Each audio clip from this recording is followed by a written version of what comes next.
равияи гӯштини тарзи озод, яъне шохаи дигараш имрӯз гӯштини классикӣ навъи дигари камарбандӣ маҳсуб меёбад, ки паҳлавонон имрӯз рақобатҳояшон то андозае фарқ хоҳад кард. аз он хусус ки камарбандро танҳо дошта ҳаракат мекунанд барои натиҷаи муваффақияти ё ҳаракати паҳлавонон, ҳаллу кардан, пушти по, пеши по ва комилан ҳамаи инҳо дар давоми сабқатҳо мамнӯъ аст. инро паҳлавонон ҳам хубтар медонанд. истифодаи ҳаллук, пушти по, пешпо ва ҳамаи он чизе ки дар гӯштини тарзи озод роиҷ аст, имрӯз дар гӯштини тарзи классикӣ ба онҳо иҷозат дода намешавад. ва гӯштини миллии камарбандӣ дар сарзамини мо таърихи қадима дорад. мунаққидону коршиносони барҷаста таърихи онро беш аз 5000 сол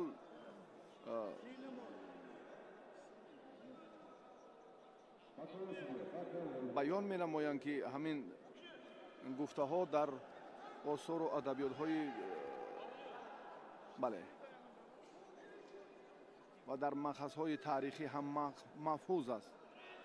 дар ин бора албатта дар сарчашмаҳои илмӣ ва адабии халқи тоҷик маълумоти бештаре ҳам ҳаст. паҳлавони қирғизистон ва туркманистон ҳоло рақобати аввалинро шурӯъ карданд. акматов аксат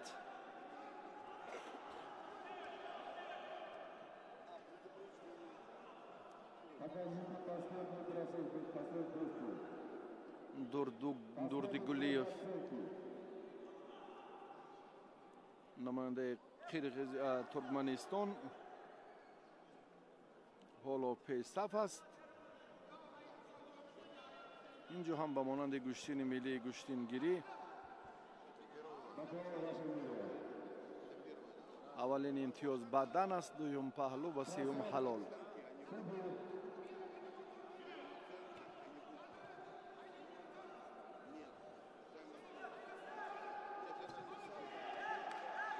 боз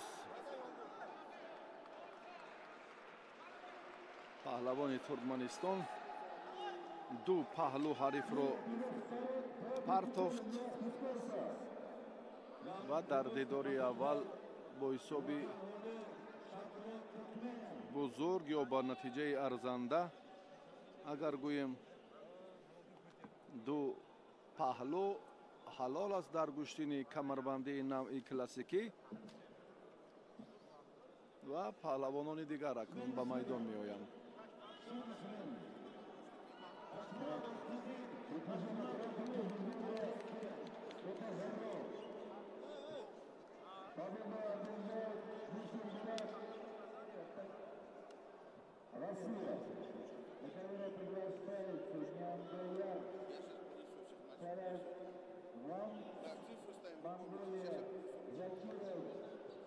мо дирӯз ҳам дар бораи гӯштини камарбандӣ навъи тарзи озод маълумоти бештар додем. рақобатҳои имрӯза албатта боз то андозае фарқкунандаанд. доштани камарбанд, ҳаракатҳо тавассути доштани камарбанд боз ҳам ҳамон тарзи муқоиса ё тарзи назора кардани камарбанди паҳлавонон ҳам ба монанди гӯштини камарбандии навъи озод аст. ва ин ҷо ҳаракат ҳаллук усулҳо комилан истифода намешаванд, риоя карда мешавад ин қоидаҳо.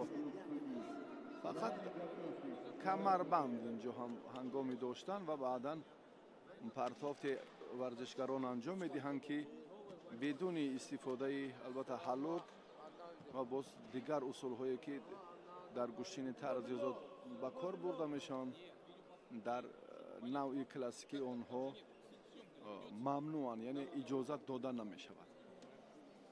камарбандҳоро ҳам ба қафаси сина инҷо ҳам чен мекунанд, яъне мушаххас менамоянд ва баъдан ба ҳаҷми як мушт ҷои озод мегузоранду бандро мустаҳкам мебанданд. Камарбандро, бале. ва давргардии даст аз камар лаҳзаҳое ки ин мушоҳида мешавад хеле ҳам хуб аст.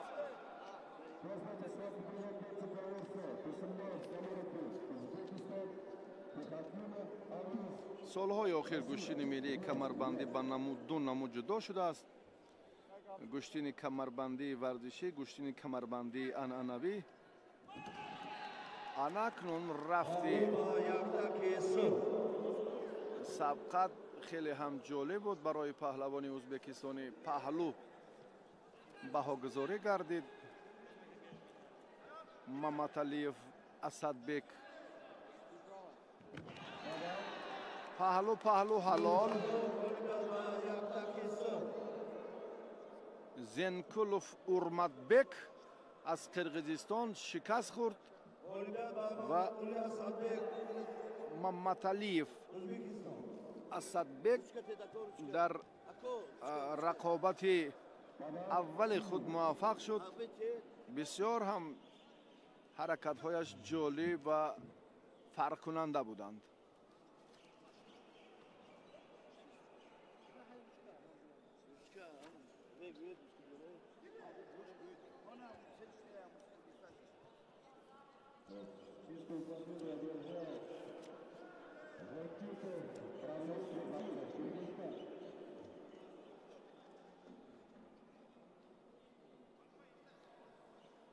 ва дӯстони азиз, дар гӯштини миллии камарбандӣ тамоми усулҳо ёдовар мешавем, ки ба воситаи доштани камарбанд истифода мешаванд.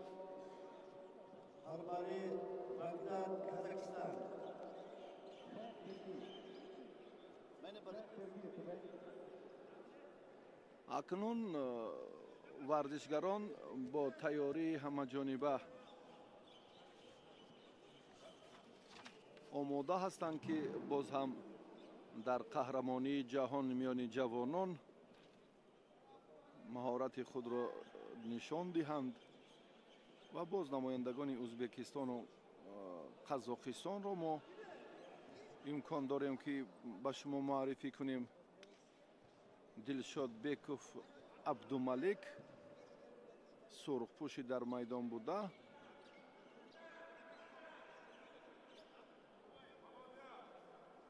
Багдад Оралбай варзишгари Қазоқистон кабудпӯши дар майдон буда. ҳоло ин чеҳрае ки мебинем, албатта чун ҳаҷми камарбанд ҳангоми бастан ба қафаси синаи варзишгар як ченаки муайян дорад ва боз ҳангоми давр задани камарбанд дар ҳаҷми як мушт ҷой гузошта мешавад. ғалабаи соф, рақобатҳо бисёр ҷолиб, яъне тез, зуд анҷом меёбанд. ин ҳам хуб аст. як бори дигар мо фурсат дорем ин лаҳзаро якҷоя тамошо кунем, ки чӣ гуна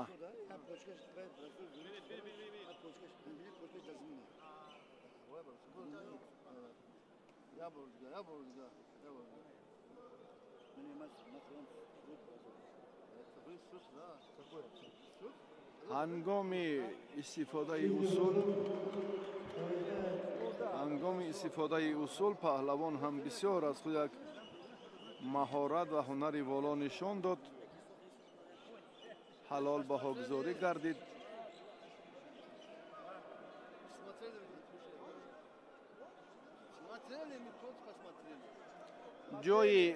ҷои баҳс нест.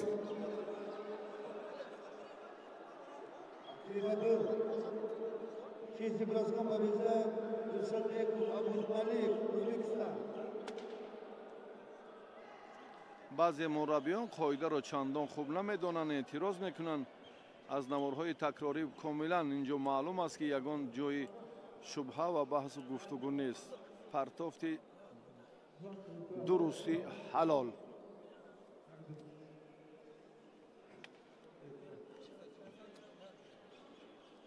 На ковер приглашается Карибаев Аскар. Казахстан, Армедов, Сивак, Туркмения. پهلوانان قزاقستان و ترکمنستان حالا با میدان می آیند.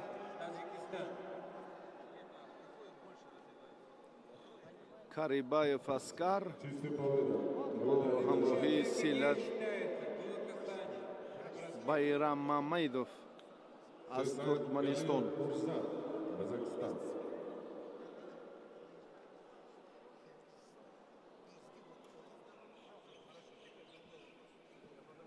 Bagülü Davakar ve Şahat Karibayev Aslan, Kazakistan, Bayram Bedov, Sivak, Türkmeniya.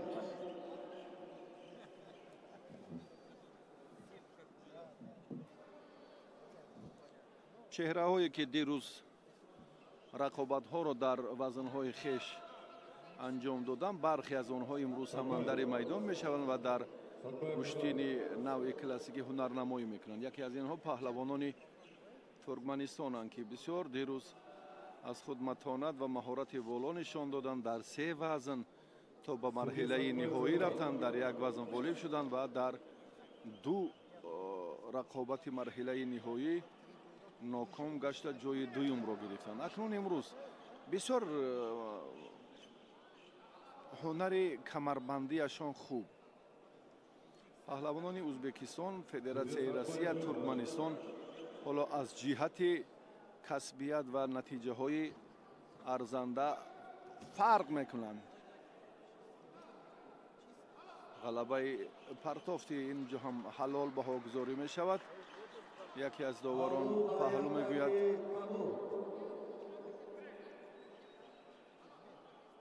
حلال این کار شد، پهلو بها گذاری گردید. سیلت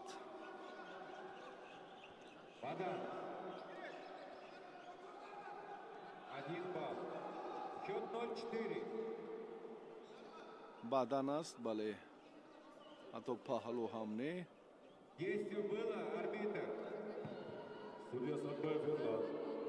Badan Bağ Yaktaki, Kabu. بله، هم بدن دارد و هم پهلو. ورزشگر ترکمنستان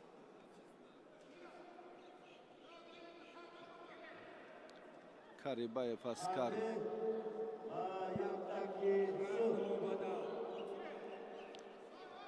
پهلوانی خلعت سرداشته اشتباه کرد، آگاهی گرفت. اما ورزشگر ترکمنستان با یک پهلو و یک بدن 2 امتیاز دارد، در پیش است.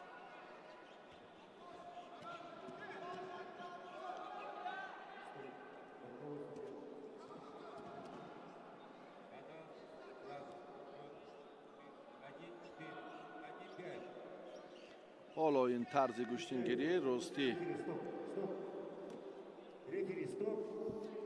چندان پیسند نیست، چون که حرکت ها، استفاده اصول ها چندان با طلبات نوع کلاسیکی گوشتن کمربندی جوابگو نیستند. بسیار ادامه و دوام سبقت هایی که میبینیم در 3 دور پیشتر خیلی خوب سپری گردید و حالا اندکی سهو و خطاگی ها از جانب ورزشگران به نظر میرسد.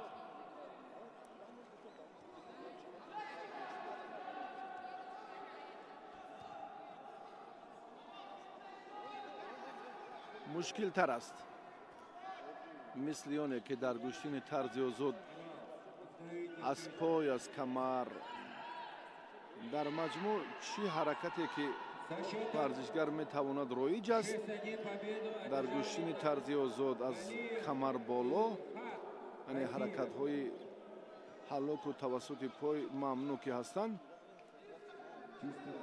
گشتن کلاسیکی خیلی باز هم مهارت والا را از ورزشگر تقاضا میکند.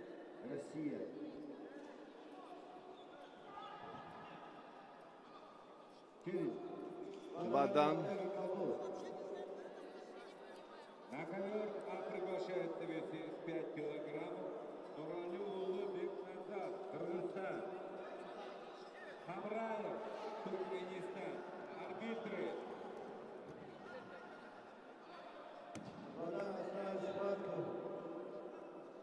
паҳлавони туркманистон бо афзалии зиёд инҷо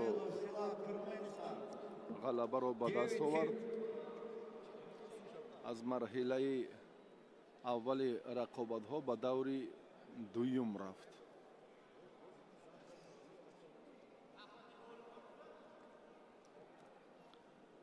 чеҳраҳои дигар баъди чанд лаҳза ба майдон меоянд.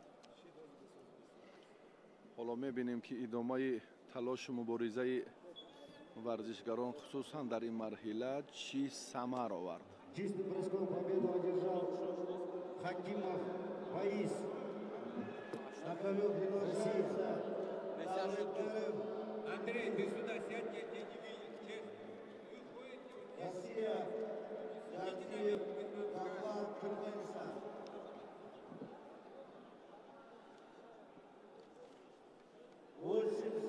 килограмма. Давлетгаров Илгиз. Россия. Гайратев Дарлан, Туркмения. На ковер приглашается барои иштирок дар марҳилаи аввали сабқатҳои вазни то 82 кило ҳоло Давлат Гараев Илгиз аз Россия ва Гаплан Гартиев аз Туркманистон даъват шуданд.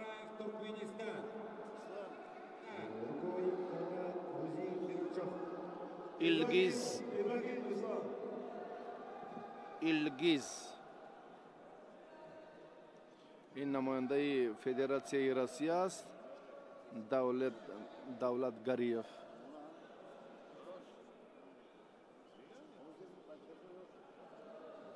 Повторно вызывается Нуралиулы Бекназар, Кыргызстан. Время пошло.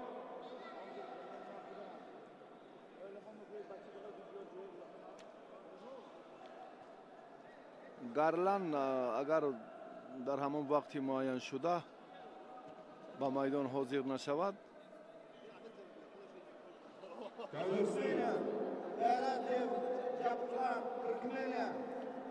После этой схватки приготовиться вес 90 килограмм. Шалмонов Дилбек, Узбекистан. Ганзорик, Туркстан, Эмбюлия.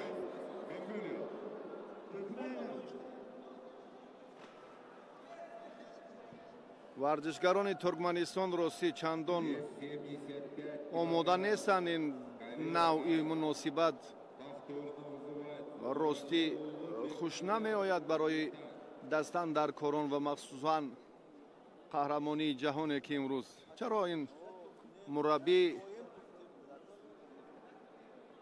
масъулияте эҳсос намекунад ва ҳарифи варзишгари худро ҳам дар ин лаҳзаҳо ба вақташ омода ва сафарбар намекунад ба ҷараёни нирӯсанҷиҳо. ва зуд ба ин варзишгар бояд огоҳӣ диҳанд. танбеҳ ё огоҳӣ? бале, танбеҳ дода шуд барои дер ба майдон баромадани паҳлавони туркманистонӣ.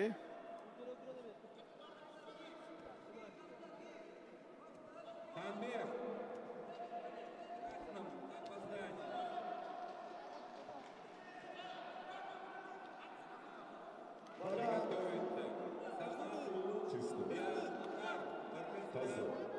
баъдан ба варзишгари Туркманистон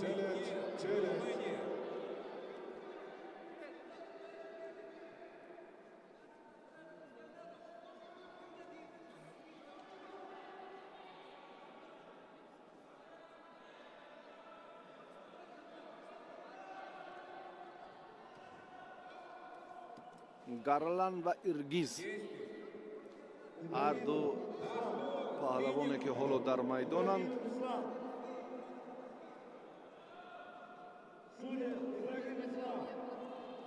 танқисӣ доранд аз ҳисоби надонистани қоидаҳои камарбандӣ акнун паҳлӯ чӣ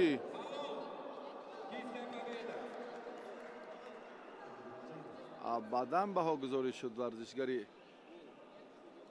Федератсияи Россия. Вес 90 килограмм кавесы приглашается Шохмаров Диёрбек, Узбекистан. Ганзорик Турсанҷан, Монголия. аммо доварон ин партовро ҳам тасдиқ накарданд. ягон натиҷа дар табло нест. бисёр ҳаракати хубро инҷо Илгиз анҷом дод. Ковер приглашается весить 5 килограммов. Самат Улубяхан, Кыргызстан. Хасарул Валентин, Румыния. Судьи.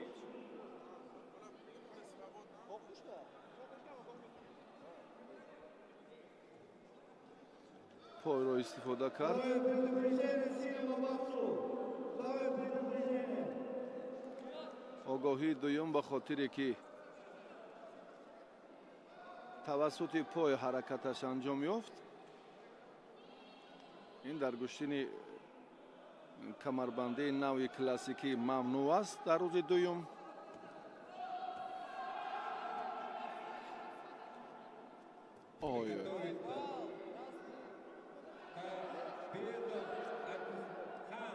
Казахстан. Номонбоев, Комронбек, Узбекистан. чаро варзишгари сурхпӯшро ин қадар ҳунарашро сарфи назар мекунанд? ду бор аллакай як паҳлӯ ҳам ҳатто дошт. мураббии варзишгари Туркманистон ҳоло дар экранҳои мову шумост. мураббие ки масъулияташ чандон хуб набуду шогирдашро дертар ба майдон даъват сафарбар намуд.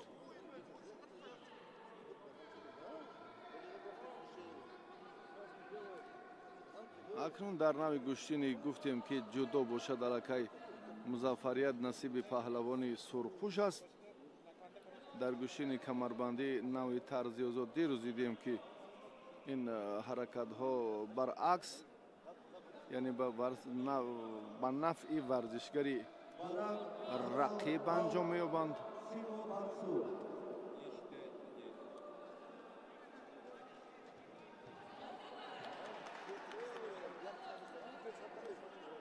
Арбитр действий.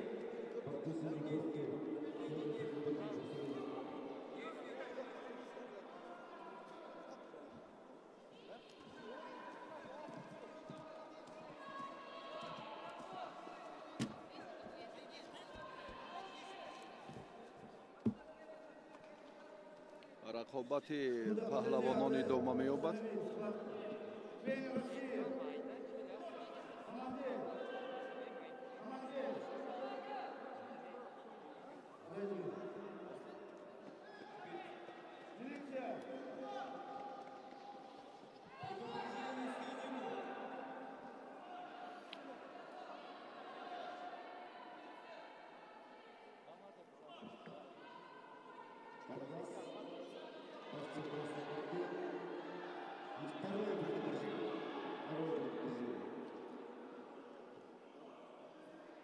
ин ба хотири низом ё тартиби дуруст аст ки мураббии дастаи Федератсияи Россия ҷояш нодуруст буд.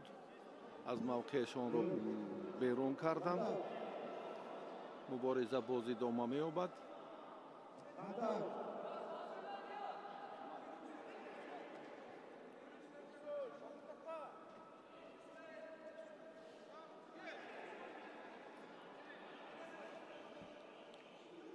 илгиз ростӣ чанд ҳаракате анҷом дод.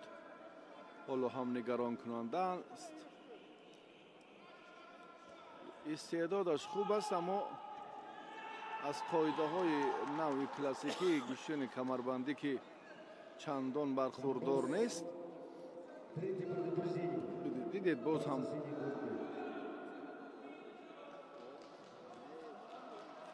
ҳаракат инҷо хуб шурӯъ мешавад.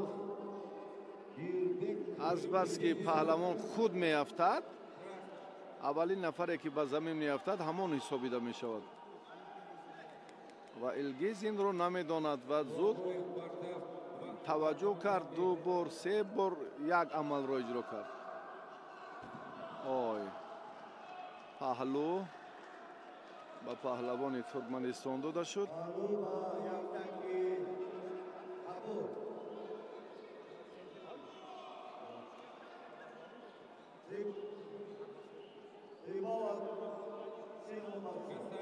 Касание нету действий. мо дар мавриди албатта имтиёзҳо гуфтем. аввалан бадан аст, ишораи бадан, дуюм паҳлӯ, сеюм ҳалол. Приглашается Саидов Мансур, Россия, Русу Кристиан Молдова. Счетом 6-0 явным преимуществом побеждает Гаратов Даплан, Туркменистан.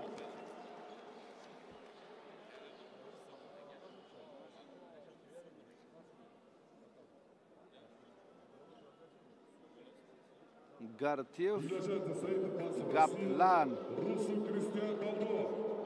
Руси. Гаплан, Гартиев. дар вазни то 82 кило аз Туркманистон дар ин давр зафар ёфт.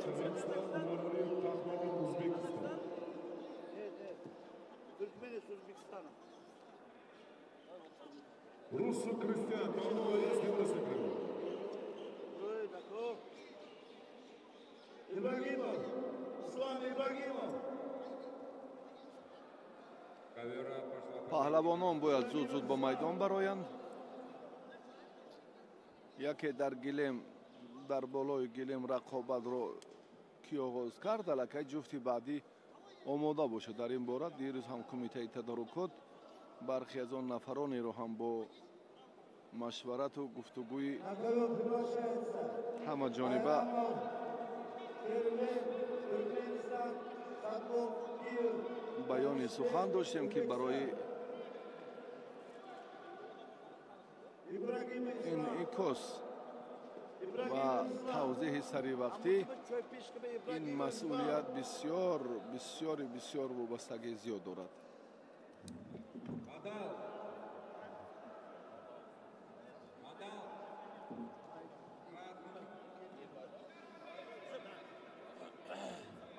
Предупреждение, второе предупреждение синий. Хандер. ба майдон намояндаи Туркманистон Байрамов, Кирвен ва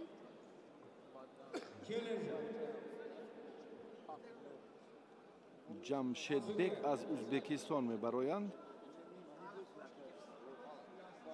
Сотволдиев, Ҷамшедбек. Асемхат Султан, Казахстан, Баронин Пахлавон, Узбекистан. ин чеҳра аллакай паҳлавон Ҷамшедбек дар майдон аст. боз мураббиёни дастаи Туркманистон ба фориғболӣ роҳ доданд. бале, омода нестанд. инҷо ҳам сардовар, саркотиб, нафарони масъул бояд ба ин нуқта эътибори аллоҳида диҳанд. Алло, челлендж.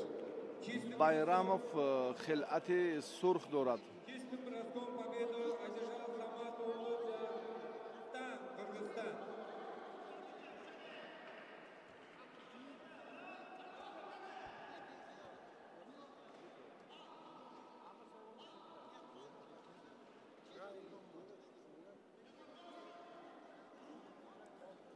ҳоло руҷӯи паҳлавонон аз ҳолати рост будан хеле хуб Приглашается вес 75 килограмм. ба назар расида. мо имтиёз ба даст наоварданд ҳарду. Казахстан. Новосбоев. Кавранбек. Узбекистан. Судьи. мушкилтар аст имрӯз дар муқобили якдигар нерӯсанҷӣ кардан. рости Байрамовро мо дирӯз ҳунарнамоиашро то марҳилаи ниманиҳои хуб ёд дорем. имрӯз боз дар навъи классикии гӯштини камарбандӣ бахти худро месанҷад ва аввалин шуда ба майдон баромад. инҷо ҳаракатҳои пою кӯшишҳое ки дар гӯштини навъи озоди камарбандӣ роиҷ аст дар классикӣ бале баъдан ба паҳлавони кабудпӯш бояд диҳанд. бале дуруст аст. Победа одержал красный Саид Мансур, Россия. Красный балл. Приглашается в вес 90 кг Асемханов Султан Умаровый Поклон.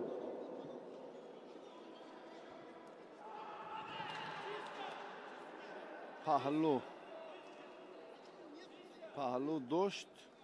Судья. баъдан баҳогузорӣ шуда буд, паҳлӯ гирифт.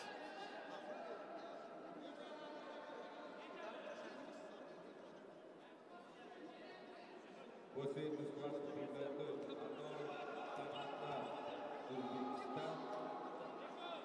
на ҳаракати Байрамов ба имтиёз баробар нест ё ба имтиёзи аввале ки дар гӯштини камарбандии навъи классикӣ бадан мегӯянд.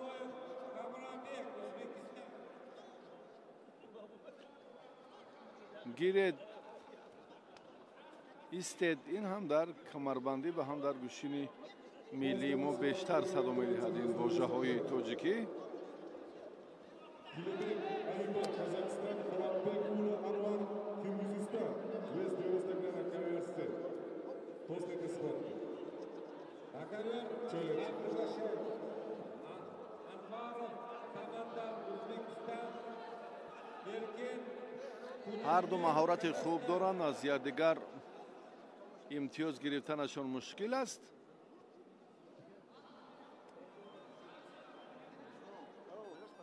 инҷо ҷамшедбек аллакай кори худро дар самти дарёфти имтиёзҳо беҳтар кард.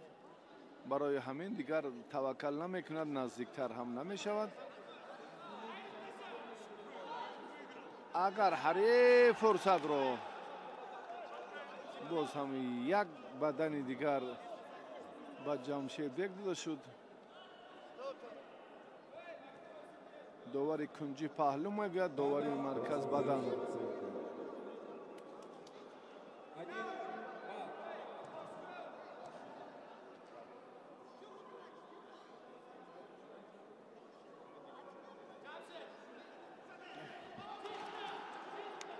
бисёр ҳам фурсати муносиб.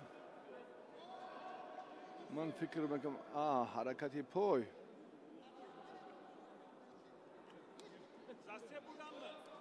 ҳаракат тавассути пой мамнӯъ аст. паҳлавони ӯзбекистон ҳамдаки ҷамшедбек фориғболӣ кард, аз ҳамин нуқтаи назар баҳогузориаш накарданд. Стоп, бросок. После степ.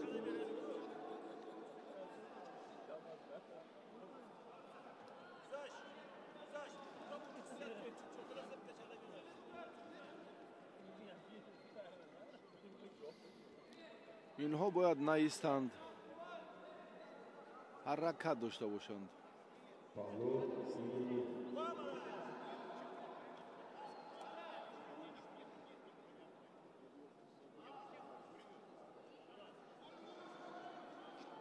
ягон чӣ нест, довар ишора дорад.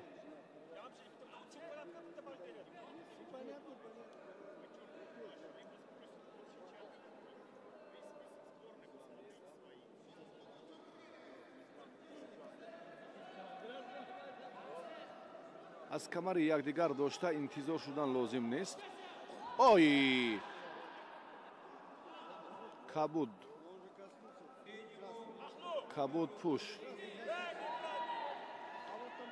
кабуд пуш партофт анҷом дод.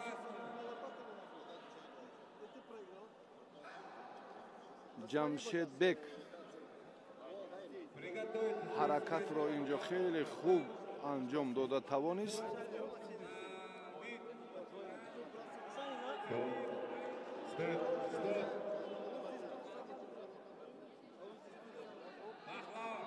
Предупреждение Тамбе Сирова.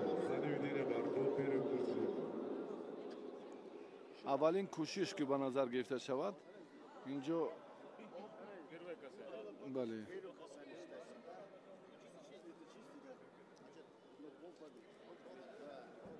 جمشید بک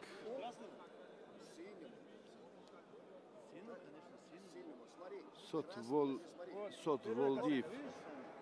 Потом поворачивает. Потом, да. Значит, Да, салам. Пада Сирова. или вот так делай.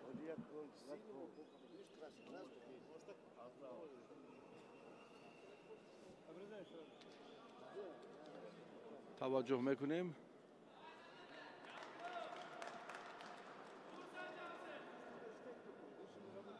پهلوان ترکمنستان ناکام شد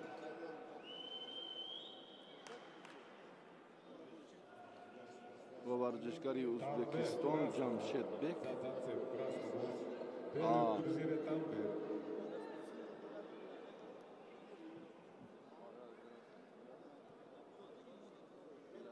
برای استفاده هالوگ برای توسط پای عمل اجرا کرد تنبیه بعدی علاقه این چهره را از میدان خارج نمود بعدی آگاهی و تنبیه دیگر با این هم نگاه نکرده جمشید بک خیلی فعال بود و حرکت‌هایش هم نتیجه بخش و هم شایسته نسبت به رقیبش به نظر می‌رسید. После этой схватки приготовится Тилекбек Айбар, Казахстан, Муратбек Улы Анвар, Киргизистан.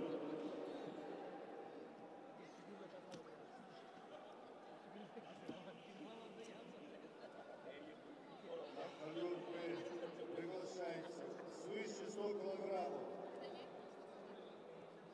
Исендия, Казахстан. Узалиев, Казахстан.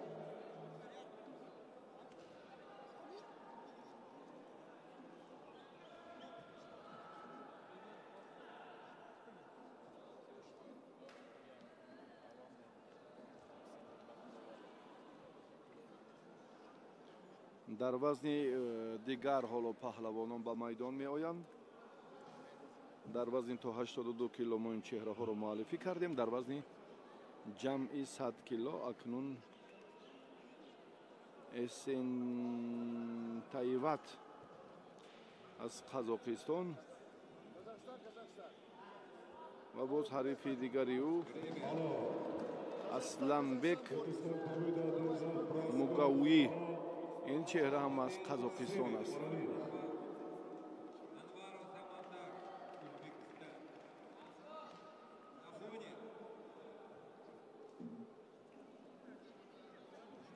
دو پهلوان قزاقستان اکنون رو میدان می‌آیند. Тилекбек Айбар, Казахстан, Муратбек Улы Анвар, Киргизистан. Отходит. Ковера.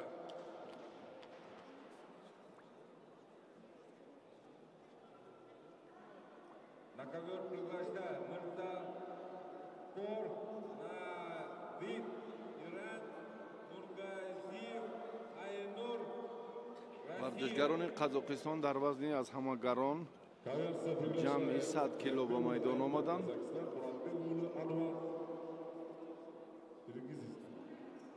Жора, Монголия.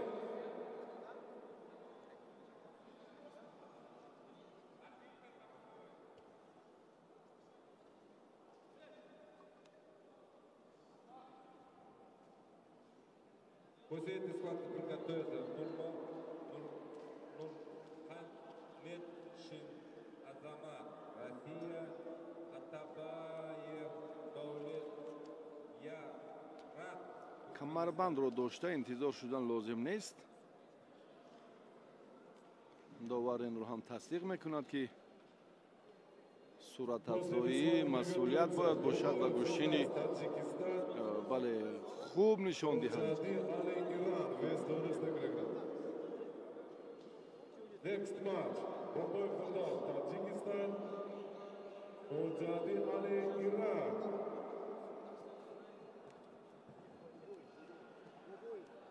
Pahlo. آگاهی دادن لازم که مسئولیت احساس کنن.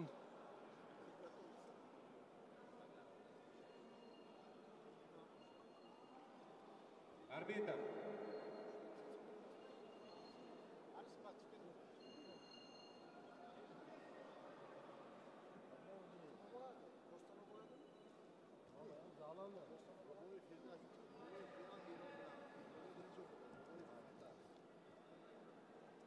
نیست یگان حرکت نیست. انتظار شدن ممکن است که کار با چی انجام یابد. حالا تنبیه دهد داور کار زود با سرعت می شود. Тамбе. Первый получили красного за рост захвата.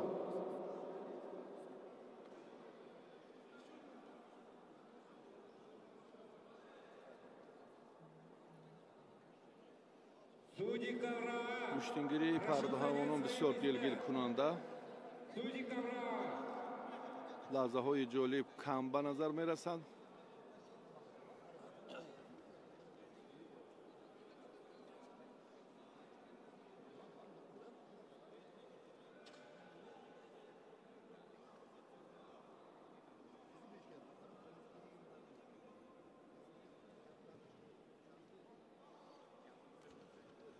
ҳоло ҳам тақдири рақобат ҳаллу фасл нашуда истодааст. танбеҳ. бале. огоҳӣ буд танбеҳ гири паҳлавони сурхпӯш. Пахлу красному. сентай аят. Бросок.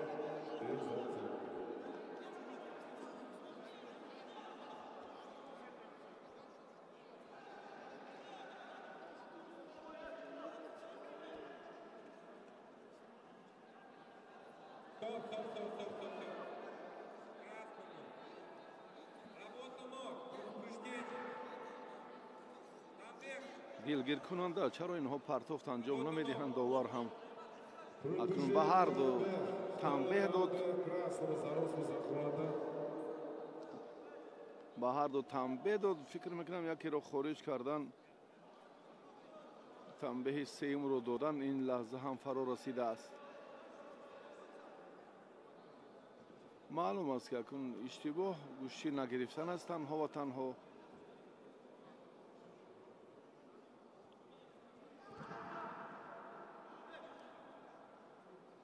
Пахло. Красного. Сет.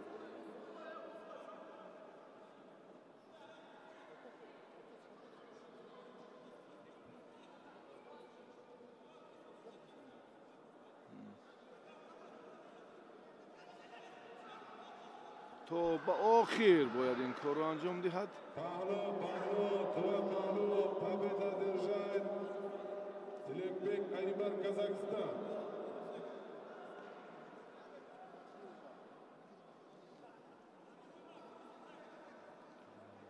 варзишгари сурхпӯш акнун имтиёзи баданро моли худ кард.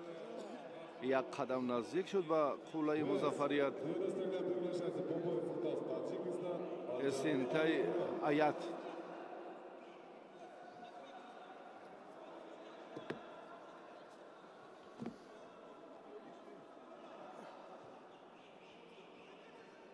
Рустам. Ковера. Судья.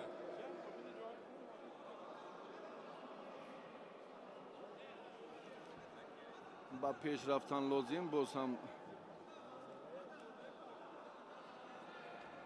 намояндаи дигари қазоқистон ҳам инҷо ба саҳлангорӣ роҳ дод. Цека. асланбек. Бадан. Синему. Бал. Предупреждение красному. аят соҳиби як бадан аст. Один балл. Бадан. Ходжадин Али Иран. После этой схватки приготовится Салиябек Нурсултан. Салибаев Нурсултан. Кыргызстан. Усканбаев Денис, Россия. Работа около. Синий. 4 ثانیه دیگر با یک بدن پهلوان قزاقستان در پیش است. نیروسنجی های وزنشان تا از جمعی 100 کیلو حالا جریان گرفته ایستاده است.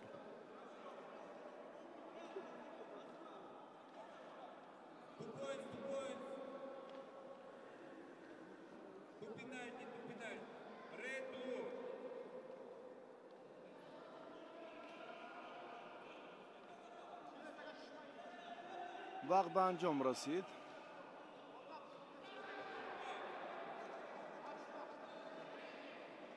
Остановить встречу.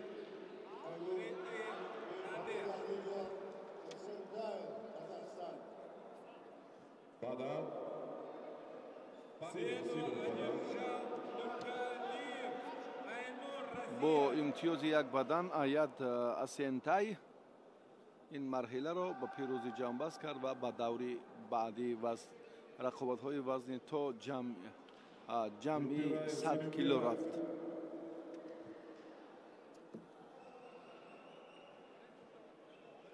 На ковер приглашается свыше 100 килограммов. Казиев, Россия. Монголия. На ковер приглашается Нурхамин Шейх Азамат Россия, Атабаев Тотов Там Россия. министр судьи.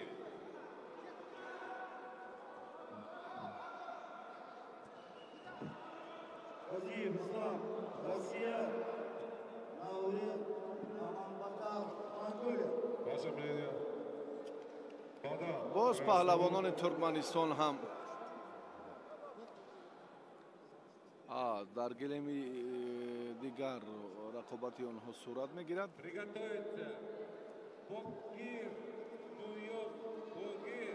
با این گلم ورزشکارانی از همه گران وزن مسابقه دعوت میشوند.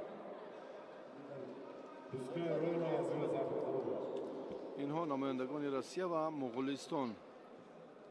اسلام کازیف از روسیه، میام سورین امگلمباتر از مغولستان. این چهره دیروز هنرنمایی داشت. И на явку спортсмена Казиев, Ислам, до травмы. Побеждается. بنابر سبب به میدان آمدن اسلام کازیف،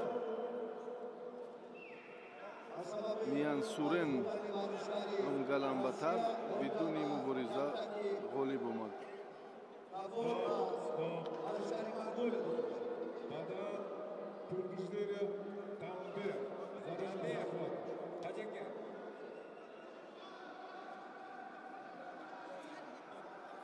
یک رقابت دیگری ورزشکاران گران وزن باقی ماند در دوره اول. اکبر علی اولو Alambardo, Durmanpur, Türkmenistan. 210 kilogram. Akile davat vermiş var. Allamurud İmanbek, Kirgizya. Alambardo, با Durmanpur, اکبر علی اولو رقابت میکند.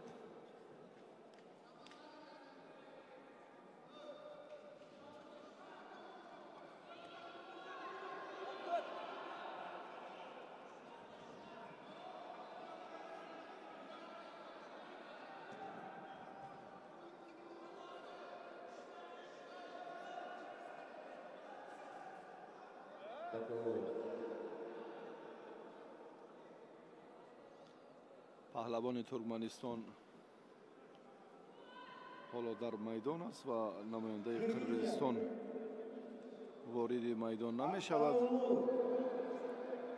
Kirgizya Akbaroğlu.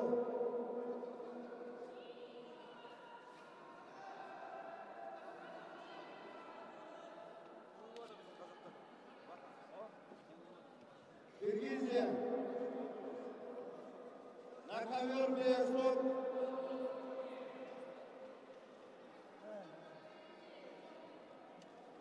تیار نیستند ورزشگران، آماده نیستند. مربیان به مسئولیتی ظاهر میکنند. фазо озод мешавад дар қаҳрамонии ҷаҳон чунин муносибат бисёр ташвишовар аст. ростӣ ба ин сатҳе ки мо ҳоло назорат дорем, ин тартиби баргузории мусобиқот роиҷ нест. чӣ хел дар қаҳрамонии ҷаҳон варзишгар сари ин масъала назари худи коршиносон ҳам ба ин бояд мушаххас бошад. на мураббӣ, на масъулин, на дастандаркорон ба ин эътибор медиҳанд. ростӣ ин бисёр ташвишовар аст барои инъикоси мо ҳам тавассути телевизиони варзиш ки пахши мустақим аст. чӣ хел дар қаҳрамонии ҷаҳон мураббӣ фориғболӣ зоҳир мекунад ва варзишгари худро ба майдон сари вақт ҳозир намекунад. гоҳ тасодуфан, ин тасодуфан ҳам бояд набошад. барои ин як шакли дурусти корбарӣ, низоми мушаххас, тартиби мукаммал кардани ҳайати дастаҳо, худи масъулин ва дидаву санҷида аз федератсияи ҷудо бояд ибрат гиранд ки чӣ гуна чорабиниҳоро дар сатҳи баланд ва федератсияи гӯштини миллии гӯштингирӣ ки ҳам чемпионати осиё, ҳам мусобиқаҳои сатҳи байналмилалиро чӣ гуна доир карданд ва кори кумитаи тадорукот ва масъулин бисёр ҳам дар сатҳи оливу зарурӣ буд ки ягон нуқтаи иллат ё мушкилӣ ба назар намерасид. ҳоло мебинем ки инҷо бисёр ҳам фориғболии мураббиён аз Туркманистон, аз Қирғизистон, ҳар ки чӣ тавре хоҳад ҳамон хел амал дорад. ин қаҳрамонии ҷаҳон аст ку дастае ки фикр мекунам бемуҷозот бояд намонад, дастае ки низомро, тартибро ва тарзи баргузории мусобиқотро сарфи назар мекунад, бояд муҷозот шавад.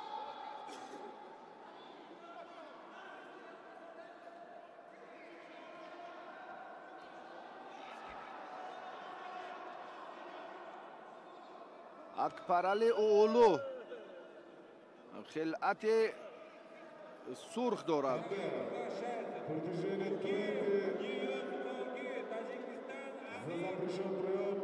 алламирадов гурбанияз кабудпуш аз Туркманистон аст. дирӯз ҳам дар навъи камарбандӣ тарзи озод ҳунарнамоӣ кард. имрӯз ҳам дар намуди классикии гӯштини тарзи озод ба майдон баромадааст.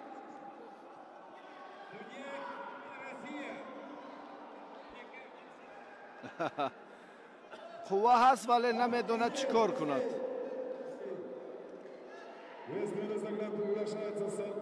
Салимбаев Нурсултан, Киргизистон, Усанбаев Денис, Россия. қувва ҳаст, аммо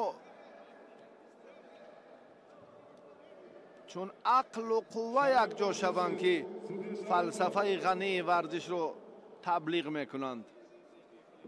қувва ҳаст, аммо моҳияти кор чандон маълум нест. охирин сабқати паҳлавонони гаронвазн дар даври аввал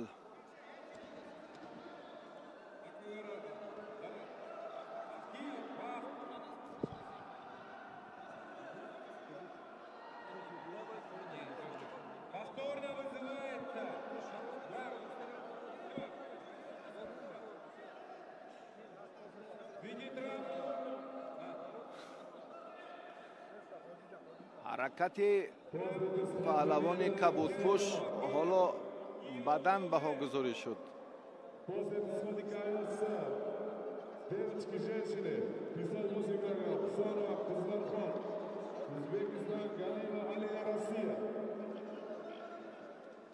аммо доварони дигар баҳогузории довари болои гилемро дастгирӣ накарданд, инро ҳам бекор донистанд. на, имтиёзе нест инҷо. ишораи dastoни довар ҳаминро ифода мекунад ки бенатиҷа аст. раванди муборизаи паҳлавонон дар ин лаҳза.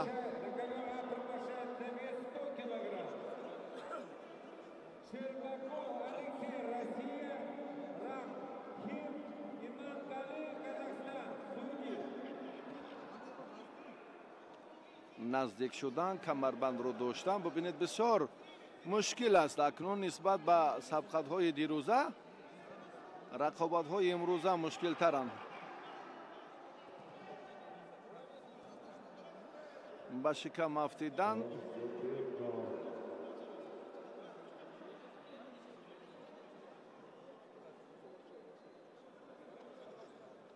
имтиёз дода намешавад. боз ҳам намояндаи туркманистон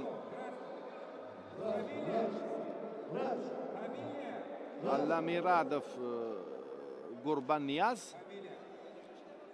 осеб дидааст ва акнун акбарали уулу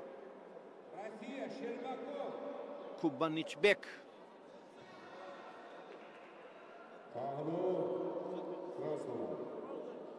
дер ба майдон омад, танбеҳ гирифт. сурхпӯши дар майдон буда алимурадов гурбанияз ҳоло таҳти назорати кори духтурон қарор дорад.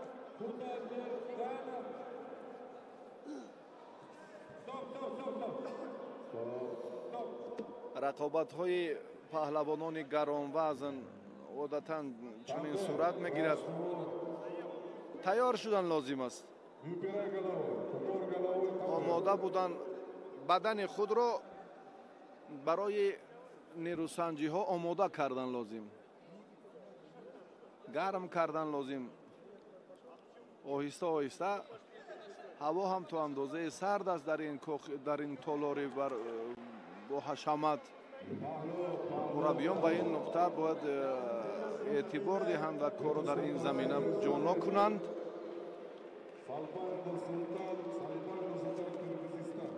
бе гарм кардани бадан варзишгар ба майдон бояд набарояд. акбарали уулу инҷо баъди осеби ҷиддии ҳарифаш ғолиб шуд ва ба даври баъдӣ рафт. Sonra kızlardan Uzbekistan Galiva Alina Rossiya. Sakbayverlar.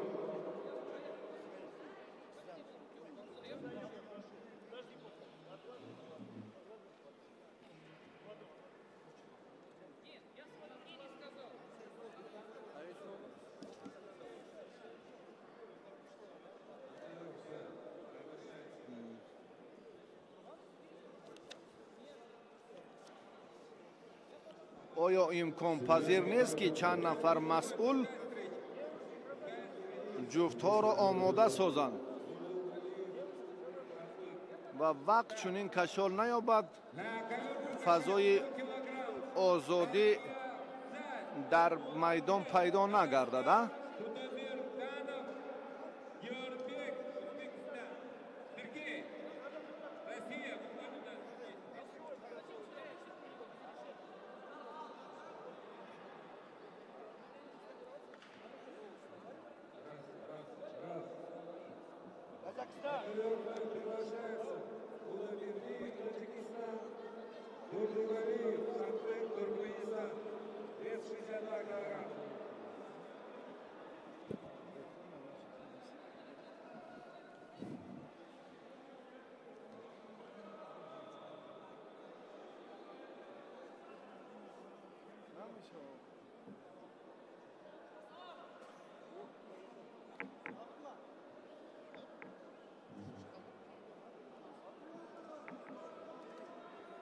Erkin, Azavi.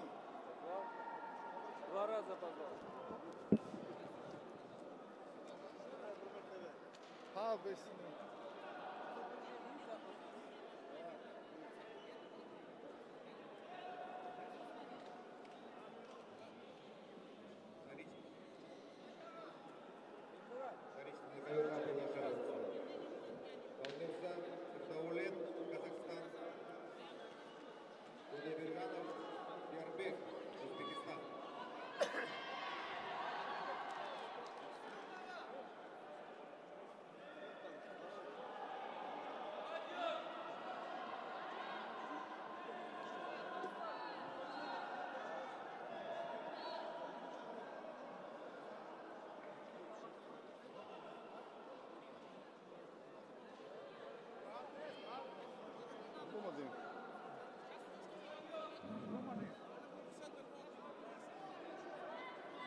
Красный. Красный, красный.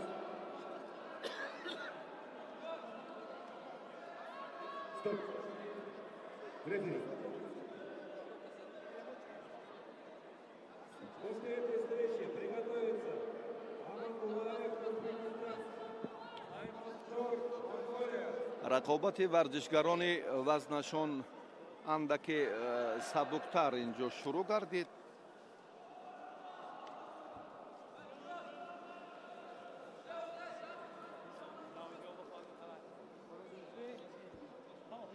камарбанди ҳарду чандон мувофиқ набуд. барои оғози сабқа довар ба ин нуқта эътибор дод ва муборизаи паҳлавонон акнун шурӯъ шуд. дар вазни то 62 кило худойбердиев бахтиёр партофти бахтиёр ҳалол баҳогузорӣ мешавад. ҳалол дурдигулиев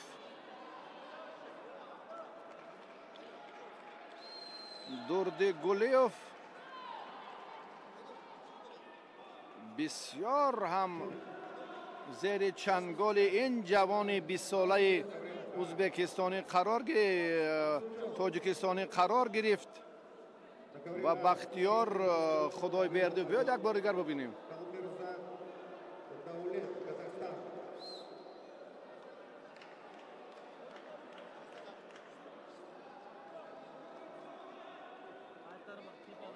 аз ҳалол агар ягон имтиёзи дигар болотар бошад ҳамон аст. дигар ин бисёр ҳам олӣ, аз олӣ ҳам олитар. партофти паҳлавони тоҷикистон дар кулли намудҳои варзиш ё гӯштине ки мебинем ҳалол аст. дигар ҷои баҳсу гуфтугӯ нест. варзишгари мо бисёр ҳам як ҷасорат ва маҳорати воло нишон дод. дар ҳаракати аввалини бахтиёр афзалӣ хеле хуб ба назар расид. офарин. Алабердиев, Анагурбан, Туркменистан. Медосудейский бригада.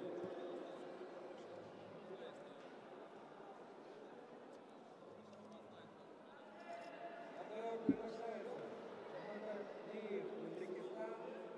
Аймонтор Джон, Монголия.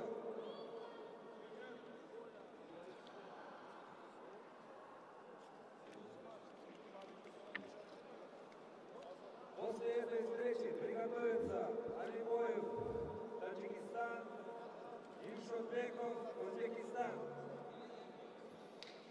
рақобати паҳлавонони вазнашон то 62 кило идома меёбад. асадбек мамматалиев аз ӯзбекистон ва миямдорҷ дорҷдерем аз муғулистон. дорҷдорем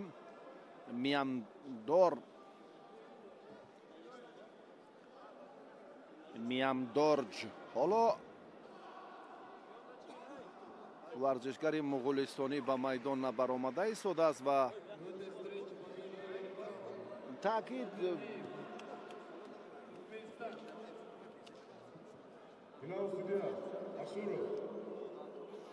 таъкид кардан лозим аст ки бо як масъулият ва эҳтиром ва садоқат ба рафти мусобиқоти қаҳрамонии ҷаҳон муносибат кунанд.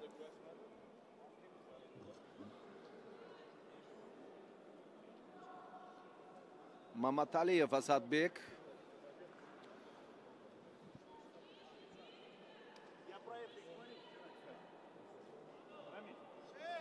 бо хилъати сурх аст.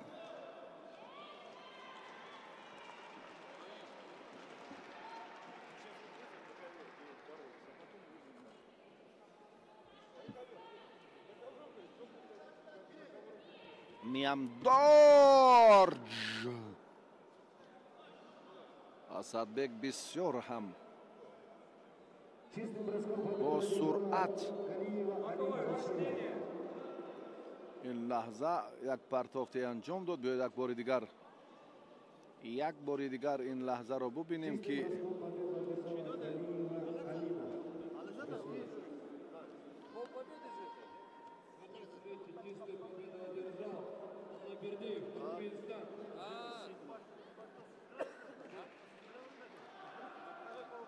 اینجا حرکت رو خیلی مورد تحلیل و بررسی قرار دادن. На ковер С приглашается весовая категория 68 килограммов. آگاهی به پهلوان کبودپوش دادند. بسیار چسب و تلاشی ورزشگران Якубджанов, باز هم خوب Узбекистан. بهتر به نظر می رسد. Щербаков Россия и Солдатов Россия. Позови его, красный. Красный, да. Такой бросок не считается здесь, вот так, лежа. در گشتن Давай. کلاسیکی این پرتاب حسابیدن نمی شود. یک بار هم آگاهی کردن پهلوان ازبکستان رو که برای رعایت کردن یا استفاده اصول اعتبار دهد. Щербаков, Солдатов, на ковер А. Щербаков Россия, Солдатов Россия. اسدبек مجبور است که کار در این سمت دیگر خیلی به راه ماند. پهلوانان کشورهای دیگر راستی در نوع کلاسیکی هم نامنویس شدند.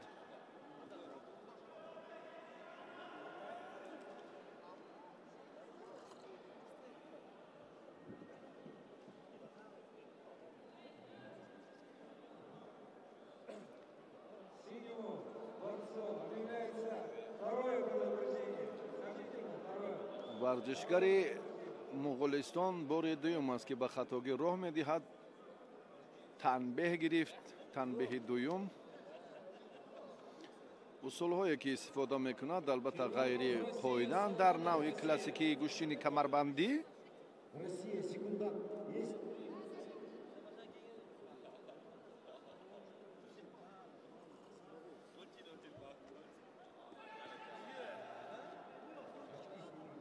بدن هست. پهلوان مغولستان صاحب امتیاز شد. دوردیگولیف در دیدار اول ناکام شد. این رو ما پیشتر اندکی پیشتر هم بیان کردیم. و میامدارج حالا صاحب امتیاز بدن است. و تابلوی روز دوم کاملا باید دیگر میشد. یعنی در نوع کلاسیکی باز هم دیگر باره پهلوان ازبکستانی همون عمل دائمی خود را اینجا مورد استفاده قرار داد که سرش اندکی به زمین افتید آسیب دیده است. Гамбат-Церен, Монголия. Гуршевак, Индия. خوف و خطر زیادی پرتاف‌ها از به سر رفتن پهلوانان را اینجا هم زیادتر نشان داد.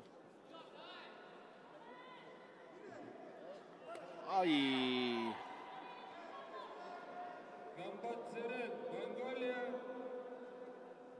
Гуршевак, Син, Индия. در این لحظه البته استفاده این اصول که ممنوع بود به پهلوان ازبکستان اسدبek محمدعلیف قبلا هم رهبر گلیم گفت.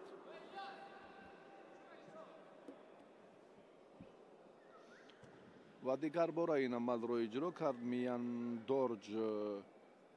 دورج دیرم این چهره با یک بدن، چون گفتیم که در تابلو باید امتیازها به مانند همون نقشه مشخص گوشتن ملی گوشتنگیری امتیازها معین میشدن. بدن، پهلو، حلال آگاهی تنبیه دویم.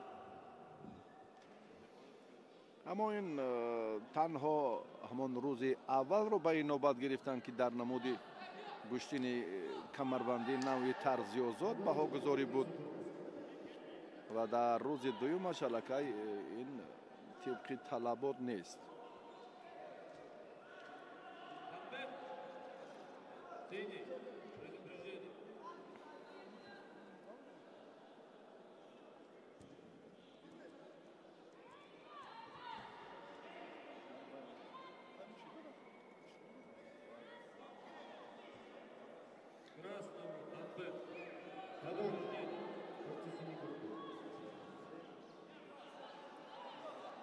Асадбек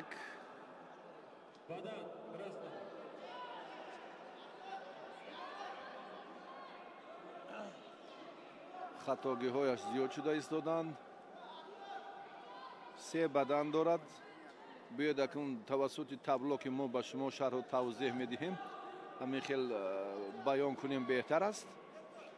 паҳлавони муғулистонӣ 3 бадан дорад. инҷо имтиёзи 3, 4, 5, 6 шумора нест. бадан паҳлу ҳалол. 3 навъи баҳогузорӣ.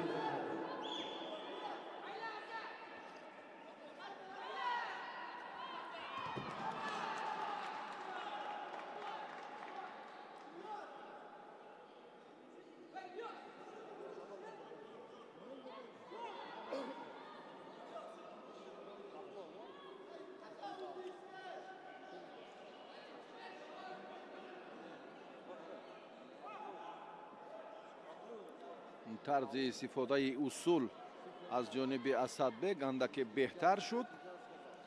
خود به زمین نافتید. از پرتافتی آخرینش خلاصه گیری کردن که بله با نماینده ازبکستان هم بهای مناسب دادند.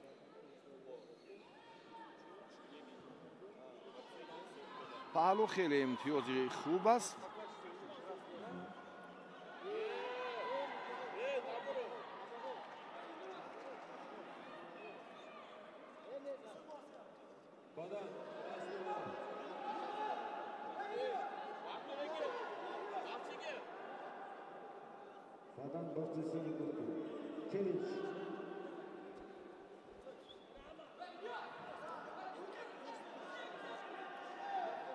اسدبек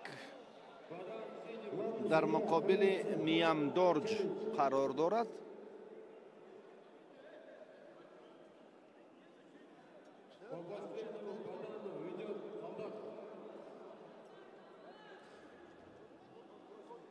میامدورج 3 بدن دارد. مربی ورزشگری مغولستانی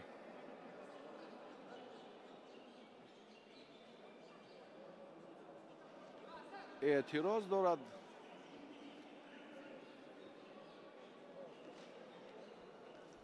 یک بار دیگر این لحظه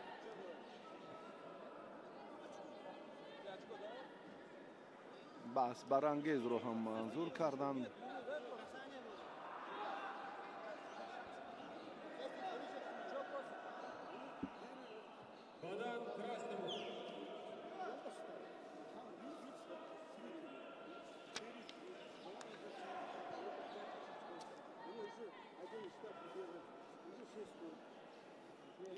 مشکلی در آن است که مربیان خود نازکی گشتین کمربندی رو در نوع کلاسیکی خوب نمیدانند. گاه یکدیگر نفهمی به همین خاطر پیدا می شود.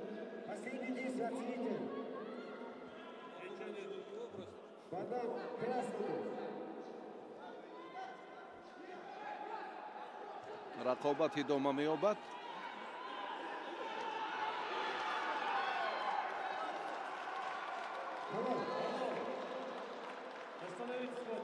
بدن پهلو حلال 3 نوعی امتیاز هست.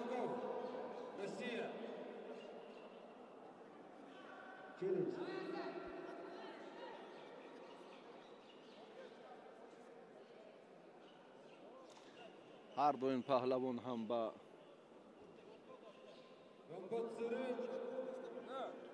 ҳаракатҳои худ дар марказ таваҷҷӯҳ зоҳир накарда истоданд.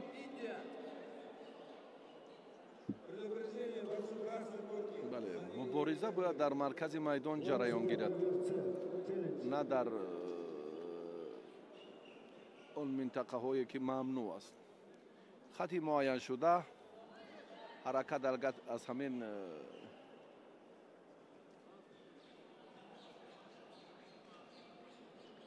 гилеми кабуд шурӯъ гардаду партофт бо он даврашакли рангаш зард партофт анҷом дода шавад, он гоҳ ба инобат гирифта мешавад ва акнун боз ин мубориза шиддати дигар гирифтанаш лозим аст.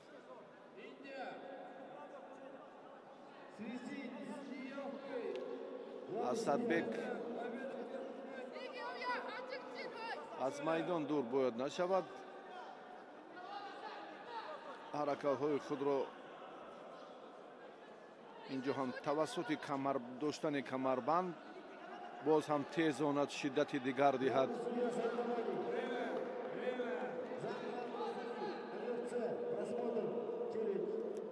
вақт ба анҷом расид.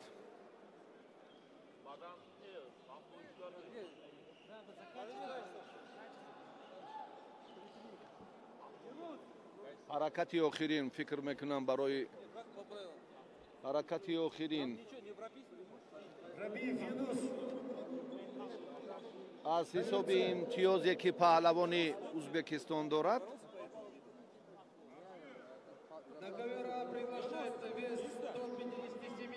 ин афзалтар аст. кӯшиши паҳлавони ӯзбекистонӣ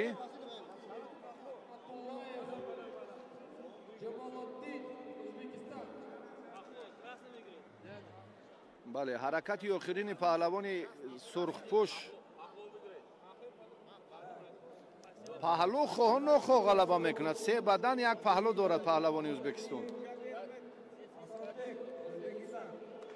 паҳлавони ӯзбекистон паҳлӯ дорад ва варзишгари моғулистонӣ се бадан. асадбек дар ин дидор ғолиб шуд дар вазни то 62 кило.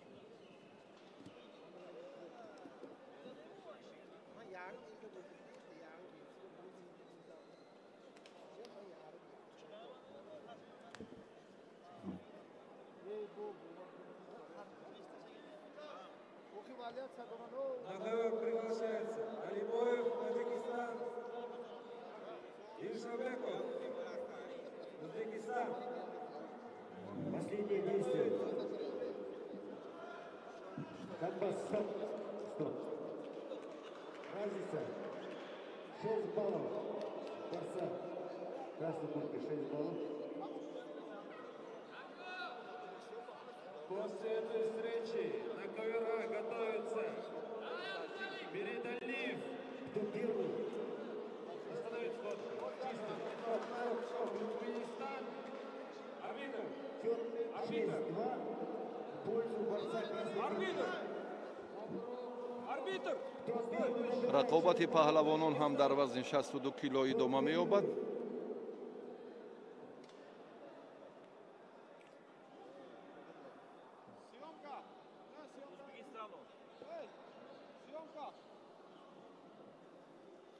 чеҳраҳои дигаре ки муаррифӣ мешаванд, инҳо аз ҷумҳурии тоҷикистон ва ҷумҳурии ӯзбекистонанд. алибоев шоҳоҷаҳон паҳлавони мо бо хилъати сурх аст. дилшодбеков абдумалик бо хилъати кабуд, варзишгари ӯзбекистон.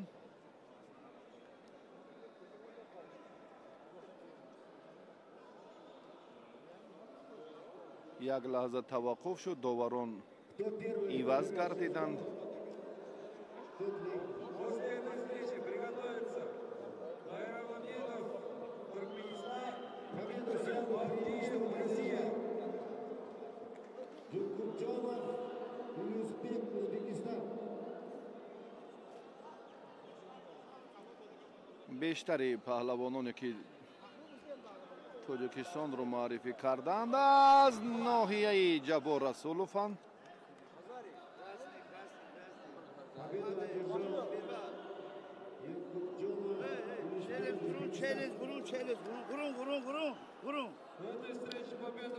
ҳоло дар раванди талош як лаҳза аз коргардон Барзудиев хоҳиш мекунем ки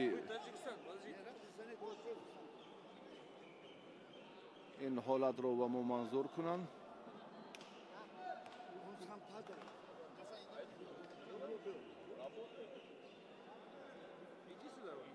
аввалан паҳлавони кабудпӯш инҷо меафтад ва баъдан ҳарифро ба он паҳлу меафтонад.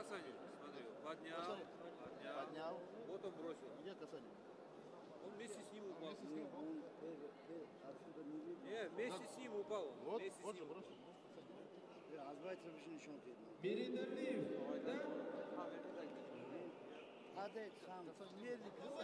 Нету касания, вот они вместе падают. ҳар ду Давай это. ҳаракате ки инҷо анҷом доданд, Главный судью позовем. аввалан китфи варзишгари ҷумҳурии Ӯзбекистон дар гилем расида, баъдан талоши паҳлавони Ӯзбекистон хуб анҷом ёфт. 68 килограмм. Колеса. Сесагалиев Нурҷан, Казакистан, Тошмуродов, Амируддин, Таҷикистон. Суфиев як мураббии ҷавони гӯштини камарбандӣ аз ноҳияи Ҷабор Расулов аст. Смотри, если бы он лежа бросал бы, ҳаракат аз ҷониби варзишгари ӯзбекистонӣ Они челюшки кинули. хуб ба назар расид ва инҷо ҳам андаки баҳс ба миён омад то Масуджон! хулосагирии ин ҳолати баҳсбарангез албатта боз ҳам сардовари мусобиқаҳо даъват мегардад. Масуджон, посмотри. Вот здесь.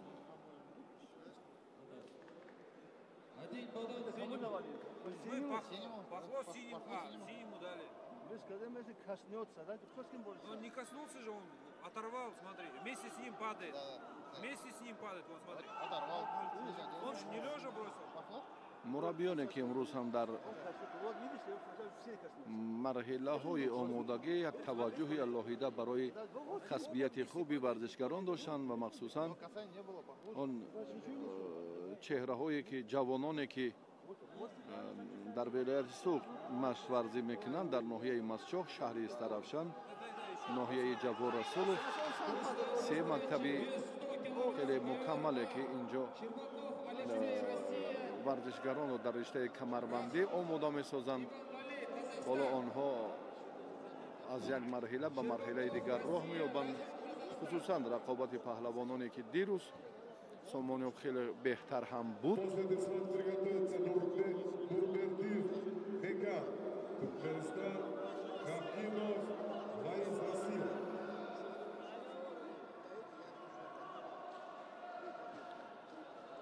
ҳолати баҳс аз миён рафт, имтиёз бекор карда шуд, чунки аввалан китфи паҳлавони Ӯзбекистон боз ҳамон ҳолат.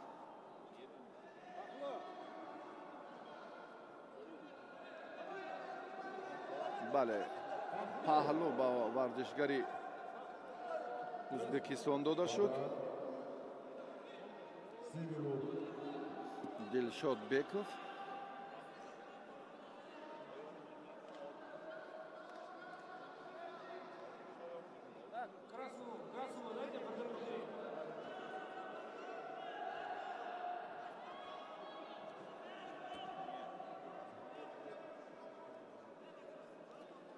бале, ба зону ҳаракат кардан, баъди ба зону афтидан ҳаракат кардан, ин ҳам ғайриқоида аст. паҳлавони сурхпӯш инҷо ҳам иштибоҳ кард.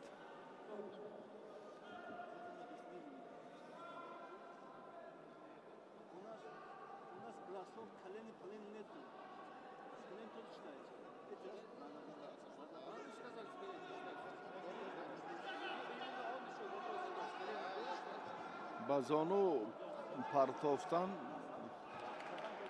мамнӯъ аст, яъне ғайриқоида аст. дар куштини камарбандии навъи классикӣ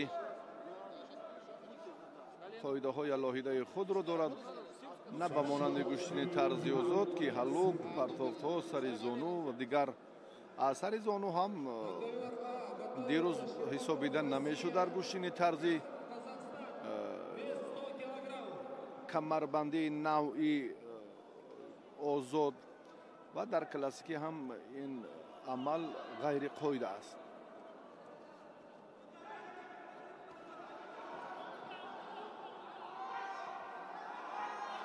беҳтарин фурсат ин паҳлу ҳалол. бале, паҳлавони ӯзбекистон бо афзалии хеле зиёд бале ин даврро Дилшод Беков хуб сомон дод ва ба марҳилаи дигар рафт.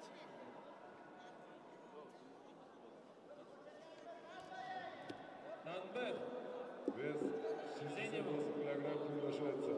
Нурбердиев Пакет, Бекан, Туркменистан, Хакимов, Ваиз, Россия. После этой схватки ковёрся вес 68 килограмм. Приготовиться. Эстепесов, Арнет, Киргизистан, Алтитов, Азизшер, Таджикистан.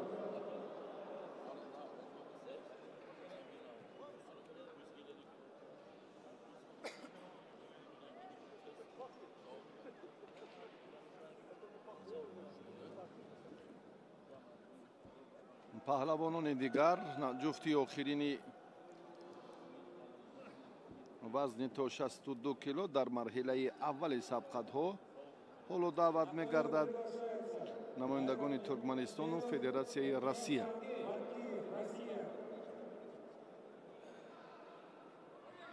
Байраммамедов Силлат ин чеҳра дирӯз ҳам ҳунарнамоӣ дошт дар навъи куштини тарзи озод.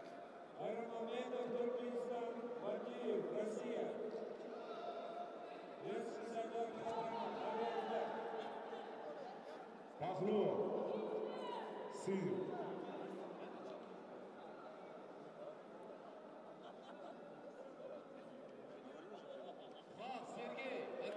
Баддиев Шамил аз Федератсияи Россия.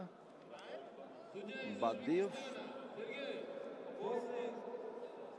Шамил мо ин чеҳраро ҳам дидамс дар идомаи муборизаҳои куштини камарбандии навъи тарзи озод дидем.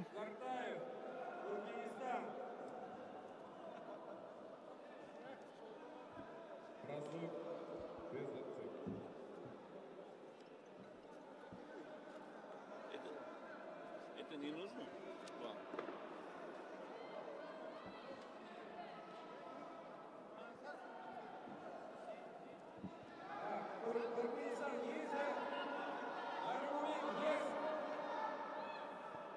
Договор.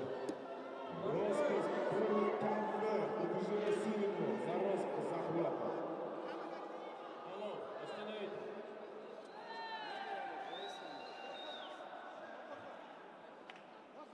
Бардаев, есть Бардаев? Байраммамедов. Пахлов, Халил. Это схватку победу одержал Кухакимов Виаз Россия.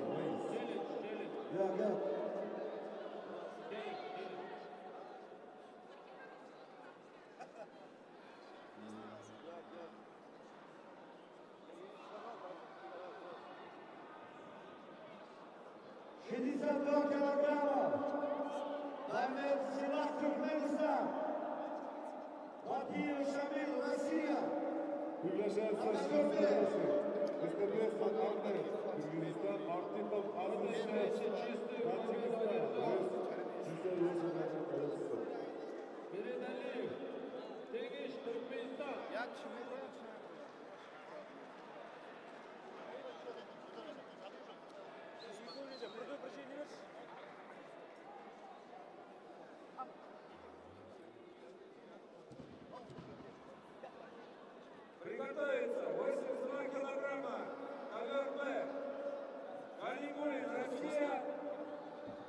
Бактаев, Туркменистан. Так, обоим борцам. جفتی آخر در مرحله اول در وزن تا 62 کیلو Байрамамедов силат خلعتش کبود است. بدیوف شامل از فدراسیون روسیه کبود پوشه که بعداً با نماینده فدراسیون روسیه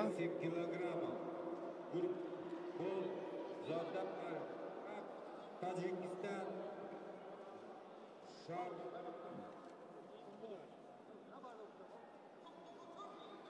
Yakipov, Kudayberdi, Türkistan.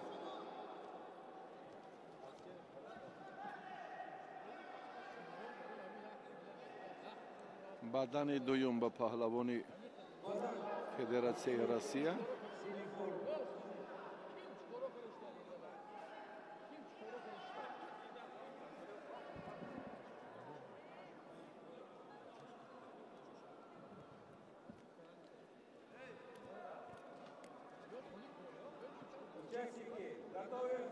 با یک بدن پهلوان فدراسیون روسیه حالا پیصف است.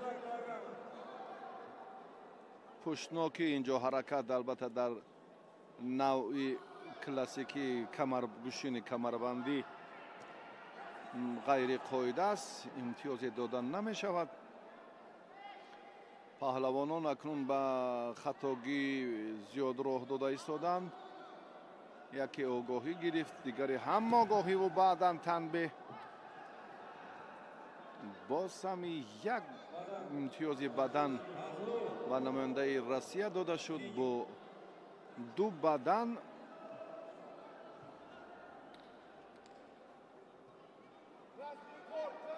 ورزشگری روسیه پیشرفت است.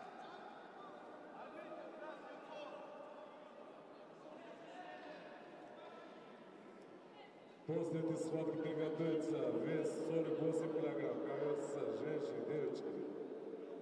Турсынбек, Венера, Казахстан, Аненова, Лина, Россия.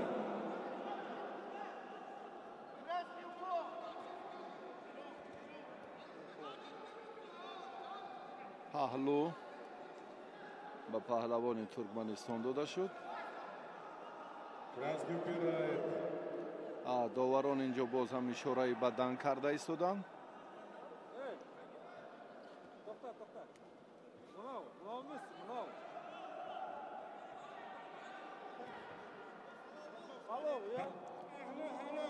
بله این حالتی تکرار یک بار دیگر ببینیم و با داوران بهای مناسب گذاریم. داوران عزیز، این حالتی که ما موظف نیستیم اما میدونیم که در بازانو افتیدن این همچون یگان وای مشکلی ندارد، چون که از جانب ورزشگری که اصول را شروع کرد عمل کرده ایستاده است. اینجا این نکته را هم باید یادآور شد.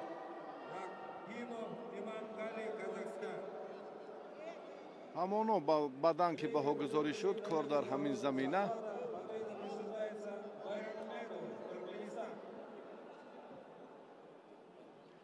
برای نادرست گرفتن، نادرست خپیدن در رفت مبارزه.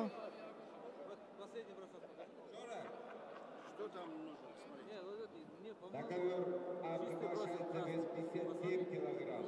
Турбой Зода Машраб, Таджикистан, Шапиков, Кудайберди, Кыргызстан. Приготовиться. Николаев, Илхат, Россия, Алиев, Мухтар, Казахстан.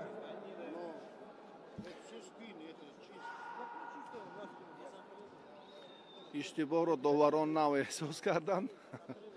مشورتی که در پهلوی ما است همون بیانی اندیشه بود که داور ای ای ای ای چمپیونات جهان برادران محبوب داورانی که بسیار هم با اینقدر مشکلی و اینقدر تنقیصی های بیشتر و زیادتر حکمی میکنند برگزاری سمینار مشورت بسیار مفید و مهم است و بعدا 3 نفر داور دیگر هم پیدا شد از داورهای تکراری کارمندان تکنیکی ما خوب استفاده کردند دیدم ملاحظه کردند که این کاملا حلال است اکنون وقت داوری برحق است اون چیزی که قبلا شرح و توضیح دادیم به حقیقت واقعی تبدیل یافتن آن رو هم این کار کردن کاملا ناممکن است و رفتی مبارزه یک بار دیگر ثابت ساخت تقویت ملکه داوران در اینجا بسیار مفید و مهم است.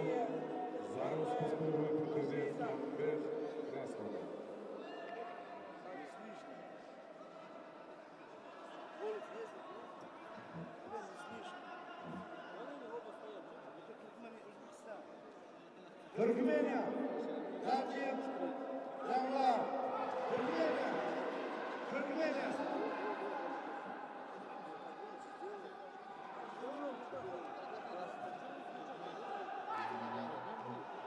Adam Krasnov.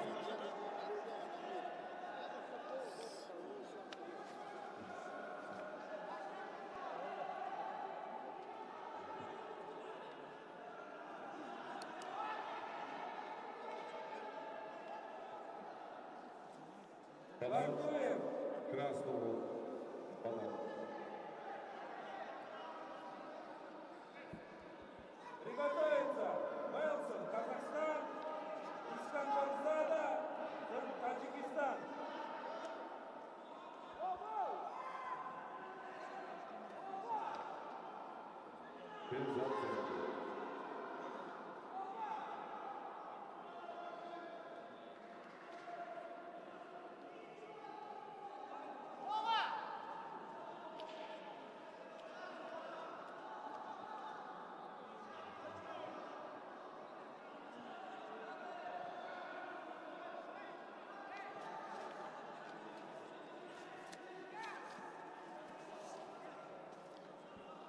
مبارزه ورزشگرانی وزنشان تا 82 کیلو شروع می‌گردد.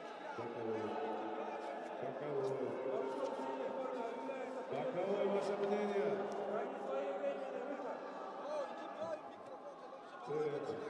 Челлендж. Посмотрим.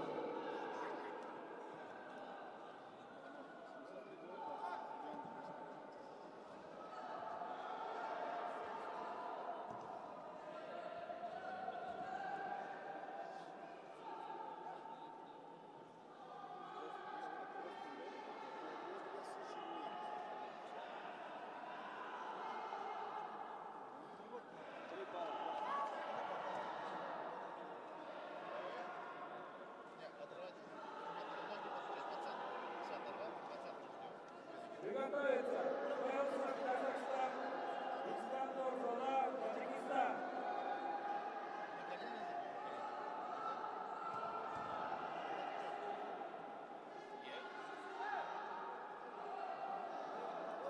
Павлу Краснову. Покров. Со счетом 4-3 ведет красный.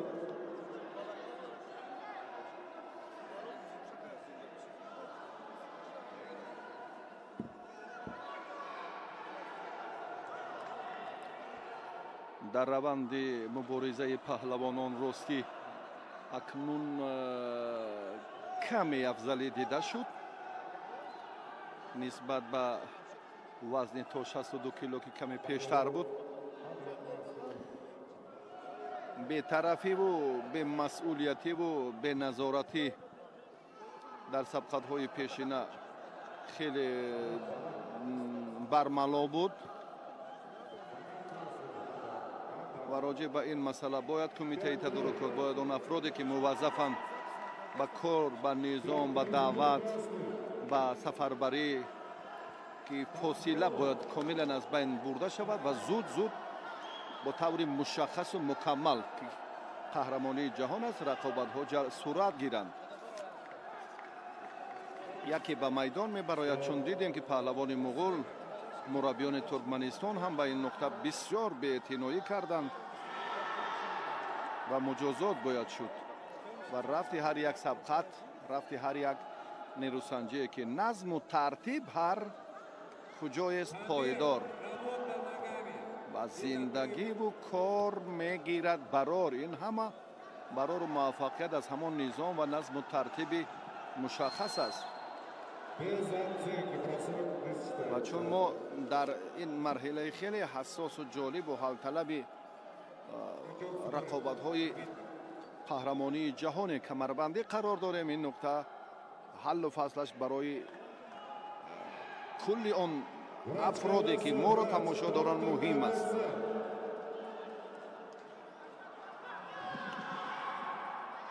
паҳлӯ ба варзишгари Федератсияи Россия.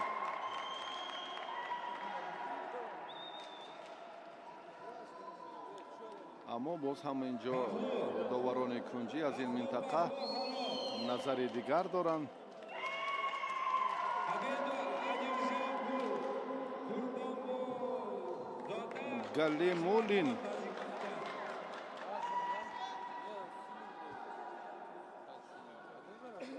Галимуллин Илгизар бо Гартиев Гарлан.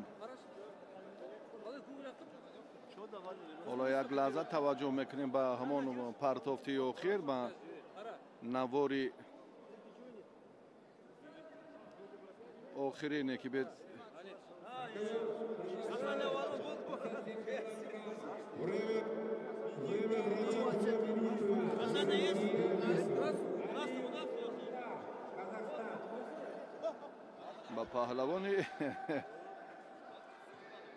ба паҳлавони Федератсияи Россия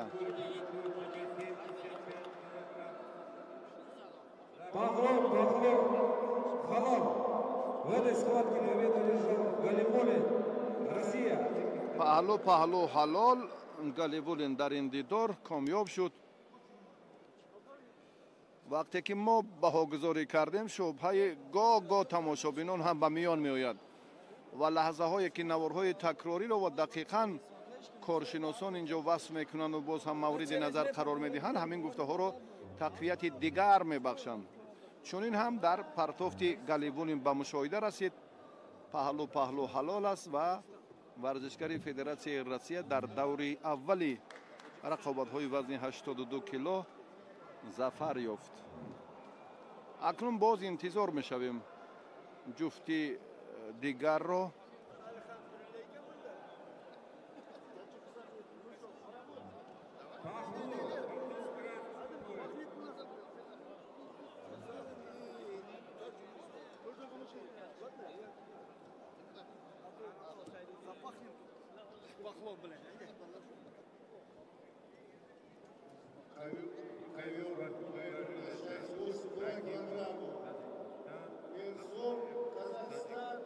Туркмения.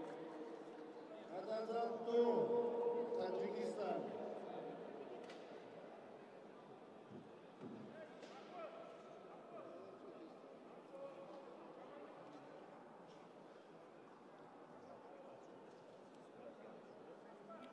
доварон ҷои худро ишғол кардан, боз чун ҳамеша варзишгарон нестанд. зуд бояд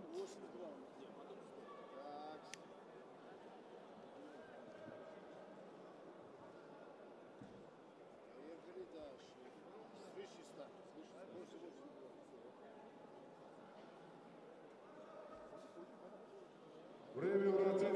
Все. Из-за травмы победа дается эстафетом Арне Кыргызстан. ҷуфти дигар намояндаи Қазоқистону Тоҷикистон бояд ба майдон биёянд. Нелсон Нурлан ва Искандарзода Эҳсонҷон. Искандарзода Эҳсонҷон ҳоло дар майдон аст.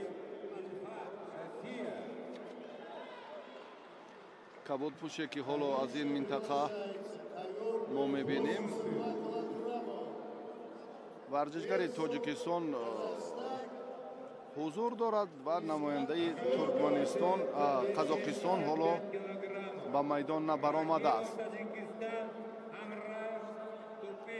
Искандарзода Эҳсонҷон ин дастпарвари кохи варзишии зарафшони ноҳияи Ҷабор Расулови вилояти Суғ, ҷумҳурии Тоҷикистон аст. ба ҳайати мунтахаби ҷавонон 2 сол қабл шомил шуда буд. таҷрибаҳояш бале чаро русӣ дигар ҷои тавзеҳу шарҳ нест.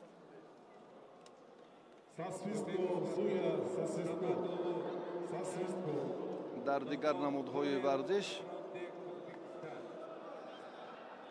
баробари дер кардан ё андаке фориғ мондан аллакай муҷозот мешаванд. Женщины волны стыл. Все жесты со свистком.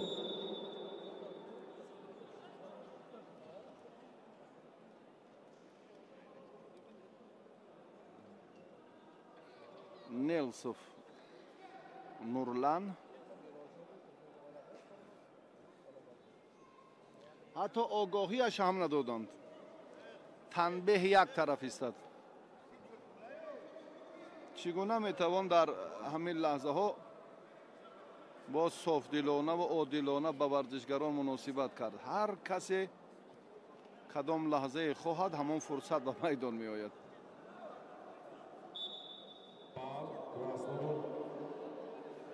дар майдондорӣ деҳоти кӯҷаки хоҷағалтон чунин рафти сабқадро пазироӣ намекунанд. гумон доштам ки танбеҳро инҷо доварон ба паҳлавони Қазоқистон мансуб медонанд, аммо ягон хулосагирие нашуд. ҳолон ки дар ин ҷараён анқариб 2 дақиқа 1 дақиқаю 40 сония варзишгари сурхпӯш дер ба майдон баромад.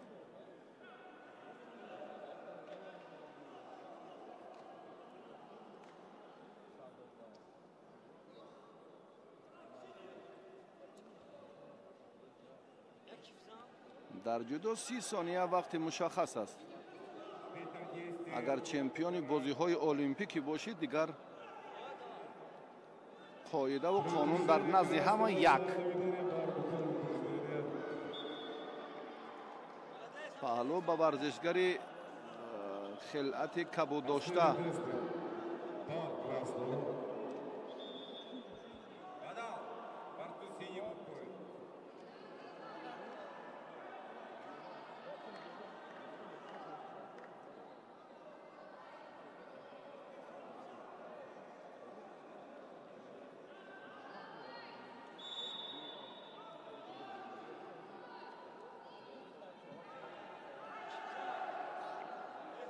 сутун гузоштан комилан мамнӯъ.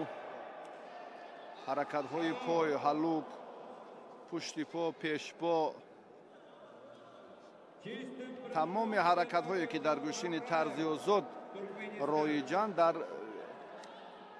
навъи дар гӯштини камарбандии навъи классикӣ мамнӯъ аст.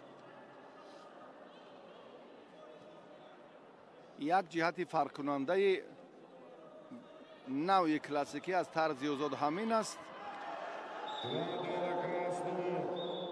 ва мусаллам аст ки аллакай бинандаи закӣ ҳам медонад ки кулли ҳаракатҳо сарчашмаи мӯътамади пирӯзии варзишгарон аз доштани камарбанд манша мегирад.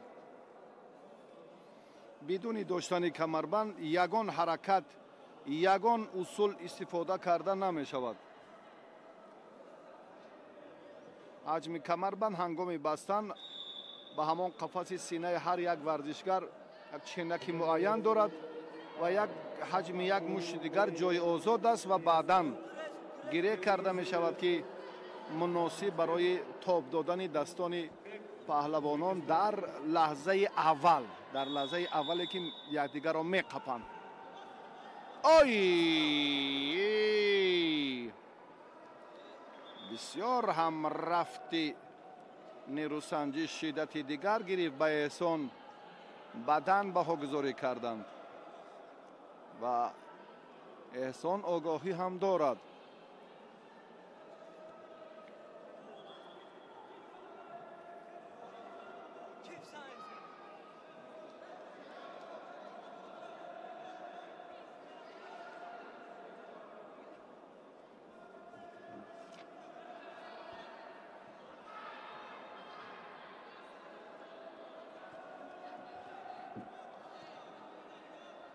پهلوانی قزاقستانی میخواهد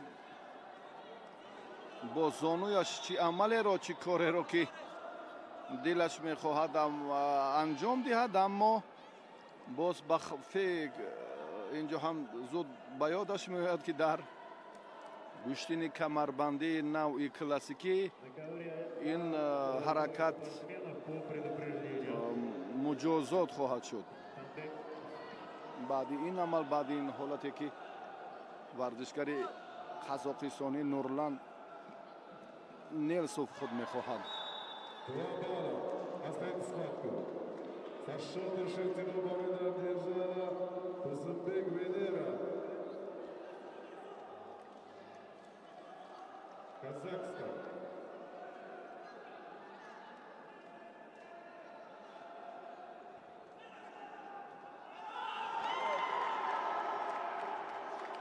پهلو پهلو حلال. احسان اسکندرزاده دستپرور کاخ ورزشی زرافشان ناحیه جبار رسولوف از تاجیکستان در این دیدار غلبه را به دست آورد و به مرحله دیگر رفت. به رقابت‌های دوری دومی قهرمانی جهان نیلسون به سر رفتید و این وضعیت باز خیلی مرکب‌تر هم بود.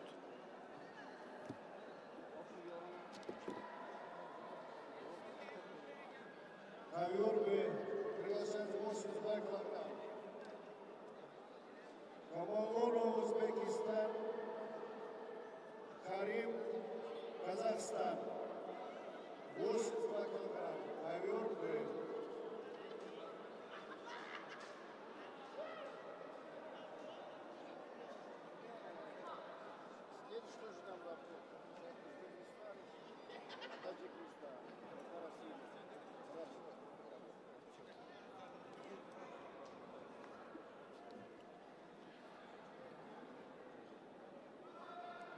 مبارزه پهلوانان وزنشان تا 82 کیلو در همین گلیم مرکز باید جریان گیرد.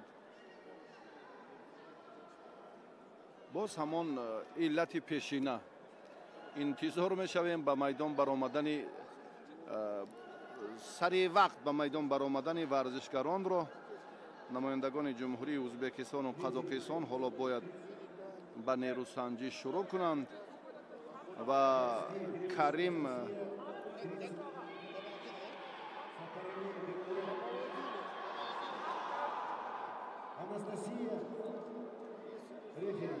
اصیل زن این نماینده قزاقستان است و پهلوانی که اندکی دیرتر کرد این بگزاده کمالالدینوف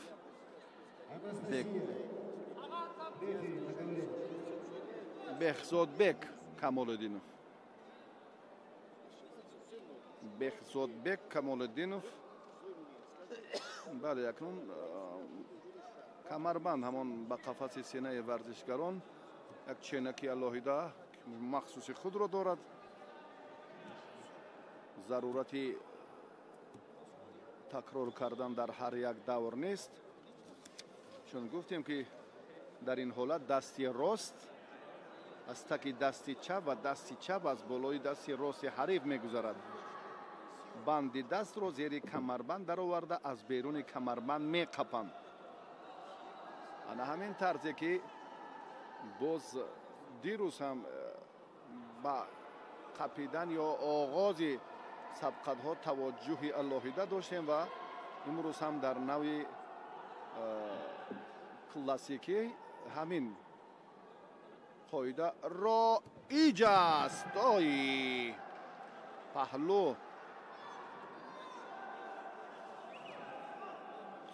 муносиб буд. партофти Карим ба имтиёзи паҳлӯ.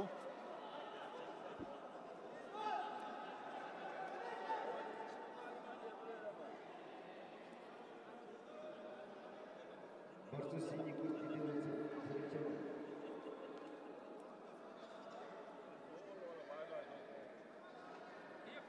Saldırma, saldırma. Basacağız.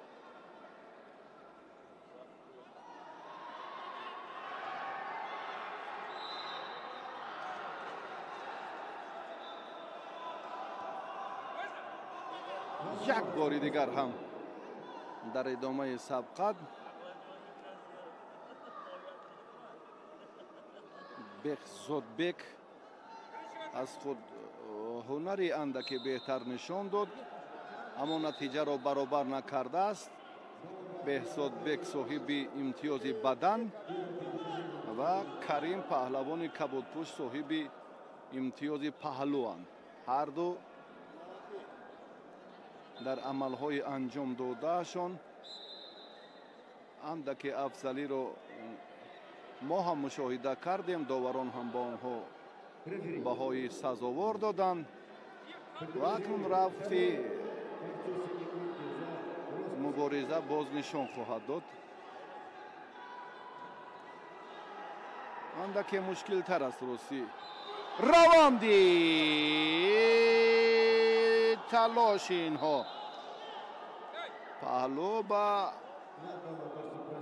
беҳзодбек камолиддинов. беҳзодбек ба пеш рафт. як бадан ва як паҳлӯ дорад. Mongolia.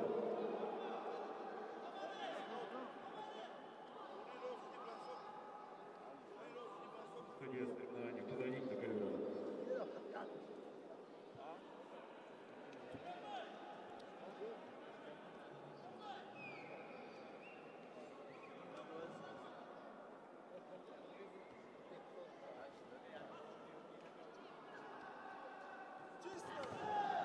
на бадан нодуруст. ин як лаҳза тарзи бале озод шудани дастро баён мекунад довар. аз навори такрорӣ ба ин ҳолат, ба ин кӯшише ки паҳлавонон кардан метавонем боз ҳам тавзеҳи худро тақвият диҳем. дасти ростро паҳлавони кабудпӯш Карим озод гузошт. довар ҳам хеле дилпурона ба ин самт эътибор дод.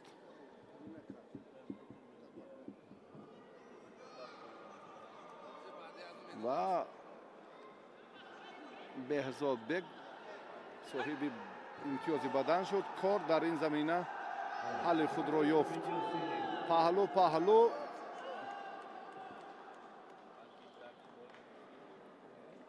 аммо мураббии варзишгари қазоқистонӣ эътироз дорад.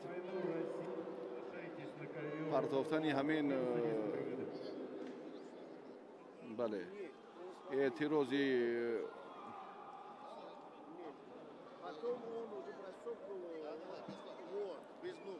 бале без به یگان حرکتی پای اینجا کار خاتمه یافت. ورزشگری بله ورزشگری ازبکستان کاملا در روند مبارزه بدون خطاگی کار را انجام داد. پهلو حلال و بهزادبک کمال‌الدینوف از این مرحله نتیجه دلخواهش را به دست آورد و به دوری بعدی رفت.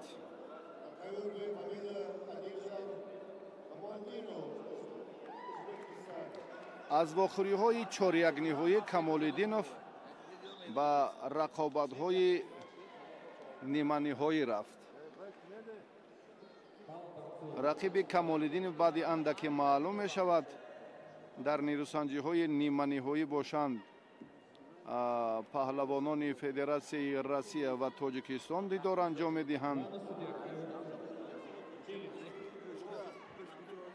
Галимулин бо Искандарзода ва акнун Беҳзод Камолиддинов бо ғолиби ҷуфте ки ҳоло дар майдонанд. Инҳо ҳам варзишгарони Узбекистон ва Тоҷикистонанд.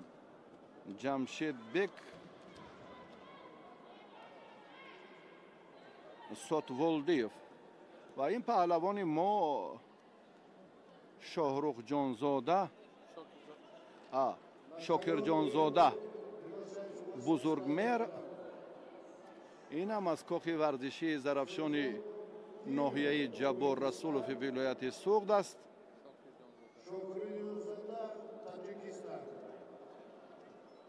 Шокирҷонзода камарбанди худро мукаммал дуруст кард. ҳарифаш ҳам ин корро сари вақт анҷом дод. он афроде ки масъулият доранду дар ин лаҳзаҳо низомро дурусттар риоя мекунанд, гӯштинашон ҳам монанди ҳамон одобашон аст. он нафароне ки дер ё камарбанде пайдо намекунанд ё иллате ба вуҷуд меоранд, дар гӯштинашон ҳам нуқсу мушкилиҳо зиёданд.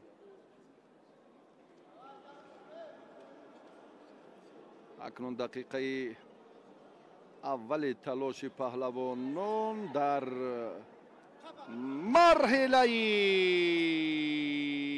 чорякниҳоӣ паҳлу ба паҳлавони Ӯзбекистон Ҷамшедбек дода шуд. Ҷамшедбек дирӯз ҳам дар гӯштини тарзи озод дар навъи дигари камарбандӣ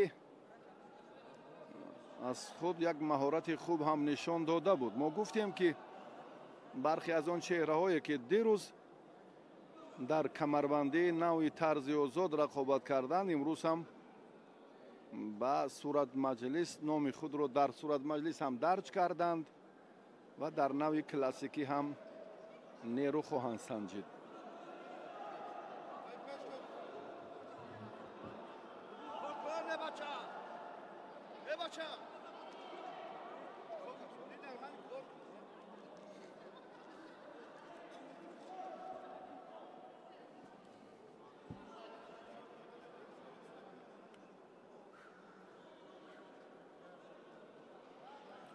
پهلوانی ازبکستان پهلو دارد. بزرگمهر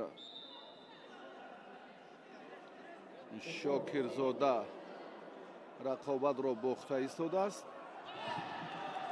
پهلو پهلو حلال، پهلو پهلو حلال. جمشید بک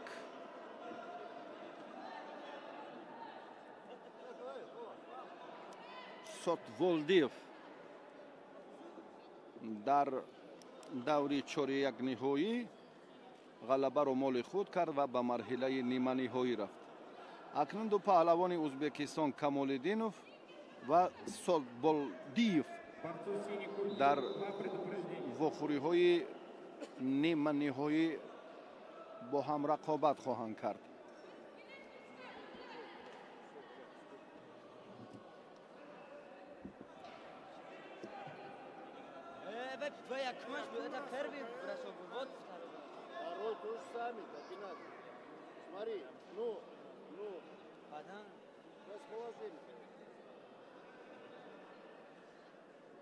Победа одержал Сотковой Узбекистан.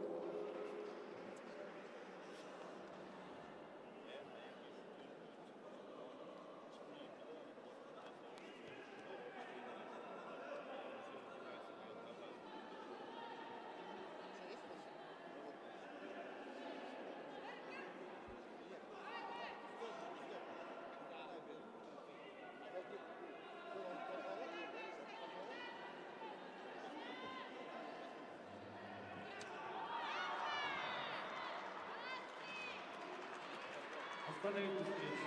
Два балла и Ковер приглашается свыше 100 килограммов. чисто техническую победу одержала Аренбаева Гулюкхон, Узбекистан. Махмудов, Узбекистан.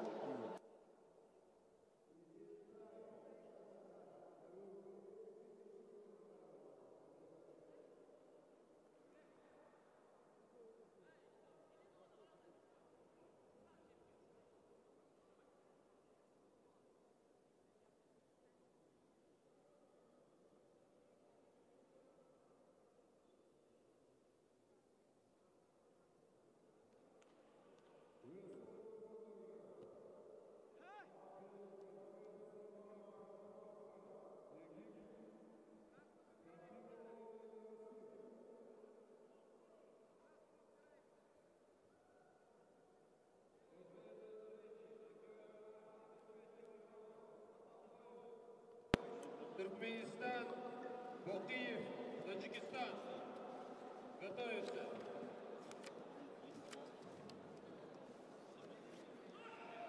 اکنون مبارزه پهلوانان در وزن 100 کیلو در وزن جمع 100 کیلو شروع گردید.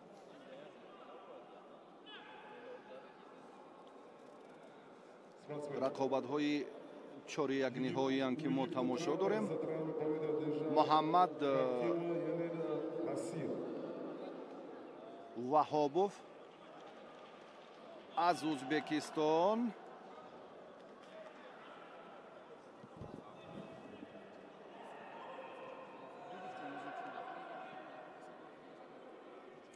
Вес 52 килограмм девушки. Приглашается ковер С. Бокер Бакизи, Сулушаш, Казахстан. Зиагирова, Лейса, Россия.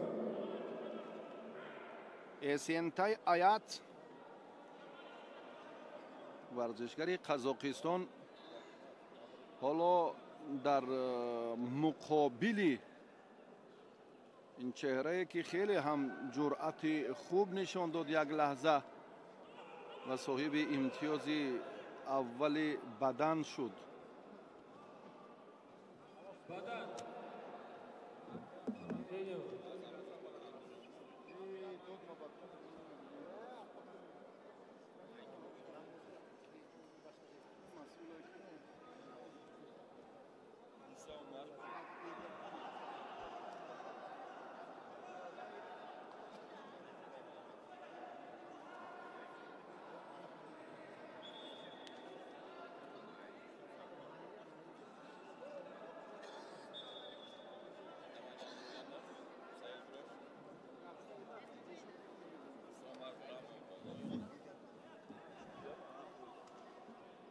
در میان گرانوزن‌ها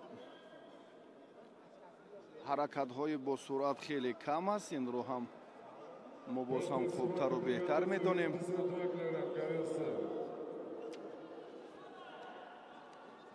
Орбоде, Ховор, Кебисола, Норвегия, Бекназарова, اسینتای آیت Таджикистан. نتیجه را برابر کرد. یادآور می‌شویم که دیروز رقابت‌های ورزشگران در گشتن کمربندی نوع طرزی آزاد صورت گرفت و امتیازها اینجا هم با شماره‌های اللهیده معلوم بودند. امروز با طرز صرف تاجیکی بهاگذاری اولا بدن، دویم پهلو، سوم حلال، آگاهی، تنبیه دویم و مثل گشتین ملی تاجیکی.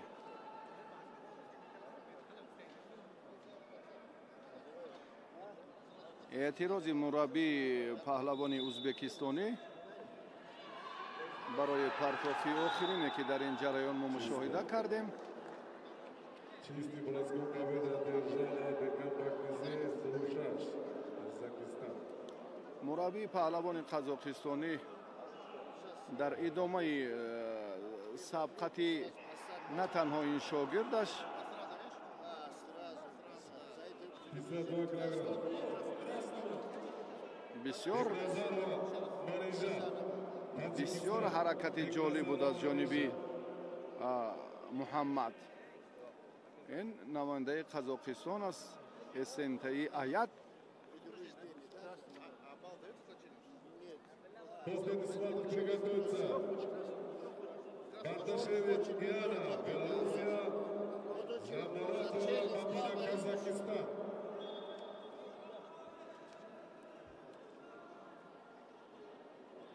Завтра соперник победитель Бекназарова Мадина, Манежа, Таджикистан.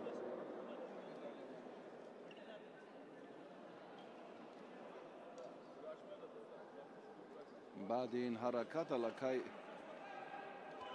кӯшиши паҳлавони қазоқистониро афзал донистанд Приглашается ва ба ӯ имтиёзи бадан доданд.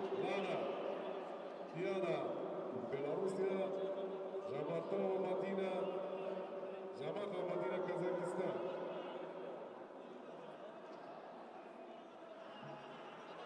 После этой схватки приготовится Аламбергена Альбина, Узбекистан, Рудева Елизавета, Россия. Врач на ковер А.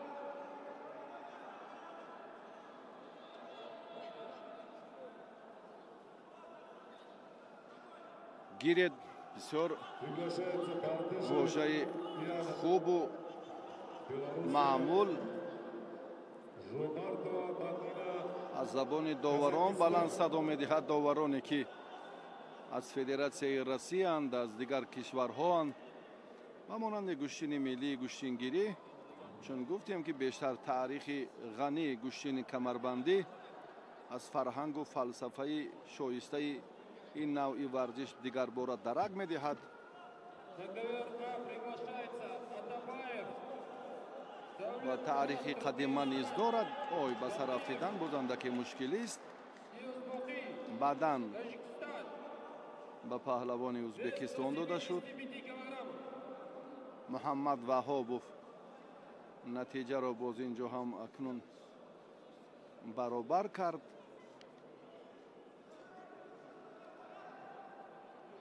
спортсмен. Победа отдается Жамартова Мадина, Казахстан.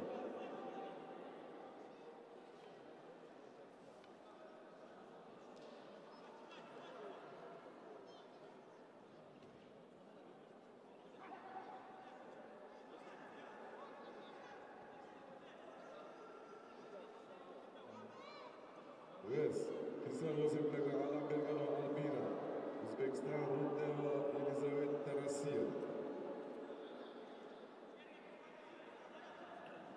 Сатпаев Иран. паҳлавони кабудпӯш сутун дастро сутун мегузорад. ин ҷо ҳам монеа эҷод мекунад барои идомаи рақобати ҳарифаш аз ӯзбекистон, ки ин ҳам дар гӯштини камарбандии навъи Сатпаев Иран. классикӣ мамнӯъ аст Сатпаев. ё роиҷ нест.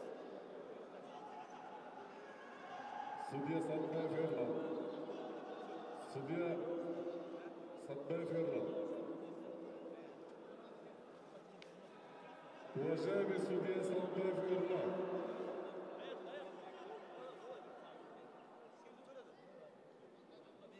Сатпаев.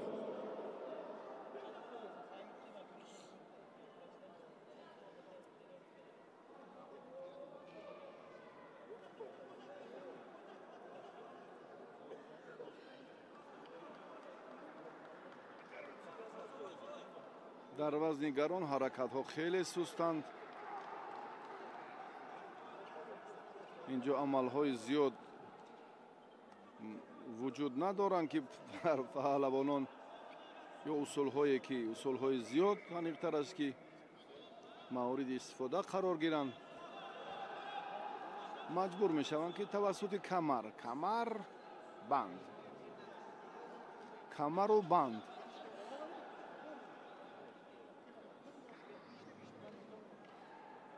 Смена судейская. Идет.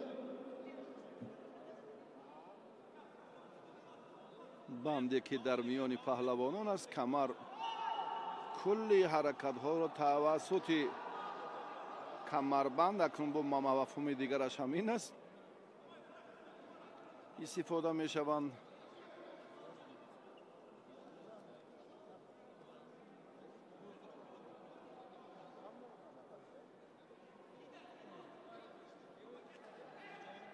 На ковер А готовится вес до 100 килограммов. имтиёз нест. Дергашев Аскар, Таджикистан. Рахат Имамали, Казахстан. Ковер А готовится 100 килограмм.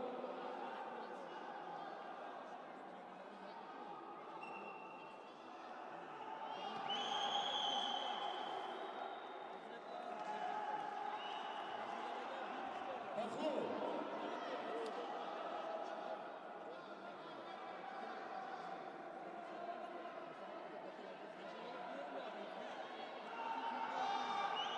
хоҳиши рақобат карданаш нест. Чӣ?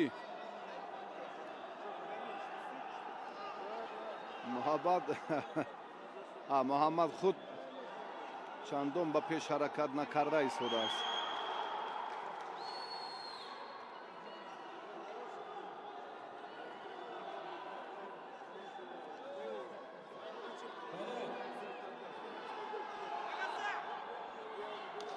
на ин имтиёз нест. варзишгари қазоқистон эстентай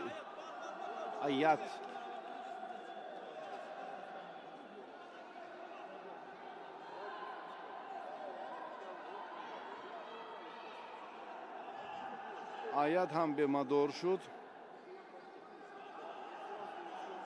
чемпионати ҷаҳон байни ҷавонон сурат гирифта истодааст. ёдовар мешавем дар рӯзи аввал рақобатҳо дар 11 вазн миёни паҳлавонони 21 кишвари ширкат дошта. дар гӯшини камарбандӣ навъи тарзи озод сурат гирифт. боз ҳам рӯзи дуюм дар 11 вазн сабқатҳо сурат мегирад. 8 вазн миёни ҷавонон писарон ва 3 вазн миёни духтарон.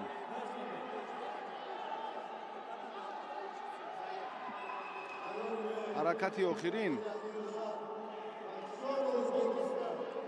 бале, ҳаракати охирин афзалии маҳорати муҳаммад ваҳобовро як бори дигар нишон дод ва ин чеҳра аз марҳилаи чорякниҳоӣ ба даври ниманиҳоӣ рафт.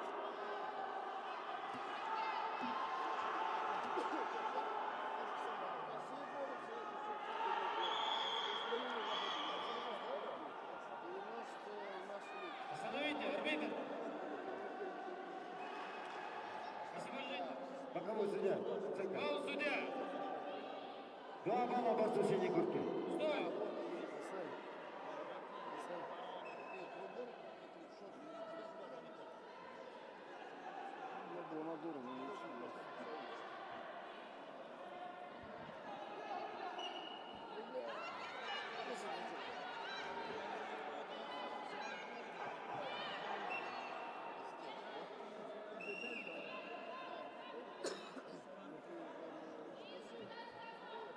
Борцов. Красной куртки.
boshi giryapti, oyog'im o'tib qolyapti men.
Stop it.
Дорогие зрители, тренера судили, прямая трансляция в YouTube,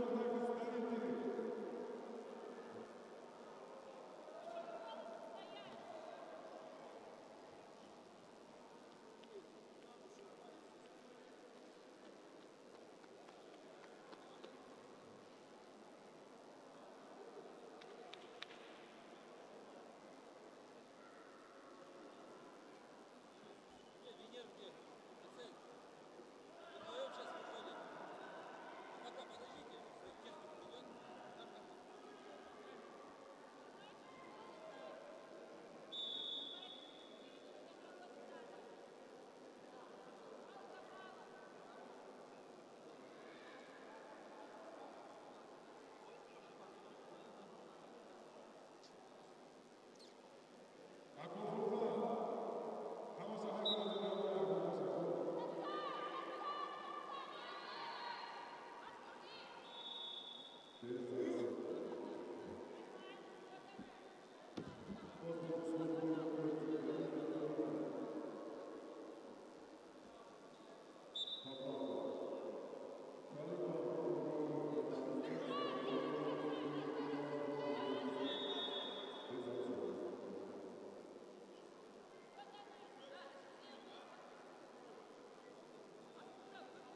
любовь не надо.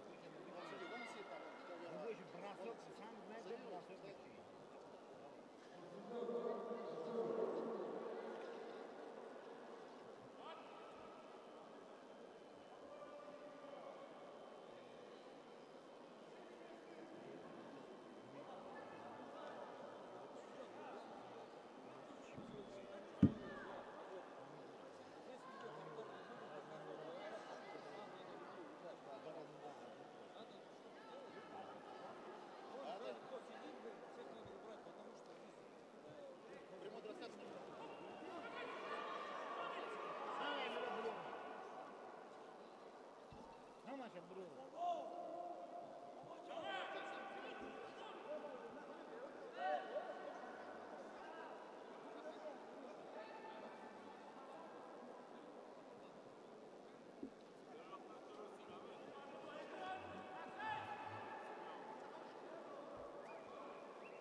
مالی خداحافظ روز دوشنبه زنگت میزنم به قسمت رو بگه رحمت خواب رحمت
Hayda sürükleme.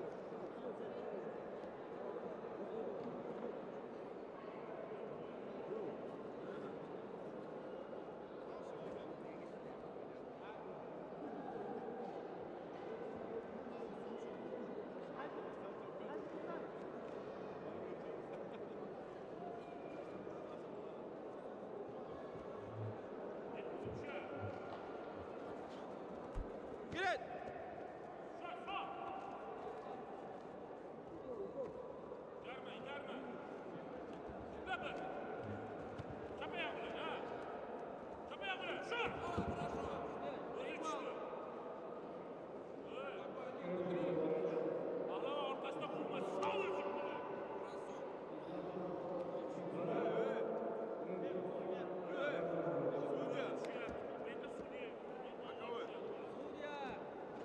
Красный шляпку, нападай.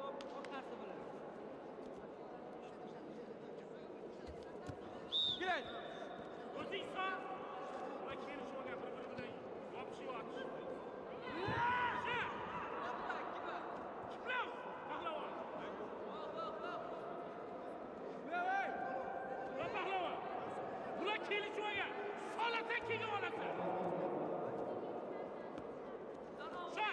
Sağ.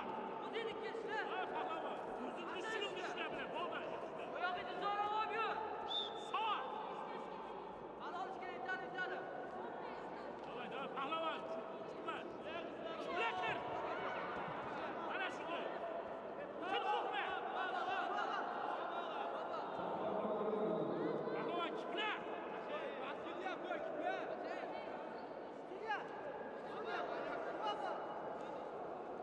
Pahlavon, mana shu shadi. Ko'tar endi. Bir. Davay, tasha. Yana. Kir yonboshla. Yonbosh bitdi. Bir kiplava, bitta kiplava. Kipla, shadi. Pahlavon. Chuqur. Bitta shu o'yinlar ketyapti.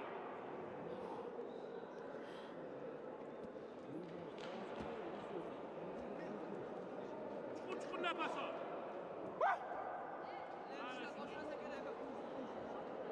Sen yetkizin. Qo'lda yetkizibroq shu, ha?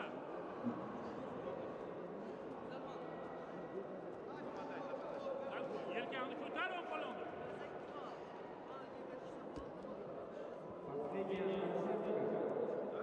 Sen turgis yelkasini ko'tar.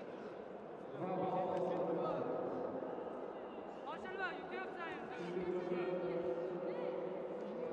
Pahlavon. Oshilma. Ko'tarib turib shu angini ko'tar. Charchab qolyapsan. Keladi, shayza.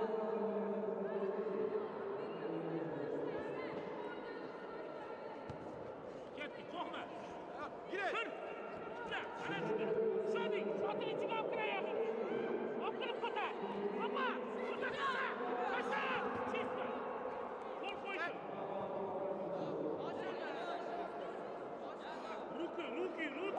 Ruki. Qaroq berdi. Pahlavon, ko'rdingmi? Yana bitti. Kuching yetyapti, bemalol. Yana ishlash kerak o'shani. Pastro. Tukaroqdir. Pahlavon, shavon olsinmaydi. Gel. Aşağıda, bitta kilovar. Shoning, yaxshi. Ayolni olib kelin. Shoning.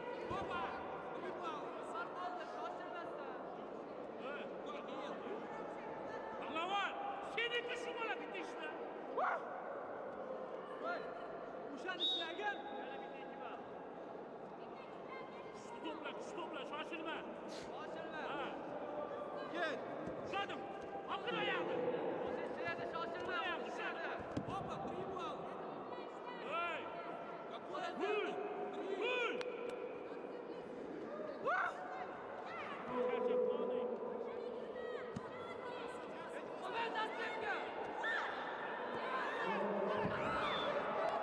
Pahlavon, kuchli to'plab bitta tasha yutasan.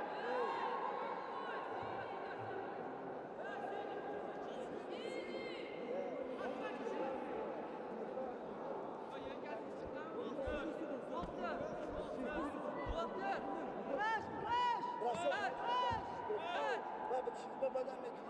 Hiç İstanbul'da meşe var. Oo, hafif olsa. Hayır mı? Sen baba bırak sokalım kasa. Bilme bu. Pahlavon, Ne? Şimdi kamis oluyor. Üstü değil. Yok. Üstü değil. Rasyon neye işi var? Neye işi var? Bu şikayet Avtomobil kiradi, men tushunyapman.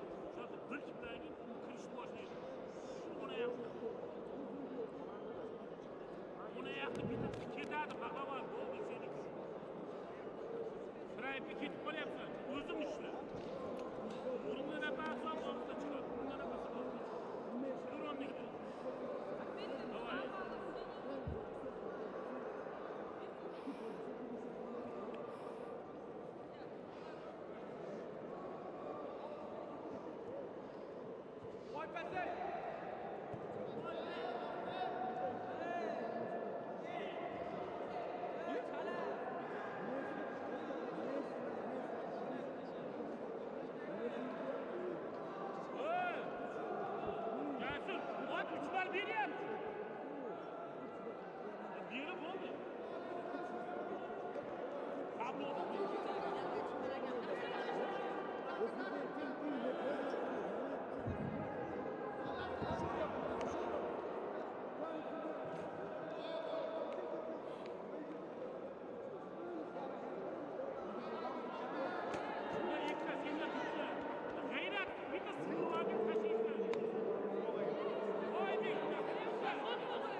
Kaşa!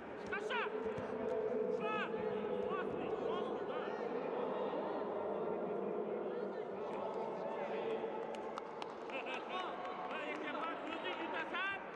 Özü yutasan beradi.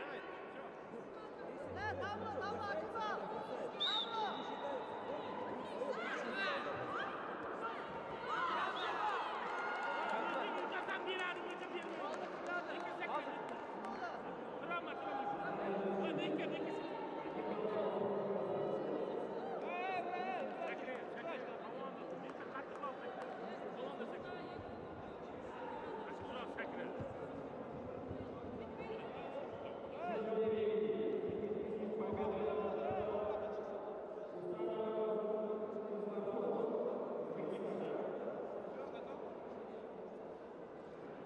Seniki o'zingniki.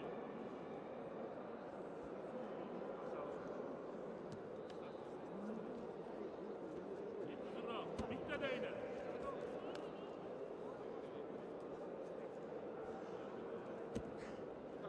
Giret. Yoki bitta kiplab kel. Shodi, kir. Kir endi. O'ti Kaşa! Kel.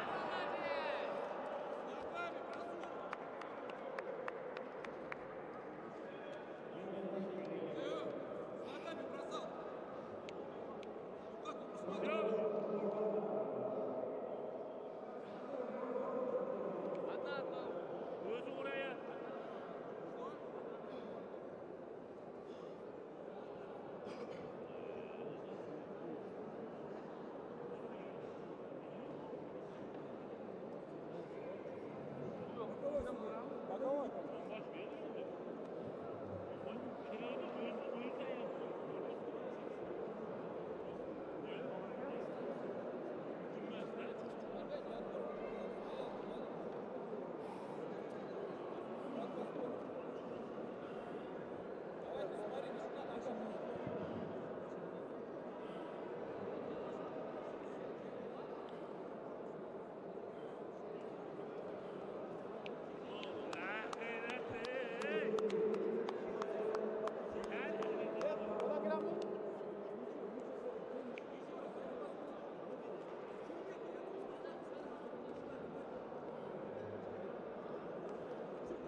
Нормально.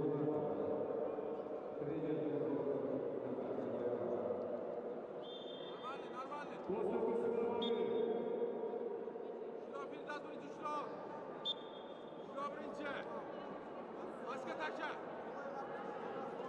Haydi değil dur kutar indi. Kutar. Pardon. Haydar.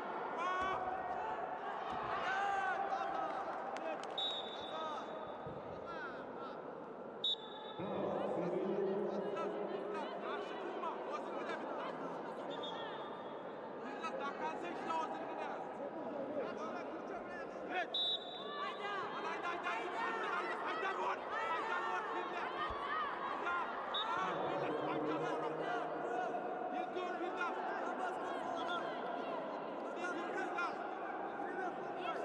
Arasıma vurma. Bir dur birle. Neyse. Boz arkaga. Arkaga boz.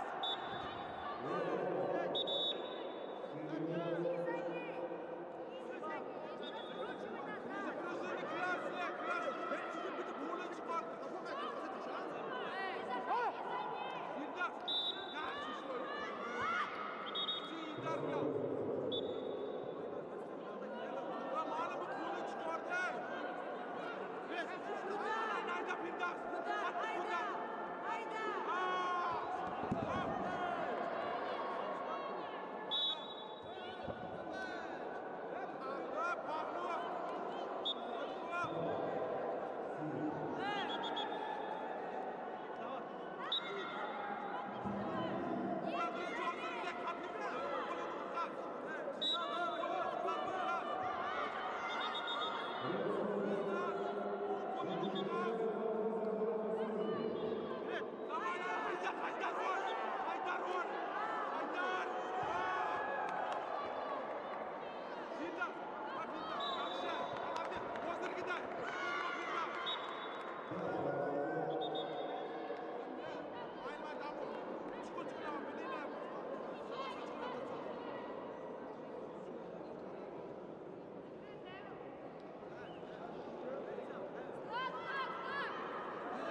Раз,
Hadi.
Yürü.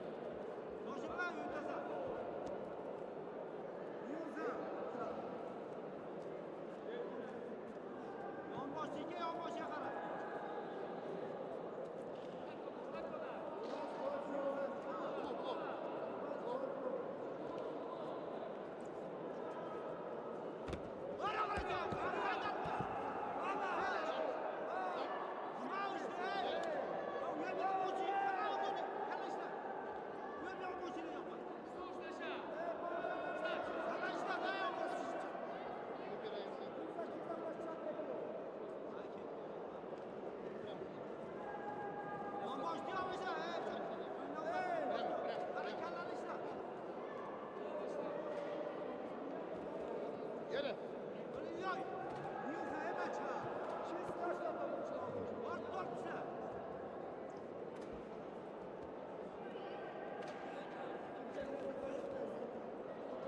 Bu aktif.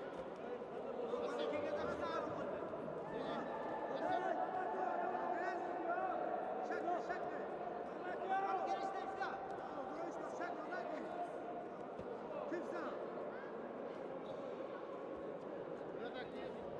Basip. Biraz basip.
Kimse ne? Kimse.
Yere.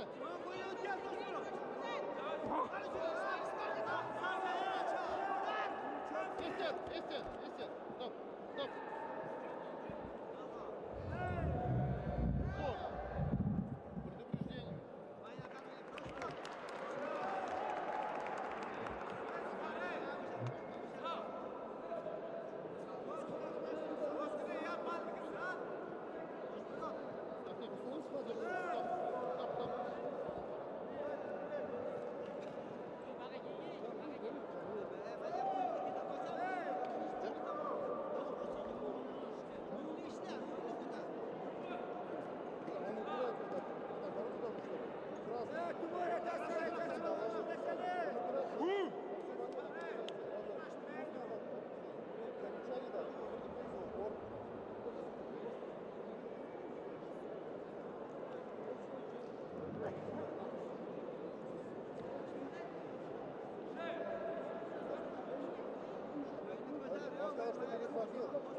Предупреждение. Все, продолжаем. Я объяснил, что нормально.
Это помним.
Скажите,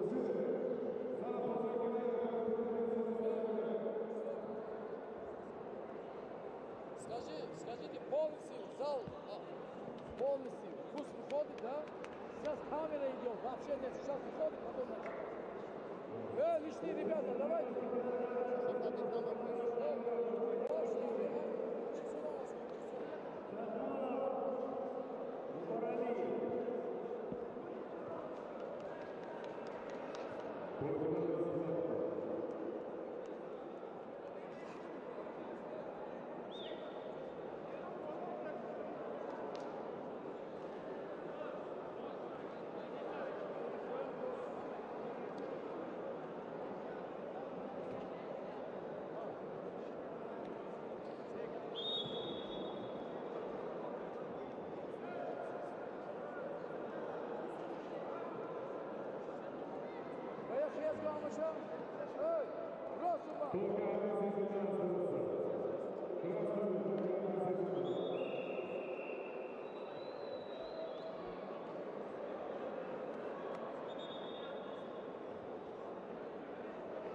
Челлендж, да, челлендж.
Tursunbek Venera, Kazakhstan. Hakimova Yelena, Россия.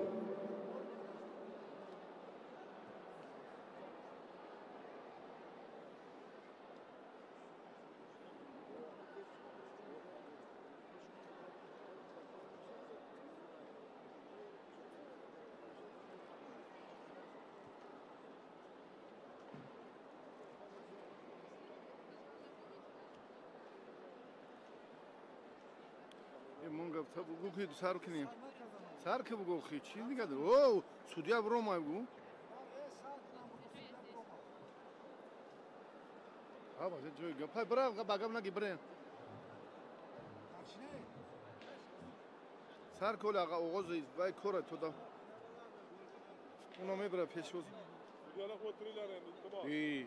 Sudiyala kotriler.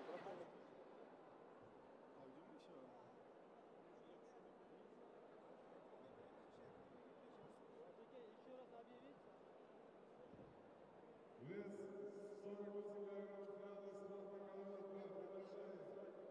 Турсунбек Venera, Казахстан.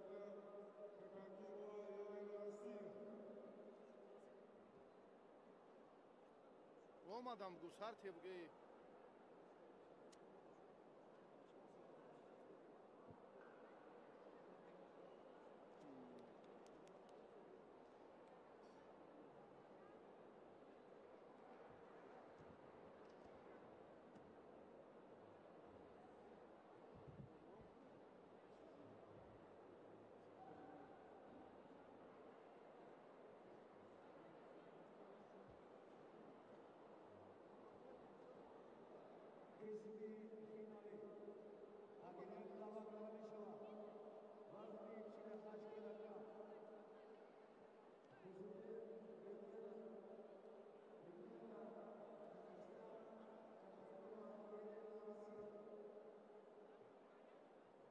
درود بینندگان عزیز، مخلصان برنامه‌های ورزش تلویزیونی ورزش، گزارش مستقیم ما از روز دوم نیروسنجی‌های انفرادی نمایندگان 21 کشور سیاره از مسابقات قهرمانی کمربندی در نوع کلاسیکی منظور شما می‌گردد و آغاز سبقت‌هایی که چون ما از صبح امروز مشاهده کردیم جالبیت رو در وزن‌های 48 52 58 بیشتر و زیادتر نشان داد و باوری داریم که امروز رقابت‌های نهایی این وزن‌ها و وزن‌های باقی مانده هم بسیار با مسئولیت و شهامت خاصه دایر خواهند گردید.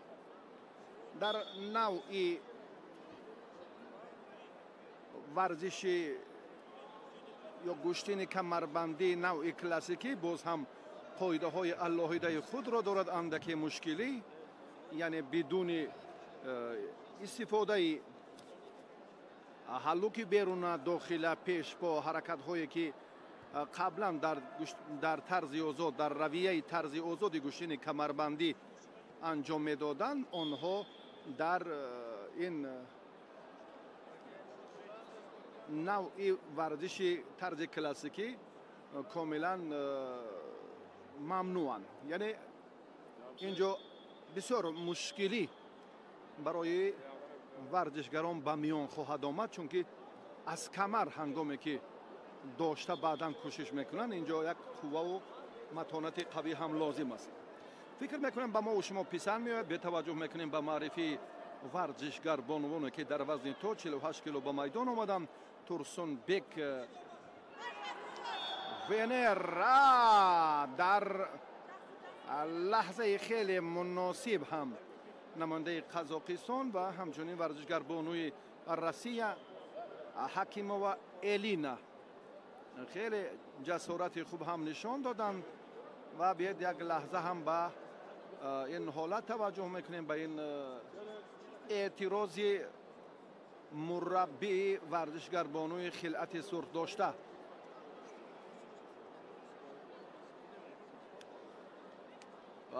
وینه فقط خیلی هم در وینه در رفتی مبارزش خیلی جالبیت هم به نظر رسید وقتی که کارگردان ما سلطان و همچنین فریز گدایف این لحظه را دیگر باره منظور نمودند و خورسندی و تبسم در لبان گلدختر قزاقستانی پیدا گردید و مربی فدراسیون روسیه بسیار خاطرش آزرده شد. این پرتافت حلال بهاگذاری گردید.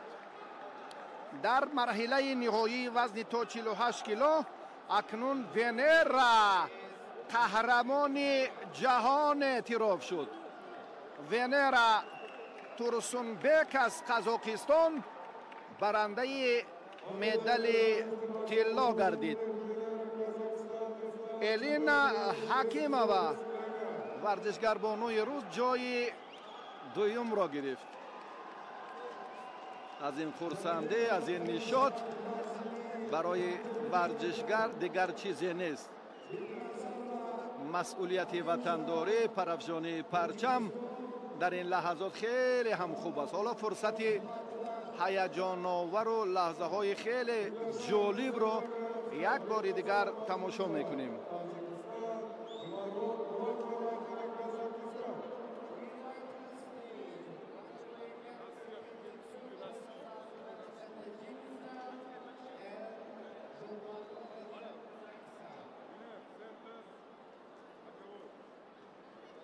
اکنون توجه میکنیم به استقبال نفران دیگر.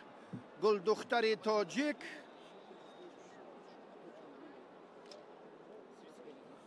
بکنظرova این از شهر کولاب است و همسبق جانانه نظرova دختری که واقعا به دلهای مخلصان گشتین کمربندی نشاط آورد و تا به مرحله نهایی قهرمانی جهان راه را با موفقانه طی کرد و در مقابل نماینده قزاقستان مدینه ژاماتووا نیروسنجی خواهد کرد. منیژه واقعا هم در سبقت‌های قبلی با ورزشگر بانوان روسیه متانت خوب نشان داد. حالا به این نقطه اندک بهتر میگردیم و مدینه را استقبال میگیریم. ورزشگر بانوی قزاقستان با خلعت کبود است و واقعا منیژه امروز هم ببینید که از یک گوشه دیاری وطن محبوبمان کولابشهر یک دختری که بسیار هم با استعداد و هنر والایش دلها را به تسخیر آورد و جانانه هم در برابر منیژه دوگانه‌اش دیروز بسیار هم هنرنمایی عالی کرد و تأسف که دستش را هنگام حرکت ها از کمربند بیرون کرد که این در گشتین کمربندی بسیار اشتباه است. این کار را 3 بار انجام داد جانانه و از مدال طلا محروم گردید و امیدواریم که امروز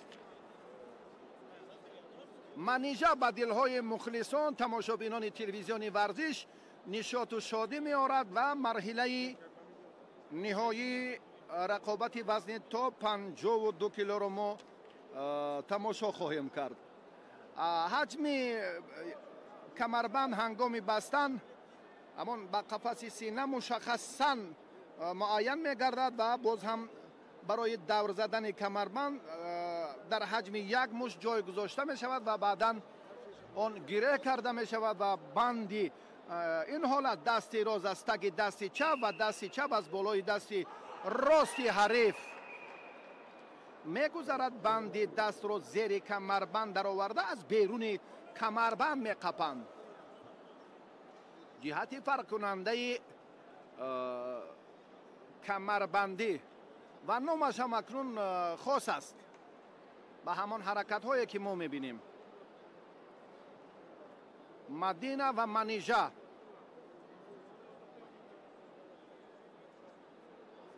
бегназара ва ҳоло дар сарашро бояд пас накунад, хам насозад ки дар ин лаҳзаҳо андаке мушкилӣ ҳам ба миён меорад. ин ҳолатҳо мо аз дирӯз ҳам дидем ки бисёре аз варзишгарон осеб диданд ва ҳоло акнун барои доштани камарбанд ҳарду фурсат пайдо карданд. ой Манижа на довар ин ҳолатро ғайриқоида меҳисобад. чемпионати ҷаҳон дар риштаи камарбандӣ байни ҷавонони то 20 сола дар шаҳри хуҷанд сурат гирифта истодааст. бори аввал ҳам дар таърихи варзиши кишвар ин рӯйдод ба вуқӯъ пайваст. 21 нафар 21 кишвари сайёра ба ин мусобиқот сафарбар гардиданд ва дар бораи Манижа Бегназарова метавон гуфт ки дар мактаби варзишии Кулобшаҳр фаъолияти варзишии худро таҳти роҳбарии мураббӣ Ҳасан шурӯъ карданд ва баъдан ҳам ба муҳаббаташон ба гӯштини миллии гӯштингирӣ бештар шуд. дар минтақаи Кулоб як мавқеи алоҳидаи худро пайдо кард. Манижа боз ин лаҳза ду имтиёзро аз даст медиҳад. Мадина аллакай пайхас кард ки рафти сабқа чӣ гуна бояд бошад. доштани аввал яъне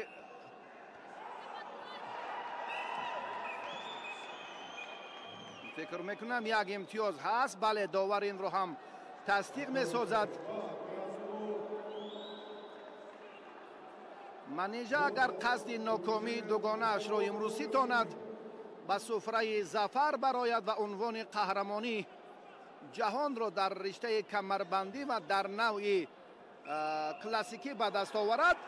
як рӯйдод, аммо ин лаҳза ҳам боз ду холи дигарро Манижа аз даст медиҳад. ва агар таваҷҷӯҳ кунем як лаҳзае ки инҷо ҳам баъдан паҳлӯ ҳалол имтиёзҳое ки мушаххас гардидан вазъи саломати Манижа чандон хуб нест. на омода аст ки рақобатро идома диҳад.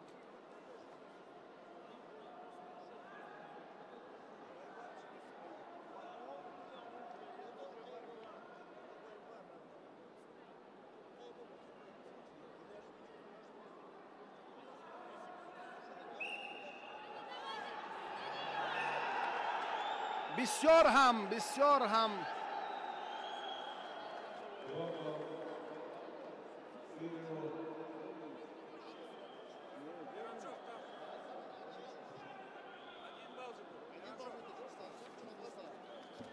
ҳасан мураббии Манижа инҷо андаке хотираш мушавваш аст. агар ҳаракате ки дар ин лаҳзаҳо мебинем, дидед ки гуфтем ки дар ин лаҳзаҳо хеле ҳам фурсати ҳаяҷоновар, ин тарзи озод, рақобатҳое ки дар муборизаи варзишгарон инҷо ба назар мерасад. бале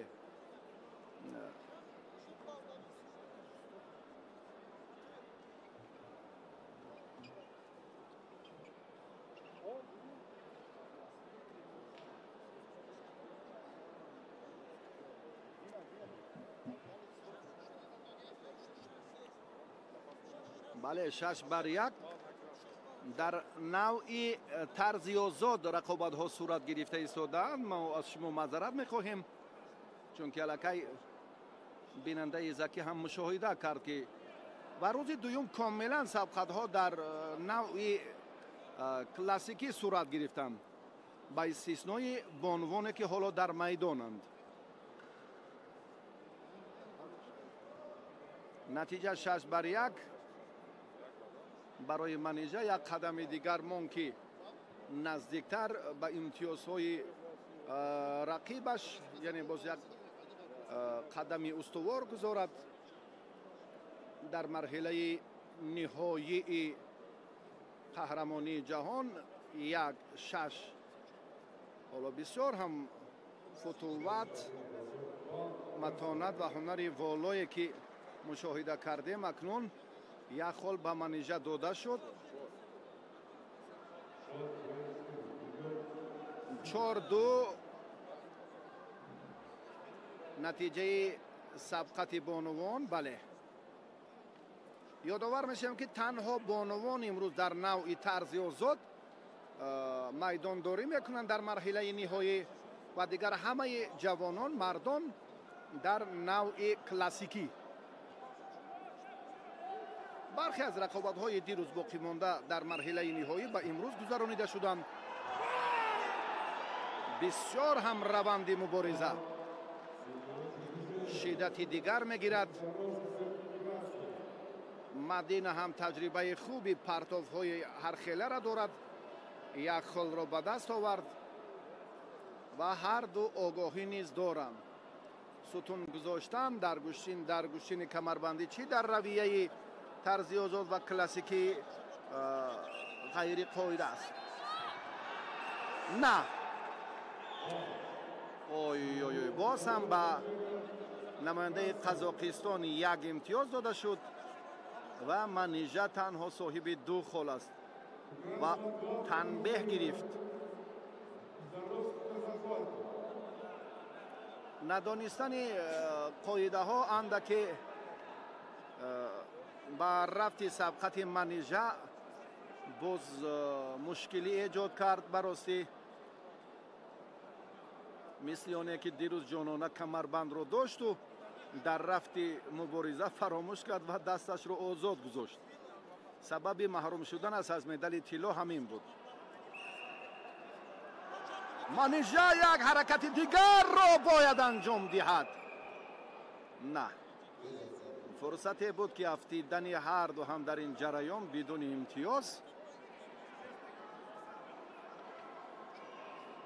یا باز لحظه های خیلی حساس. 2-4 منیژه هرچی زودتر باید نتیجه را تغییر دهد. مبادا که مدینه اگر یک پرتافت 2 امتیاز انجام دهد، رفت سبقت اکنون انجام یافت. مدینه در ادامه سبقت ژماتووا پرتافت خیلی خوب و سری وقتی را انجام داد و منیژه بگنظر و ورزشکار جمهوری تاجیکستان اینجا از پای راستش آسیب دیده است. یک بار دیگر این حالت را می توانیم ببینیم که بسیار هم نماینده قزاقستان همان پرتافت با سرعت خود را بسیار در سطح ضروری استفاده میکند و با بله افضلی بیشتر در این مرحله مدینه ژماتووا با گرفتن زینه اول عنوان قهرمان جهان شرف یاب گردید. ورزشکار تاجیک بانوی کلابشهر منیژه بگنظرova جای دوم را گرفت.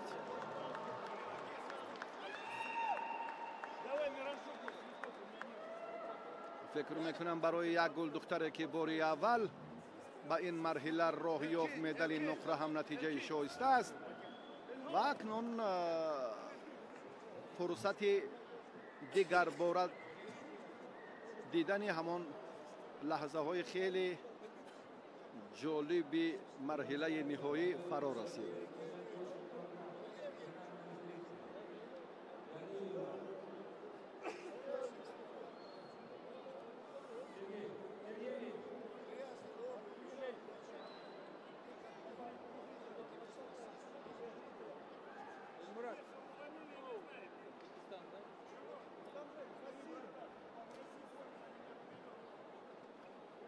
بعد چند لحظه باز هم مرحله نهایی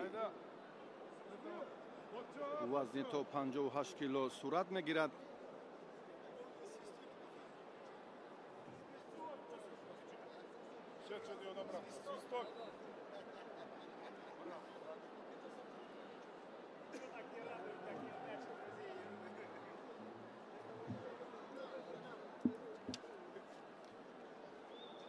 در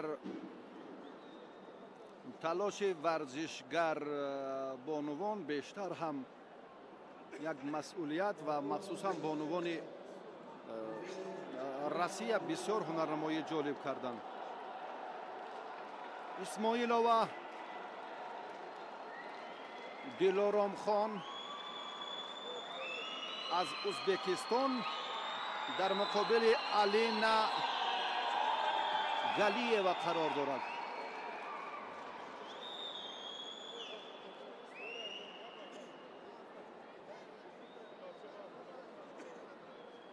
الینا با خلعت سرخ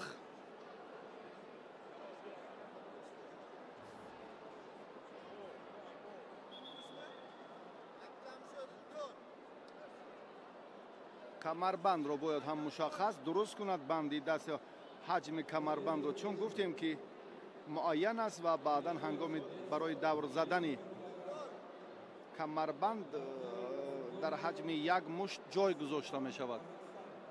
حالا مربی دسته فدراسیون روسیه این رو هم از ما خوبتر می داند، کمربند رو باز هم و بعدا جای یک مشت گذاشته شد برای دور گشتن کمربند آن را گره میکنند و به رقابت میپردازند.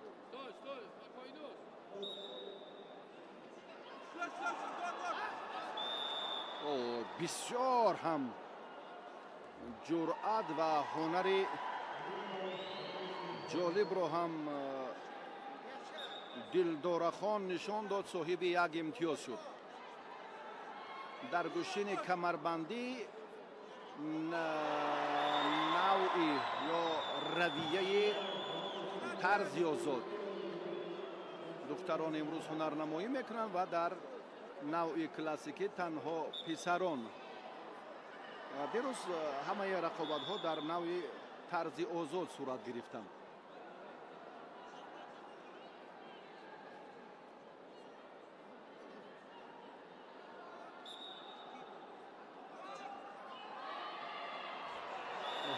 بسیار هم دلدارخان با جرأت با غیرت خود را نشان میدهد. روند مبارزه یک بار دیگر نشان داد که نماینده روسیه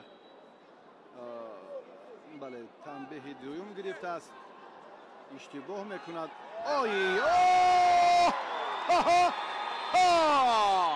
انا این واقعا هم تمام هواداران کشتین کمربندی بانوی ازبکستان را دستگیری میکنند.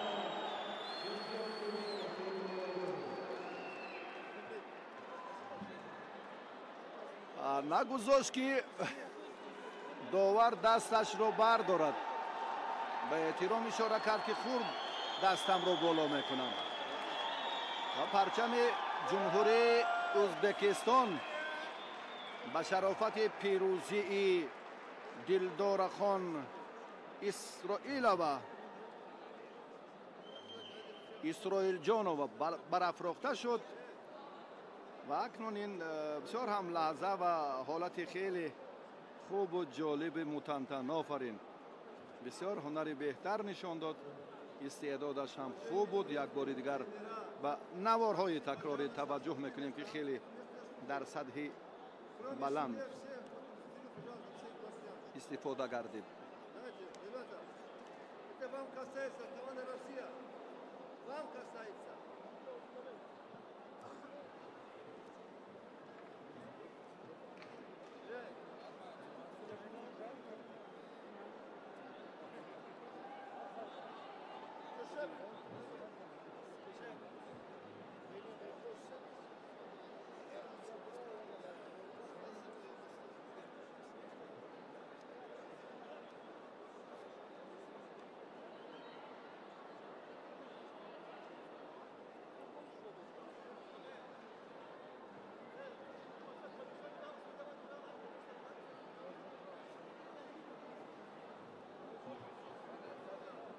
مبارزه پهلوانان در روز دوم قهرمانی جهان در کشتین کمربندی ادامه می‌یابد.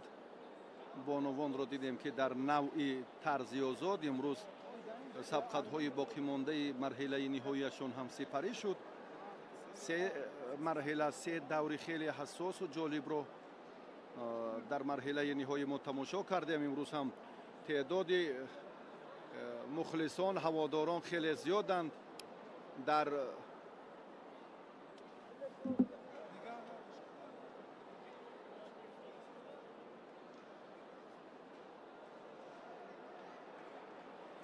дар марҳилае ки чун мушоҳида мекунем хеле ҳам ҳаводорони гӯштини камарбандӣ зиёд шуда истоданд. ин аз он шаҳодат медиҳад ки оҳиста оҳиста ин навъи варзиши аҷдодӣ дар вилояти Суғд ҳам боз ҳам дигар бора рушду инкишоф меёбад.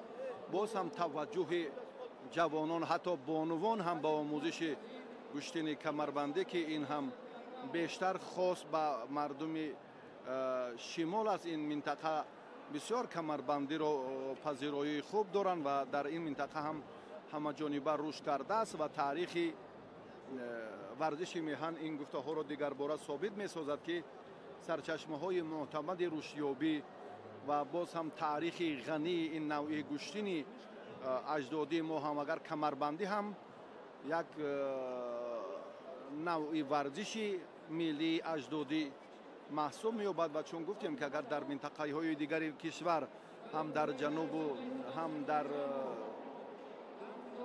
шимоли ҷумҳурӣ рушди гӯштини миллии гӯштингирӣ дар авҷи аъло бошад, дар қисмати шимоли ҷумҳурӣ ҳам камарбандӣ ҳамчун варзиши суннатии мо хеле ривоҷу инкишоф ҳам ёфтааст.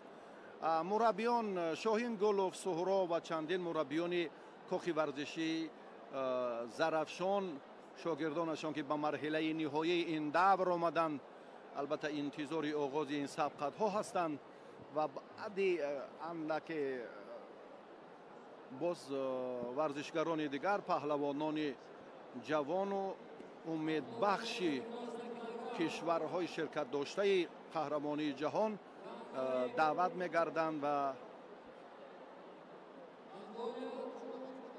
дар вазни то 90 кило акнун паҳлавононро мо истиқбол мегирем.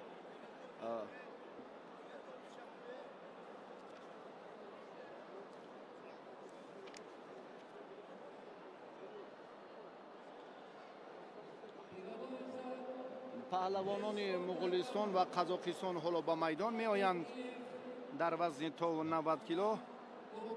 Ганзорич ана ҳамин чеҳрае ки дирӯз ҳам дар гӯштини тарзи озод хеле таваҷҷӯҳ ва кӯшишҳои бештар дошт. ва Карим, ин паҳлавони қазоқистони Карим ном дорад. Асилжан Карим аз қазоқистон аст бо хилъати кабуд. ҳоло акнун ҳарду ҳам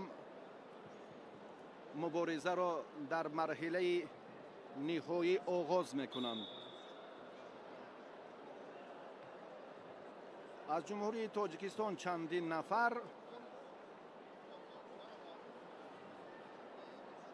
муддаиён дар ду зергурӯҳ қарор доштанд. мутаассифона яке аз онҳо ба ҷои сеюм шарафёб гардид ва ба марҳилаи ниҳоӣ паҳлавонони мо дар вазни 90 кило роҳ ёфта натавонистанд. акнун дар навъи классикӣ ҳоло сабқатҳо шурӯъ гардиданд.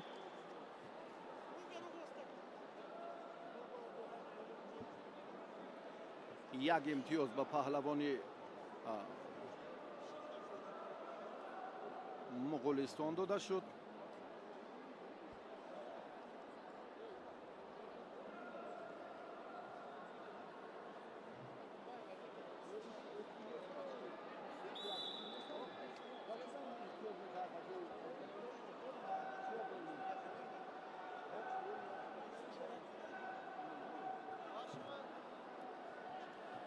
миёни мардон ҳам рақобатҳои мавқуфмондаи дирӯза дар чор вазн баргузор нашуданд. бале, ба мо ҳам اطلاعی که میدهند چندان دقیقیت ندارد، چون که از آن کاتبات از مسئولین از روند کار خود دفتر مطبوعات در قهرمانی جهان بسیار هم جزئیات و مشکلات اطلاعاتی بسیارتر بودند و گفتن رقابت ها چون دیروز هم سپری گردید و حالا اطلاع است که این هم در رویه طرز آزاد این سبقت های باقی مانده روز اول است که صورت گرفته ایستادند.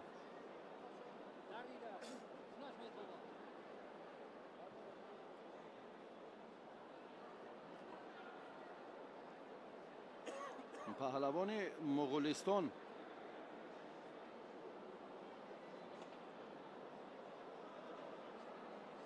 برای درست کردن لباس های ورزشی خود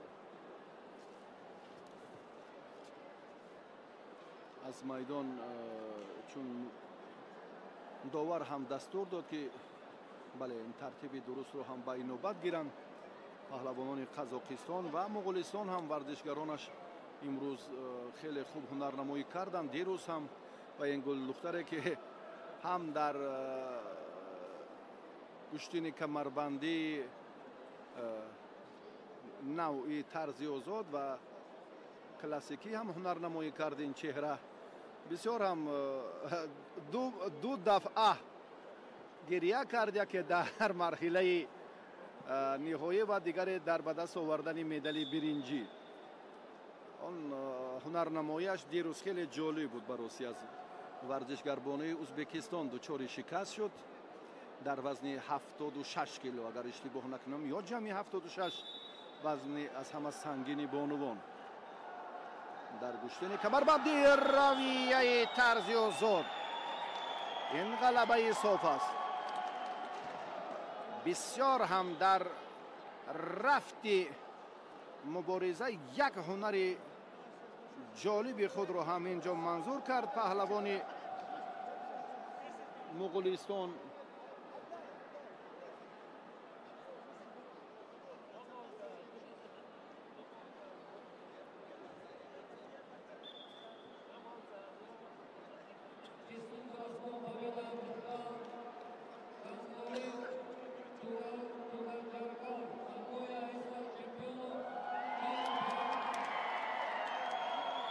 گنزوریگ توکسال جرگل در مرحله نهایی وزن تا 90 کیلو غالب آمد. برنده مدال طلا عنوان قهرمانی را در شهر خوجند تاجیکستان استقبال میگیرد و خرسندی مربیش هم به حدود از واقعا همین لحظه با یک صمیمیت بسیار هم احترامانه دستور داد به شاگردش که این نشاط رو و این خوشبختی رو یک بار دیگر هم به تماشابینان منظور کنند. این از زحمت شبانه روزی مربیان و این از لحظاتی که خیلی هم در تاریخ صحفات اللهیده دارد.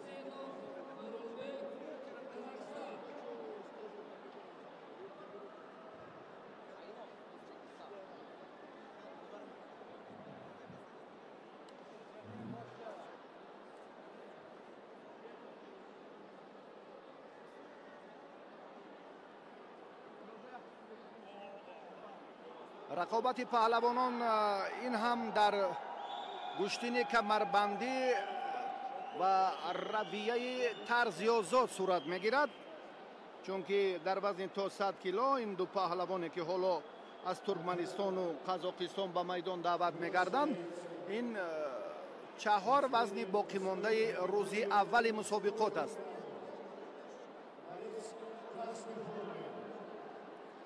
اوبک اسنوف نورلوبک اسنوف با خلعت کبود به میدان آمد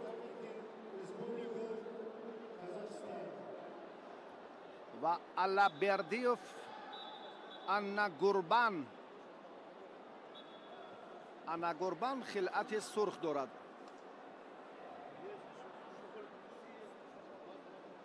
بیننده زکی خود احساس میکند که در رقابت ابتدا بانوان و همچنین باز مردان هم جوانان تا سن 20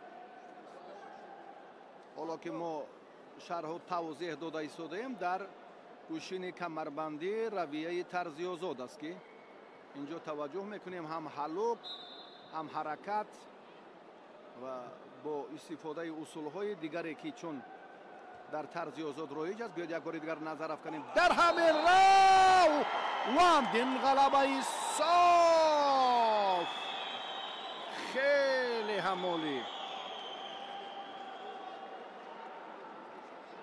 Alaberdiev Anna Gurban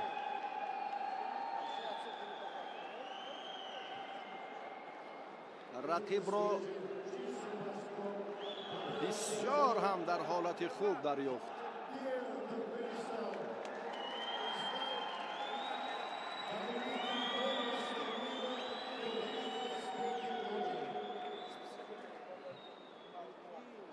Asenov Nurlibek به اشتباه را داد و واقعا هم روند تلاش یک بار دیگر ثابت نمود و تندرستی قدرشناسی و بلند بودن هویت ملی این چهره ها را یک بار شما نظر کنید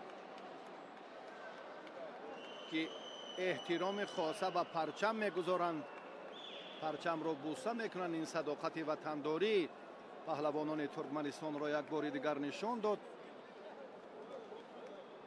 و توسط ورزش البته باز هم دلها صداقت و احترام ها به هم می آیند چون که ورزش سرحد ندارد و در مجموع امروز هم یک فلسفه غنی آداب و اخلاق و اطوار و تمیز برای خود نسل امروز و آینده هر یک کشور بود و میماند. در نوع کمربندی در نوع طرزی آزاد سبقت ها رو ما اینجا تماشا کرده ایستاده ایم و دو آخری دیگر هم که ورزشگران ما در آن مرحله ها هم شرکت دارند. در وزن 75 کیلو پهلوان ما دلمراد زاده با نماینده ازبکستان رقابت میکند و در وزن 80 کیلو باز هم امامزاده بهرام با نماینده ازبکستان جهانگیر نظامیدینов. اما این رقابت ها موقوف گذاشته می شوند تا لحظه دیگر و ما چهره های دیگر را به شما معرفی میکنیم.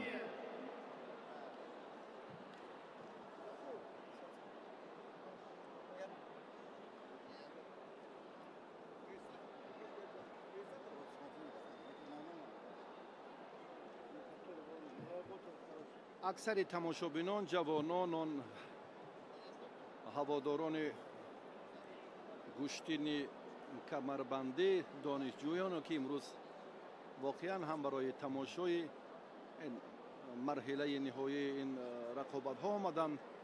بیاید اکنون باز ورزشگران جمهوری ازبکستان و فدراسیون روسیه را استقبال گیریم.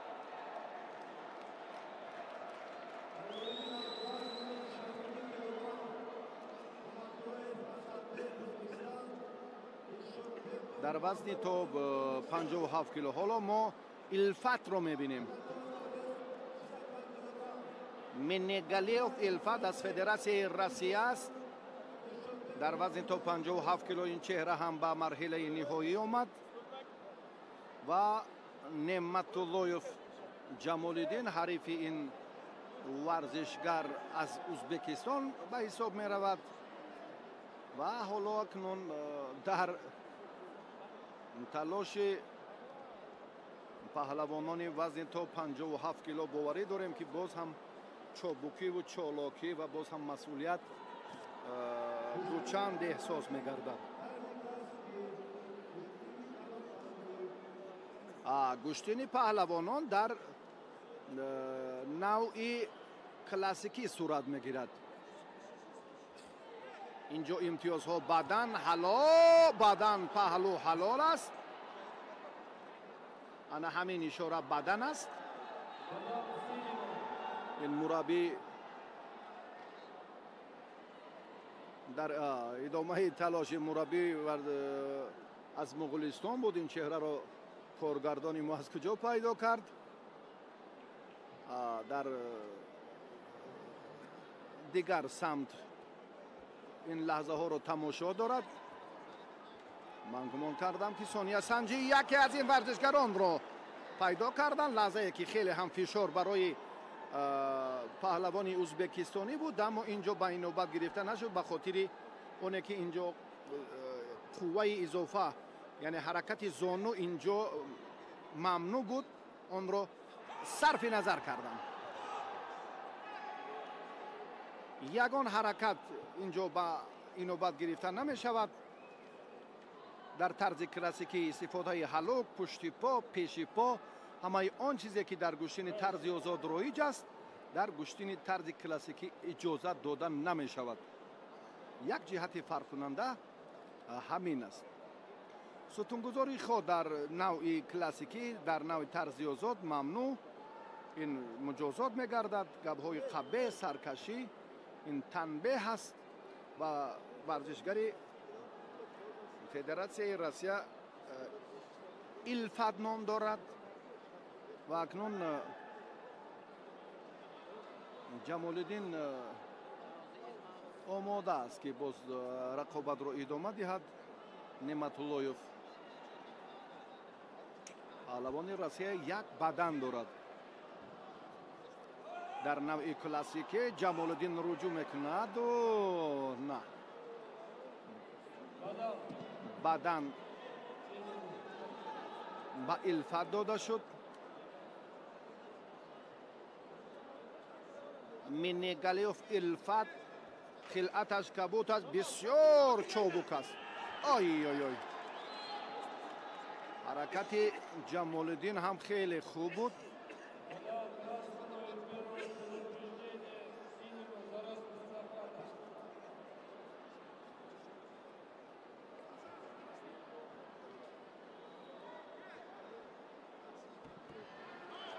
داور کنجی اینجا هم از مغولستان بود که یک لحظه ما این چهره را منظور کردیم. داور کنجی و اکنون سطحی برگزاری مسابقات با قهرمانی جهان مانند شد.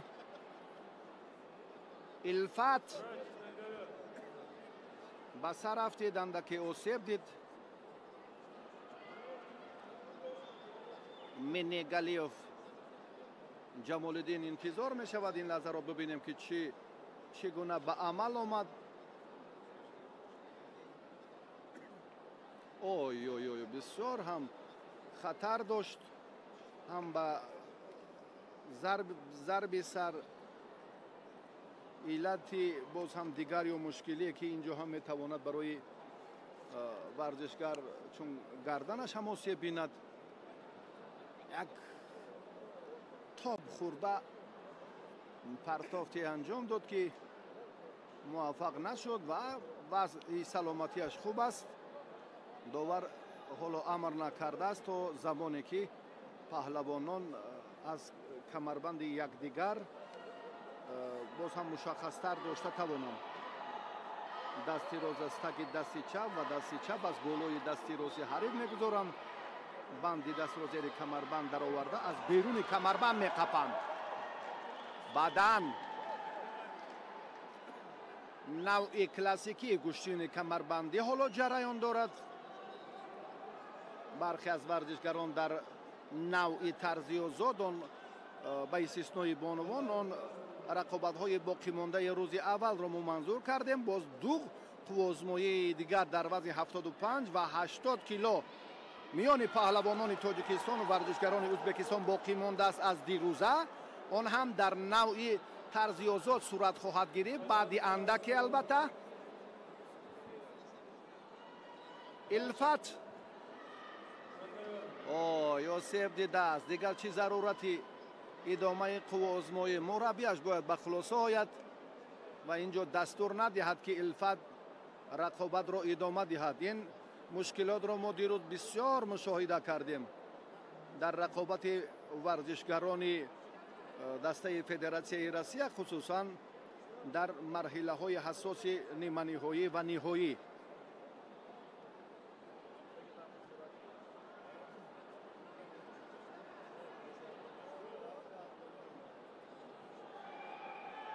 ҳоло Илфат боз ҳам омода аст, мураббиаш ҳам интизоре ки ой Илфат дар ин ҷо шояд муваффақ бошад, аз майдон берун буд. кӯшиши варзишгари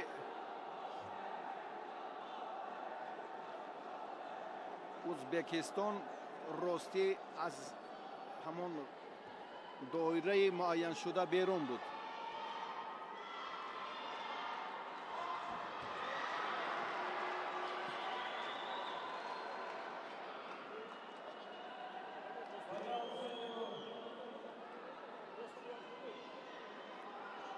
бадан се бадан гирифт. се имтиёзи аввали навъи классикиро паҳлавони Россия ба даст овард.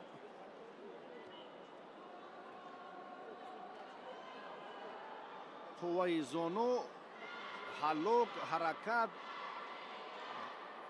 тавассути боз ҳам истифодаи усулҳое ки дар навъи тарзи озод роиҷанд дар ин ҷо комилан ҷода дода намешавад.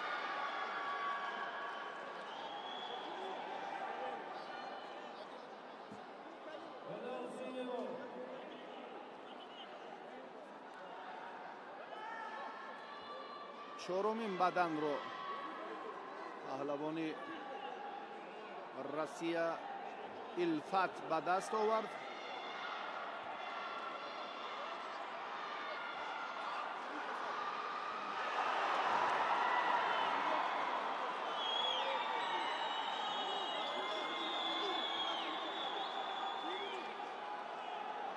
баъдан ба паҳлавони узбекистон Ҷамолиддин Неъматуллоев.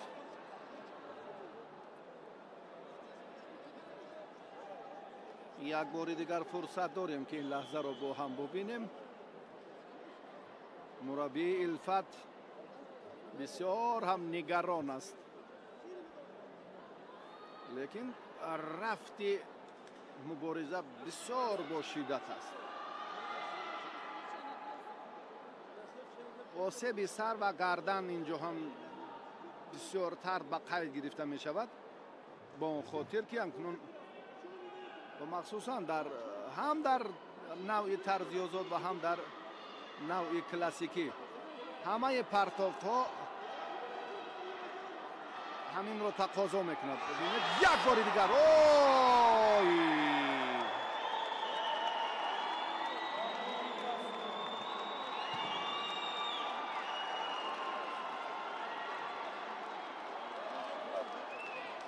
партофти Ҷамолиддин Неъматуллоев ин ҷо ҳам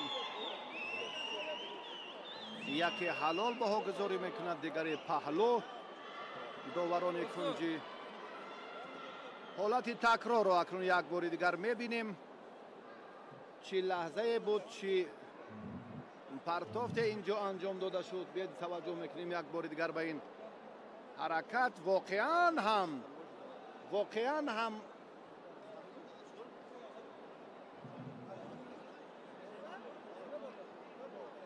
кӯшиши Ҷамолиддин дар сатҳи баланд буд.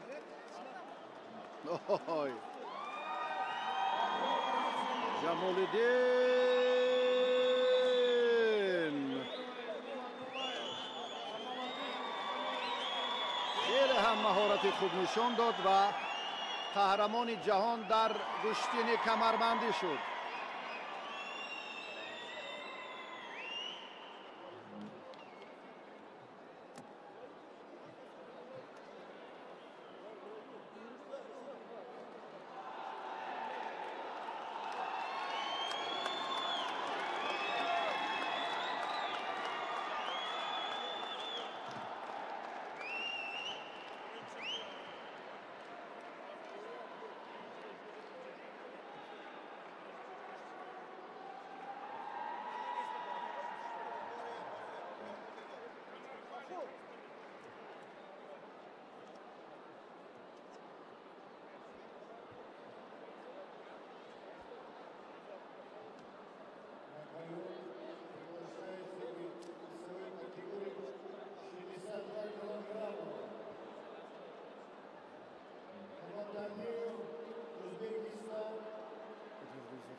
اکنون مبارزه پهلوانان دیگر شروع می‌گردد.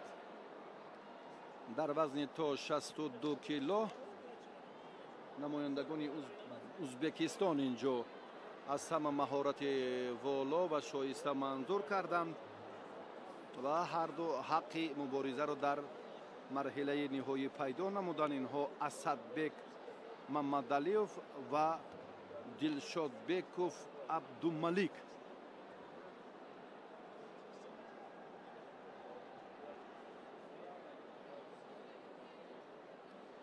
این بسیار هم نواری جالب، بسیار شهامت تالار را هم کارگردان نشان داده توانستند. فکر میکنم چنین زیبایی برای تماشابین، برای واقعا افرادی که گوشتین رو دوست می‌دارد خیلی خوش است. رقابت ادامه می‌یابد. دقیقه اول سبقت مرحله نهایی وزن تا 62 کیلو. در مرحله نهایی رقابت‌های طرزی و زود راستی چنین شهامت نبود. تالار هم که خیلی هم کم آدم بود. امروز علاقه فضای ادانه است.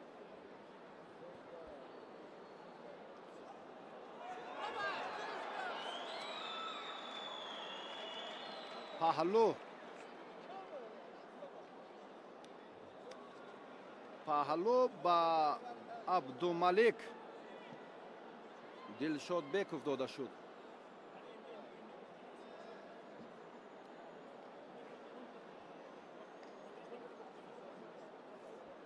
بله، کمربند رو داشتن. مطلب خود ورزشگر هم همین است که کار از آغاز بهتر باشد. پهلو با ورزشگری دیگری ازبکستانی اسدبک محمدعلیوف هم نتیجه را برابر کرده توانست.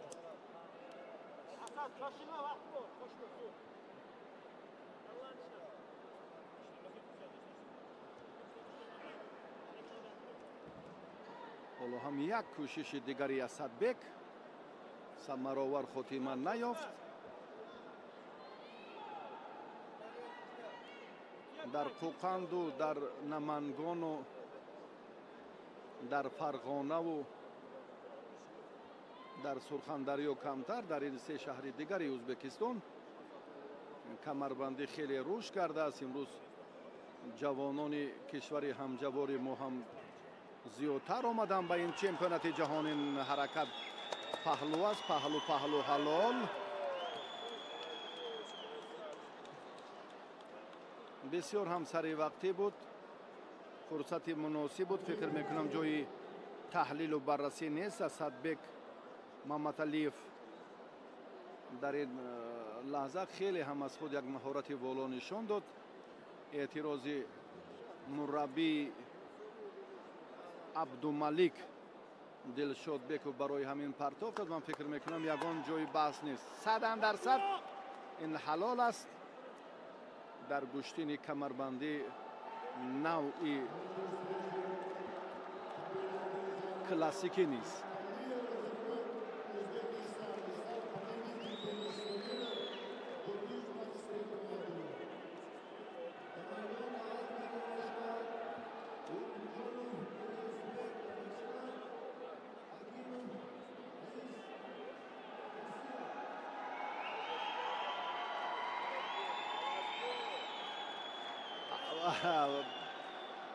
این منظره هم بسیار لحظه جالب. راستی چی جای گیله، کسی که غالب باید پرچم ازبکستان پرافشان می شود. در نهایت به هم آمدند. اولا اندک مربیان اعتراض پیدا کردند و در نهایت به هم آمدند و لحظه خیلی خوش و جالب رو هم به تماشابینان منظور کردند. حالتهای تکراری.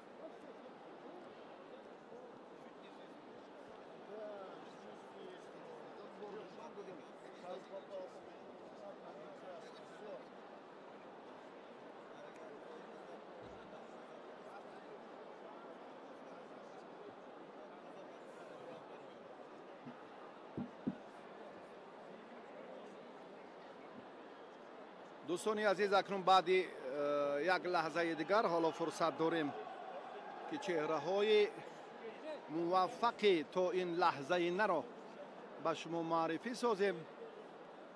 آنهایی که در وزن تا 68 کیلو از خود یک استعداد و مهارت والا نشان دادند و به مرحله نهایی این قهرمانی جهان در رشته کمربندی در رویه طرز کلاسیکی راه یافتند. این پهلوانان یکی از روسیه و این از از روسیه است با خلعت کبود. حکیموف نسبش و از نام دارد با 3 غلبه اندر میدان گردید، یعنی خیلی هم یک استعداد خوب داشت. الیاس بک یعقوب جانوف از ازبکستان، پهلوانی که کمر و خلعت کبود دارد، سرخ دارد.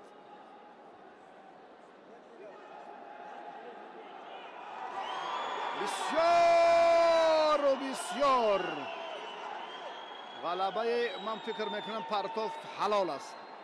این فکری من سونیا سنجی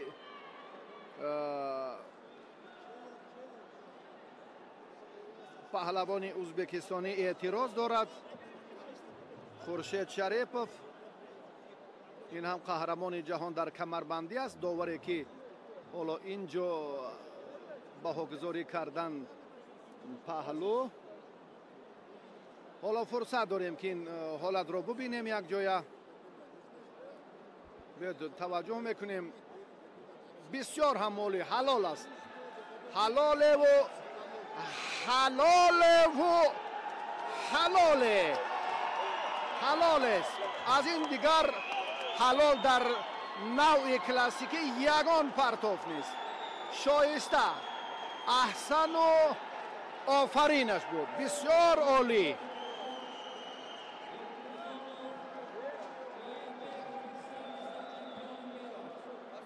ازبکستان،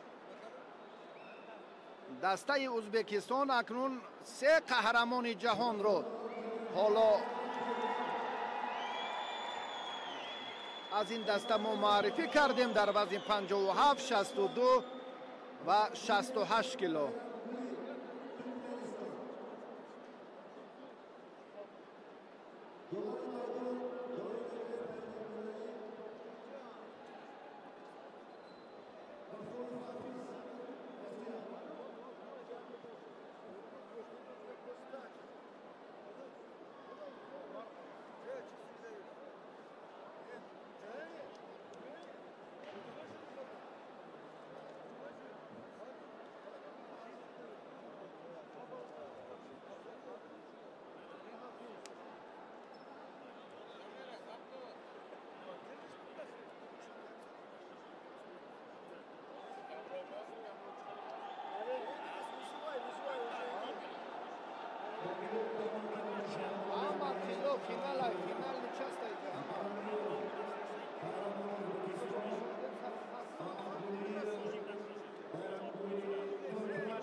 پهلوانان در وزن تا 90 کیلو در مرحله نهایی تلاش و مبارزه خود را ادامه خواهند داد.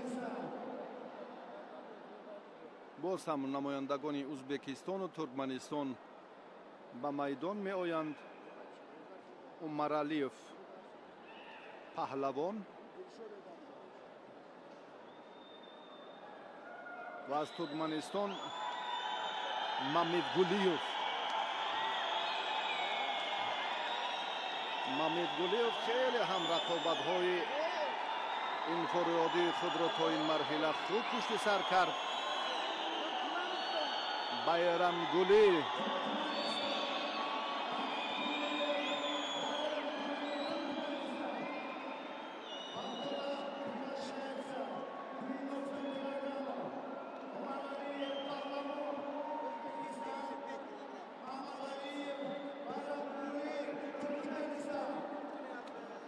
متصدیان اینجا اندک کارو درست کردن.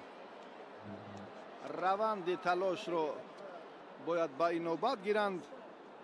در وزن تا 90 کیلو بله عمر علیوف پهلوان و محمد گلیوف بایرام گلی باید دعوت گردند.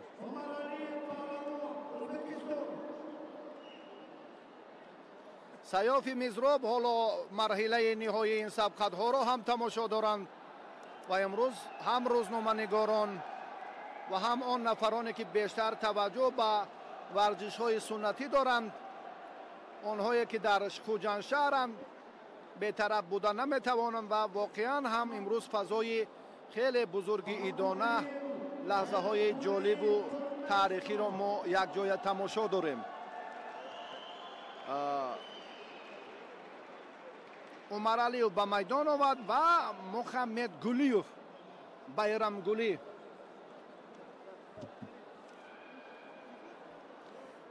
بایرام گلی چون گفتیم که در مرحله های از این پیشتر هم بسیار صداقت و صمیمیتش رو به وطنش نشان داد که هر لحظه وقتی آنی که به مرحله نهایی راه یافت نشاط و خرسندیش رو هم حد و کنار نبود و این حالت رو هم بسیار به مردم صبح امروز خوب نشان داده توانست.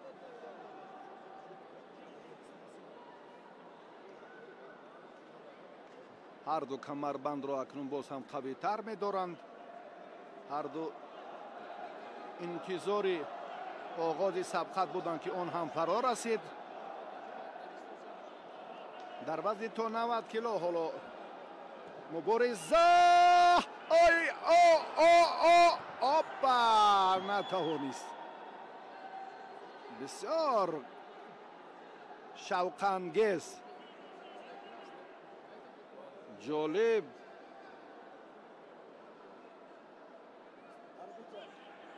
پهلوان عمر علیوف خلعت سرخ دارد.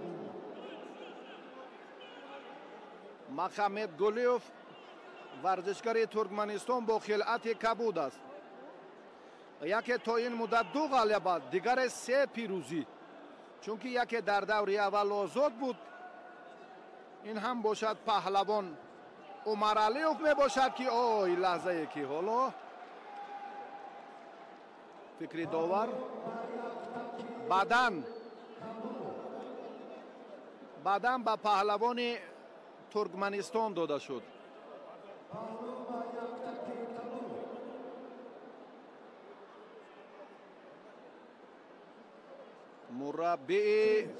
مربع پهلوان عمربایوف اعتراض دارد از این بهاگذاری داوران.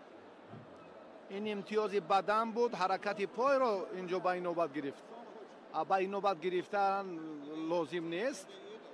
بله بدن میگوید این مربی خوش سلیقه.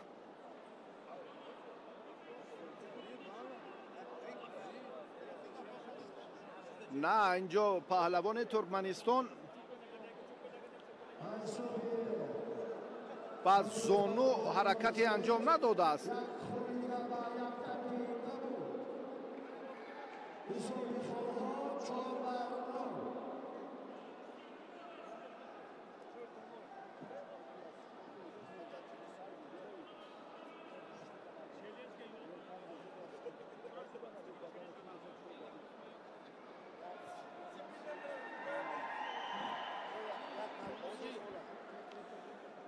پهلو هست، پهلو با 3 خال برابر می باشد. اگر چونین نظر کنیم بدن امتیازش اندکی کمتر و حلال 6 امتیاز. حالا کمربندی ورزشگری ترکمنستان با طلبات جوابگو نیست. یک لحظه هم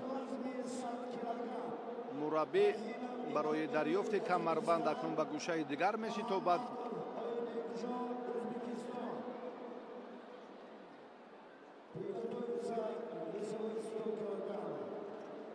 مرحله نهایی وزن تا 100 کیلو بعد چند لحظه شروع خواهد گردید. дар гӯшини миллии камарбандӣ тамоми усулҳо ба воситаи доштани камарбанд истифода мешавад. партофтан, ғалтидану афтидани ҳариф ва усулҳо дар маҷмӯа акнун дар гӯшини камарбандӣ дар навъи тарзиозод ва дар навъи классикӣ комилан дигар аст. ҳама ин ҳаракату кӯшишҳое ки ҳалуку гуфтем ки ҳаракат бо пой ғайриқоида аст, фақат камар, ҳамон банду ҳамон камар ва қувваву нерӯи рустамонаи ҳар як варзишгар ки ҳаракат кунаду партофте ба кадом нимае анҷом диҳад. паҳлу ба паҳлавони ӯзбекистон бисёр ҳам ҷасорат кард.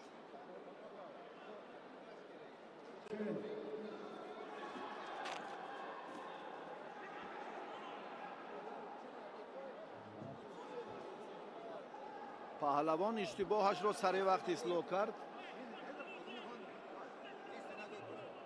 акнун боз ҳам аз навори такрорӣ мо метавонем хулосагирӣ кунем.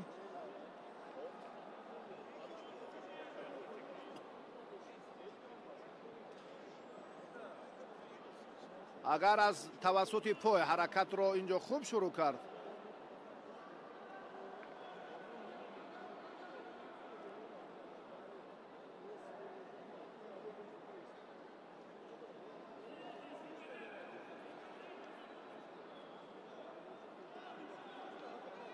модом ки ҳаракат дар навъи классикӣ ғайриқоида аст, инҷо ҳам доварон ҳам маҷбуранд ки ба ин самт дигар бора таваҷҷӯҳ кунанд ва боз ҳам агар пояш нарасида бошад, инҷо ба инобат гирифта мешаванд. ҳаракат хеле ҳам шиддати зиёд дошт. акнун ин ба виҷдони худи доварон вобастагӣ дорад. дар ҳақиқат поя зонуяш андаке кӯмак кард ва партофти лаҳзаи охирин бидуни истифодаи пой буд.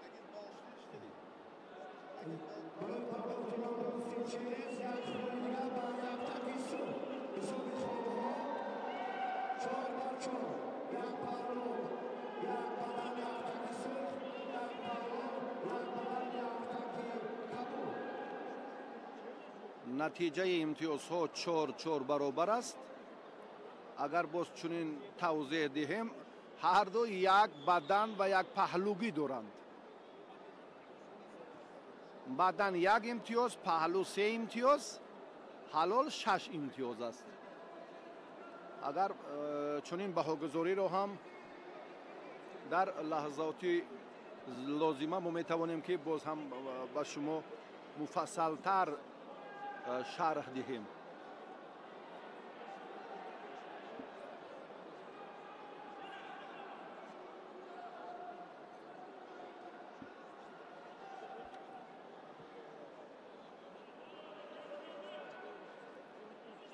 байрамгулӣ қоматаш андаке баландтар аст. дастҳое ки дастҳои дароз ки дорад, дар тоб додани камарбанд фишороварии рақиб андаке афзалӣ дорад.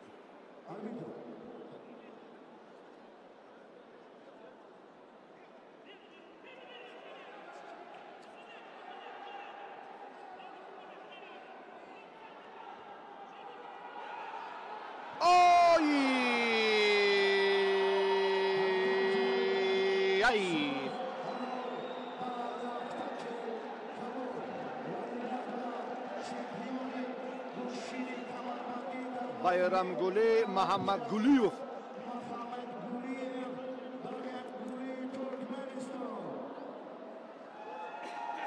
байрамгулӣ Маҳаммадгулиев аз ҷумҳурии Туркманистон ба дарёфти мақоми аввал унвони қаҳрамони ҷаҳон шарафёб гардид ва Паҳлавону Маралиев барандаи медали нуқра шуд. хеле ҳунари хуб ҳам дошт.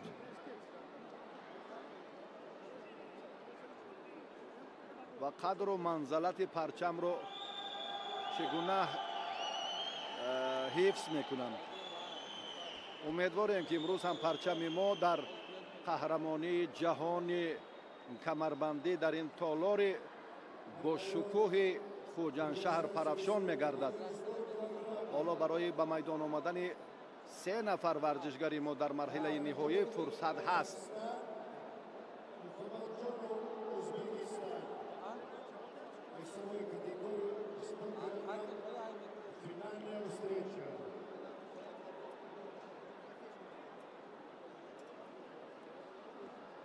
مرحله نهایی ورزشگرانی که وزنشان تا 100 کیلو را در بر میگیرد فرا میرسد.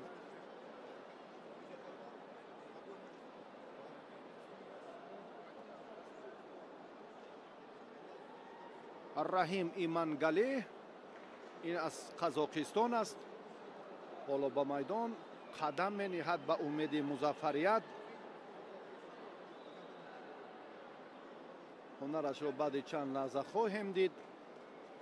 2 غلبه را تا این مدت پشت سر کرد در مرحله های مقدماتی. و آیبک محمدوف ورزشگر ازبکستان این چهره هم در 2 دور تا این مدت ظفر یافت و به مرحله فینالی برای دریافت عنوان قهرمان جهان در گشتن کمربندی و خصوصا در نوع کلاسیکی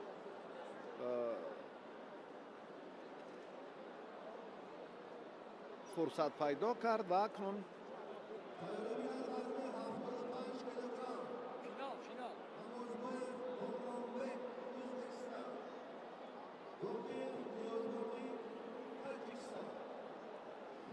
بعدی اندکی اکنون پهلوانی اولین ما که در مرحله نهایی مسابقات قهرمانی جهان قرار دارد به میدان خواهد آمد. انا اکنون تالار حشمتش باز دوچند می شود.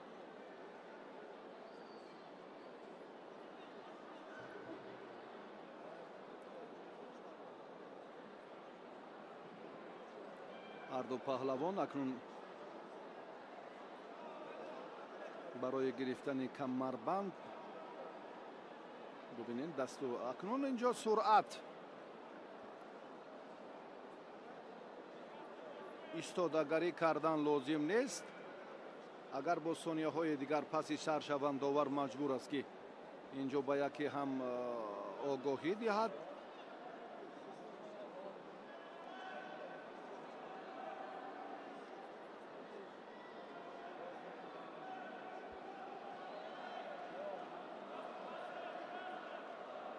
آگاهی به پهلوانی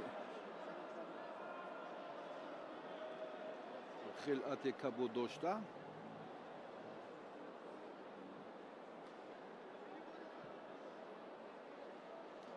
اما در تابلو این را نشان ندادن. محمدوف آیبک جان خلاصه مشه آیبک جان ستون گذاشت. اکنون کار را یک بار دیگر هم داور مشخص کرد.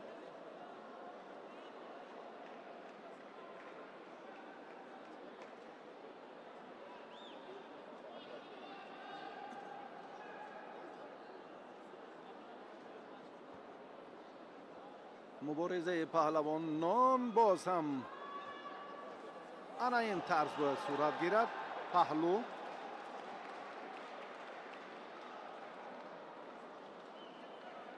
آیبک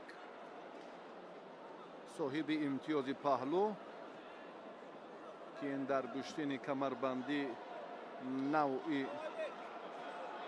کلاسیکی 3 امتیاز است.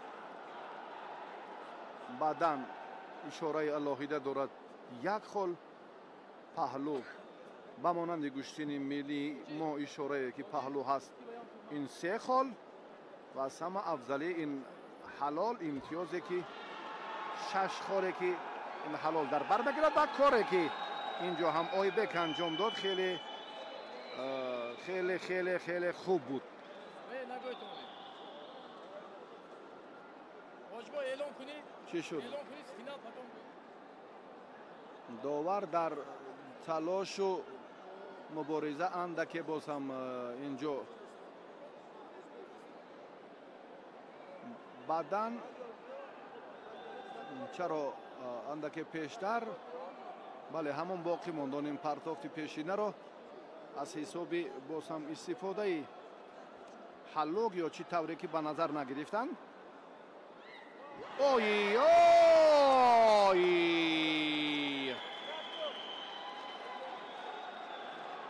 یک لحظه نشد استعداد که باشد لحظه دیگر حتما می شود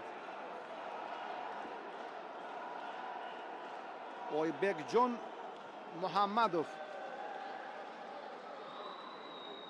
با حساب تکنیکی پرتافت آخرینش هم حلال بهاگذاری گردید و این چهره برنده مدال طلای وزن 100 کیلو در قهرمانی جهان در گشتن کمربندی شد.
شام بخیر بینندگان عزیز، مخلصان برنامه‌های ورزش تلویزیونی ورزش. اینک ما رقابت‌های باقی مانده سبقت‌های خیلی جالبی که در روز دوم مسابقات قهرمانی جهان در رشته کمربندی باقی مانده بود منظور شما می‌گردانیم. فضای خیلی جالب با حشمت متنتن. بعد چند لحظه اکنون ورزشگران وزنشان تا 75 کیلو به میدان دعوت می‌گردند. دوستان بک برای استقبال ورزشگران.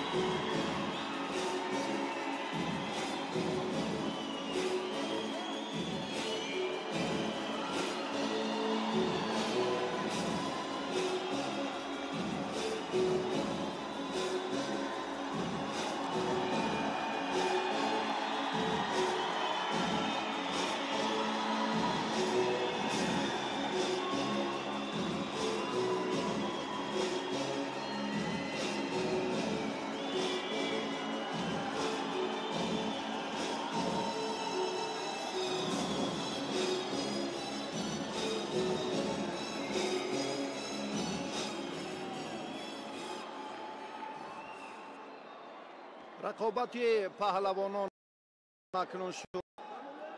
ما توجه میکنیم به معرفی پهلوانان. دوستان بک آبیجانوف از جمهوری ازبکستان، ورزشگری که با خلعت سرخ است، و پهلوان ما شهاب‌الدین دلمرادزاده از تاجیکستان با خلعت کبود.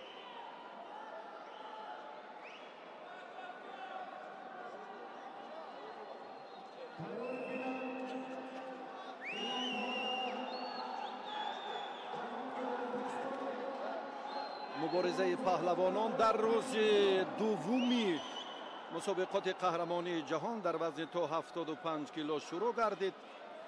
توجه میکنیم چون گفتیم که دیروز هم پهلوانان نامور کشورهای شرکت داشته در نوع کمربندی طرز آزاد و امروز در نمود کلاسیکی رقابت ها را شروع کردن و برخی از ورزشگران هم از سبقت دیروزه شون با امروز گذرانیده شد.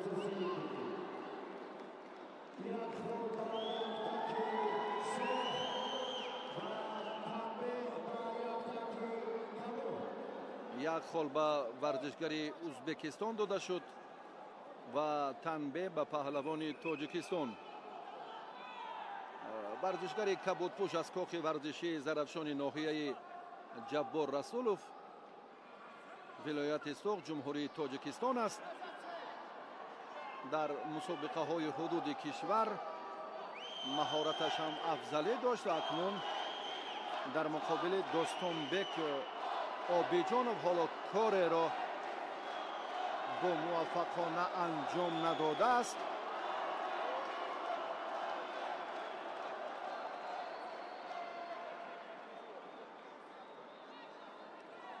شهاب‌الدین را میباید که در روند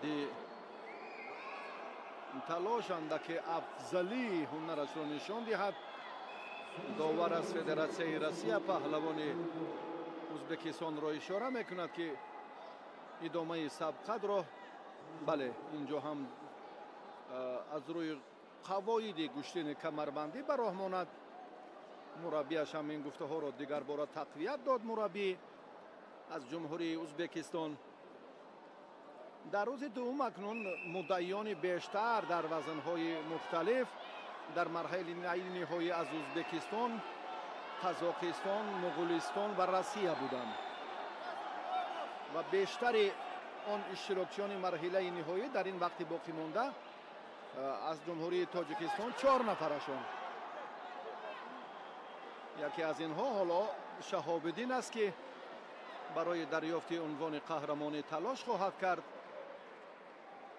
راستی گشتنگیریش حالا چندان معلوم نیست و پهلوان ازبکستان دوستانبک هم در این فضای خیلی با حشمت ترس و هراس دارد.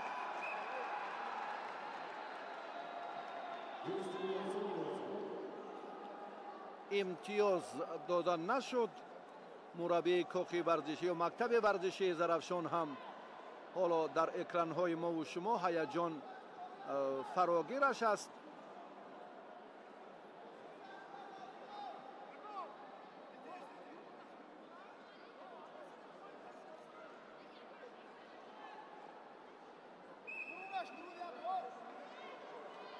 کشتن هر دو پهلوان راستی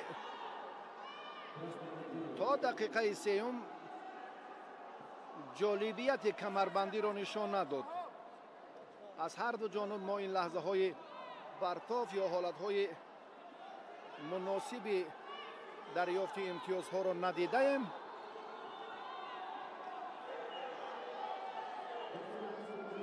با پهلوان ازبکستان هم آگاهی دادند. اینجا حرکت ورزشگران سودمند نیست، یعنی ارزش امتیاز ندارد. 21 دولت دنیا به تاجیکستان آمدند پهلوانانش در نوع کمربندی که باز هم دو رویه دیگر دارد، هم در طرز آزاد و کلاسیکی قوازمایی کردند. در روز اول 8 وزن میان مردان جوانان سینشان تا 20 ساله و در 3 وزن دیگر بانوان، در 7 وزن مردان و در 4 وزن بانوان. اگر مشخصاً باز همین شماره در روز دوم مسابقات قهرمانی جهان کمربندی در رویه کلاسیکی صورت گرفت. بانوان هم جلب شدند، دخترانی که تا این مدت یک روش مشغولیت های الهیده گوشتنگیری را داشتند به کمربندی جلب گردیدند. حالا در دقیقه آخرین هم به هر دو میسر نشده ایستاده است که یک پرتافت یا امتیاز دیگری را صاحب گردند، به استثنای یک خال به دست آورده پهلوان ازبکستانی دوستانبک آبیجانوف.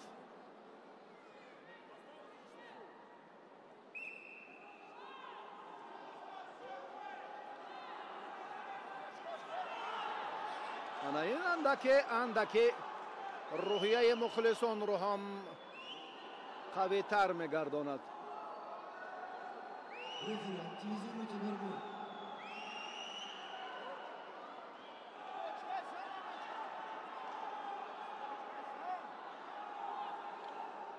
شهاب‌الدین حالا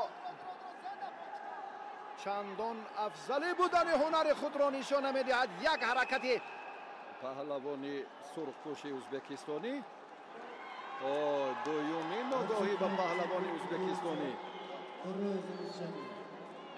بله، حرکت امروز هم رئیس حکومت ولایت سوخت رجبای احمدزاده و مهمانان فخری، پرزیدنت فدراسیون بین المللی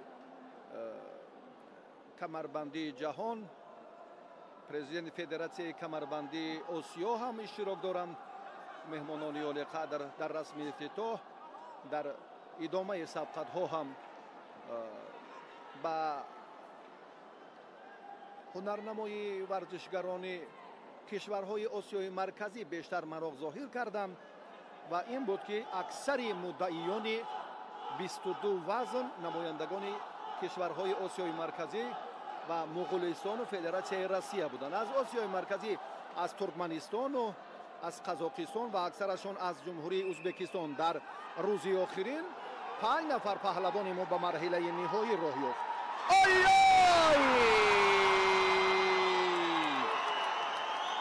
ورزشگر ازبکستان بسیار هم از خود متانت بالا نشان داد. پهلوان ما را بسیار هم با یک اصول جالب است. اما مربی از کاخ ورزشی زرافشان به این پرتافت اعتراض دارد و رهبر گلیم و باز هم متصدیان ساحه را لازم است که партофти охиринро мавриди назар ва таҳлил қарор диҳам. биёед як бор бубинем. пой дар инҷо хеле хеле ҳаракати пой ба назар мерасад. як бори дигар бубинем ки дар идомаи талош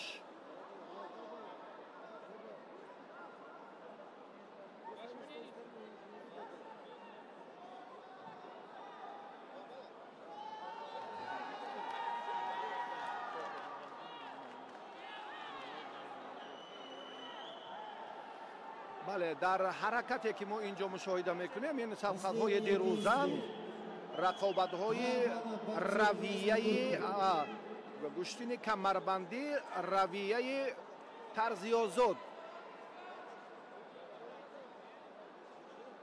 се имтиёз акнун ду холи дигарро паҳлавони ӯзбекистонӣ ба даст овард.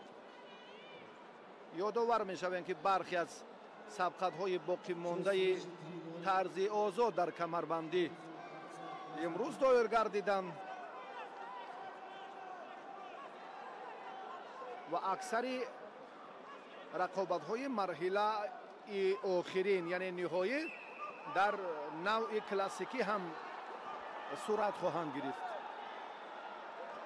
аксарашон сипарӣ шуданд. мо аз ин пештар гузориши мустақими худро манзур кардем ва ниҳоят ҳам паҳлавони O'zbekiston dar in didor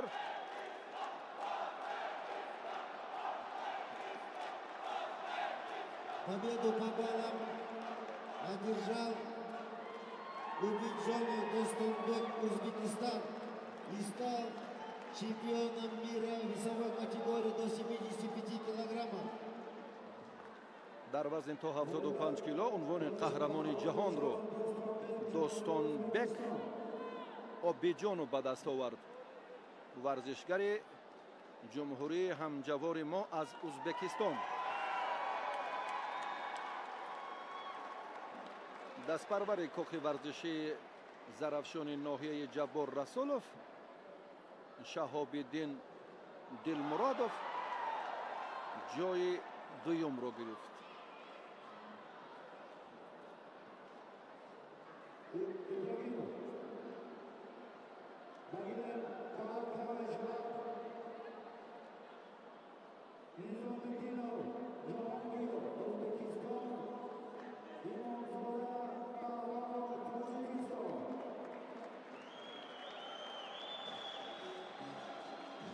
паҳлавонони дигарро ки вазнашон то 82 кило ам ҳоло истиқбол мегирем.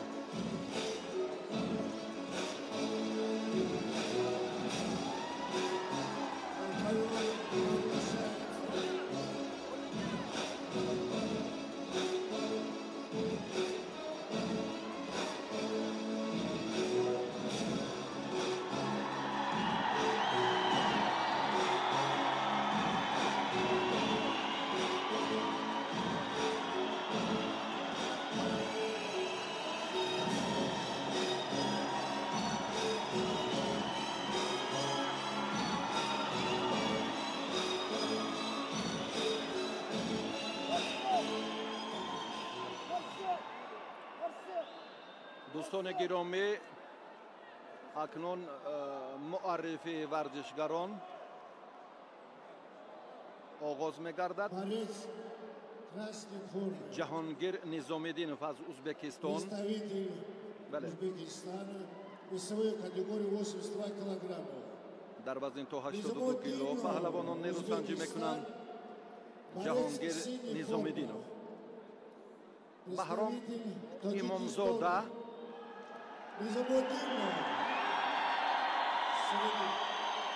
این هم دستپروری کاخ ورزشی زرافشان از ناحیه جبار رسولوف ورزشگری نامور چهره خیلی شناخته در کشتین کمربندی برنده مدال نقره قهرمانی جهان در کشتین کمربندی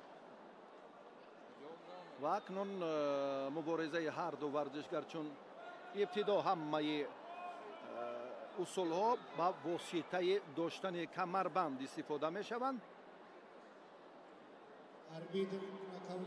حالا هر دو پهلوان هم Россия. дасти роз аз таки дасти чап ва дасти чап аз болои дасти рости ҳариф мегузоранд. банди дастро зери камарбанд дароварда аз беруни камарбанди якдигар меқапанд.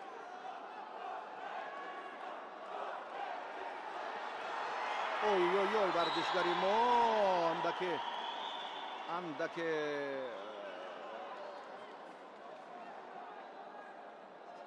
ба сар афтид. Борец красной формы получается первое предупреждение за розгу захват.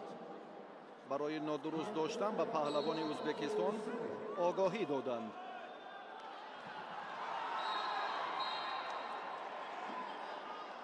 ду хол ба варзишгари ӯзбекистон. Красной форме. Борец синей формы получается предупреждение за розгу захват. барои нодуруст доштан паҳлавони мо ҳам огоҳӣ гирифт.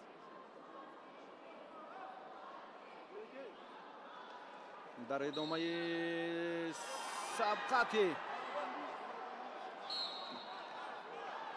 идомаи сабқати паҳлавонони вазнашон то 82 кило ҳоло ҳам афзали варзишгари сурхпӯшро мебинем. ин талоши паҳлавонон дирӯз барои рохат ба марҳилаи ниҳоии вазни то 82 кило сурат гирифт ва сабқати 4 марҳилаи ниҳоие ки дирӯз бояд баргузор мегардиданд ба имрӯз гузошта шуданд ва бархе аз он нафароне ки мо дар равияи куштини камарбанди навъи ё ҳамон равиши тарзи озод ҳоло қувозмои инҳо боз шиддати дигар мегирад.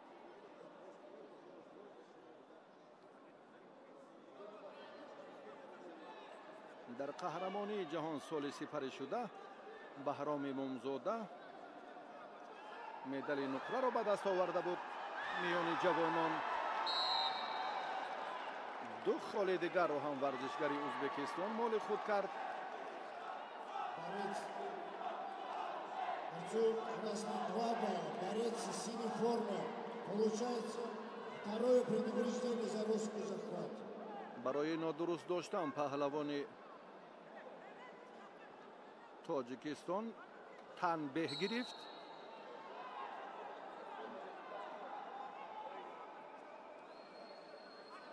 бисёр фурсати нигаронкунанда он қувозмоиҳое ки бо ҳузури паҳлавонони мо баргузор мегардид сурат гирифта истодам, аммо аз матонати варзишгарони мо нишоне нест. рости ҳоло қувваозмоии баҳром ҳам мухлисонро қаноат кардан наметавонад. агар дар ин давр ҳам мо ноком гардем, ду ҷоизаи тиллоро аз даст медиҳем. бале, дар ин давр ҳам боз паҳлавони ӯзбекистонӣ ғолиб омад. баҳром имомзода барандаи медали нуқраи қаҳрамонии ҷаҳон дар финал ноком шуд. ҷаҳонгир низомиддинов 2023 года весовой категории 82 килограмма. дар вазни 82 кило варзишгари дигари ӯзбекистон муваффақ шуд ва унвони қаҳрамониро ба даст овард. вазни 82 килограмм.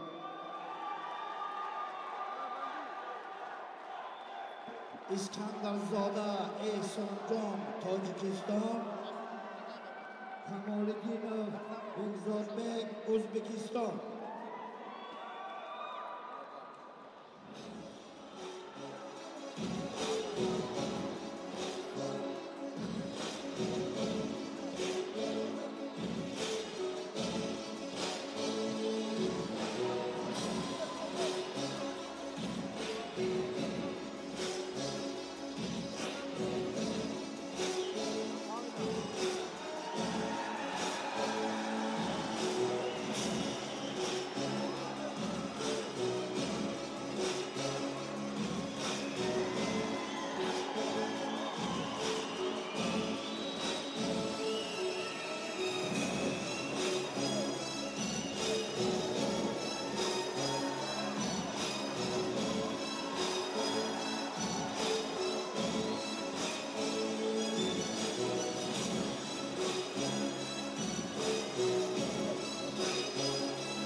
معرفی پهلوانان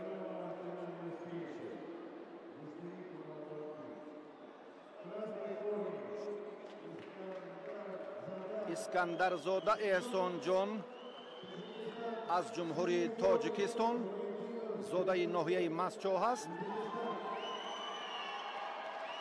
و بکزادبک کمالدینов از ازبکستان. مقصود اشورов مربی پهلوان جمهوری تاجیکستان، این هم از ناحیه مسچو است. اسکندرزاده احسان در نوع کمربندی طرز کلاسیکی هر دو رقابت را آغاز خواهند کرد. اینجا روش کار اندکی دیگر است. امتیاز بدن پهلو حلال. بله، به مانند گوشتین میدی گوشتین گیری. احسان جان اکنون شرف ورزشی کشور را دفاع کردن میتواند یا نه؟ اوی اوی اوی، چه طرز گوشتین گیری ها؟ بسیار مخلصان را هم نگران کردند. راستی قبلا هنرنماییشان خوب بود و در مرحله نهایی یگان مقاومت یا مقابلیت سزاوارانه نکرده ایستادند. این نفران سیومین قوا آزمایی پهلوانان تاجیکستان ازبکستان است. ما 2 جایزه طلا را از دست دادیم. اسکندرزاده احسان دستاوردهای شایسته در مسابقات سطح بین المللی کمربندی ندارد. قدم‌های نو را اکنون اینجا هم باز پهلو. بله، پهلوان ازبکستان پهلو بهاگذاری میگردد. این 3 امتیاز است. از این پیش 1 امتیاز بدن داشت ورزشگری ازبکستان.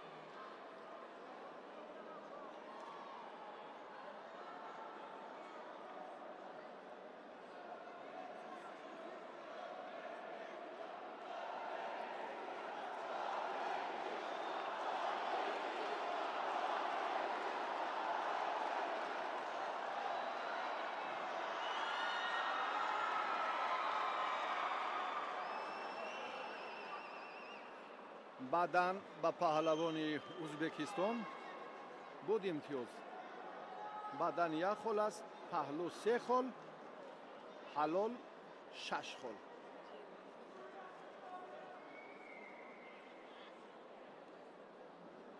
معلوم است که پهلوان ما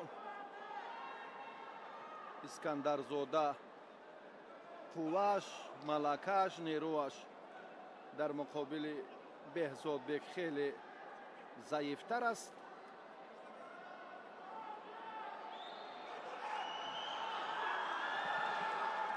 باز هم یک عمل پهلوان ازبکستانی کمالدینov خیلی خوب شروع گردید. حرکت از جانب ورزشگری ازبکستان خوبتر بود. پهلوان ما آگاهی اول را گرفت.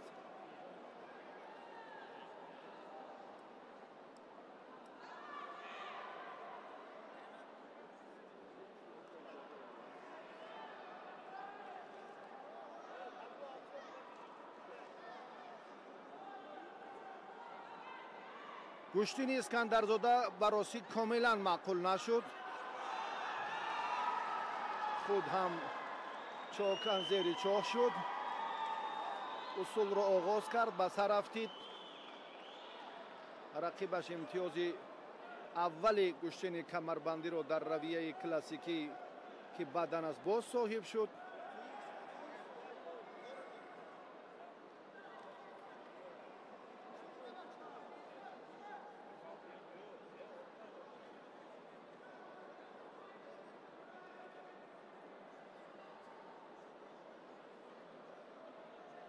چند سبقت باقی مانده مرحله نهایی را ما حالا منظور میکنیم 5 در 5 وزن. بله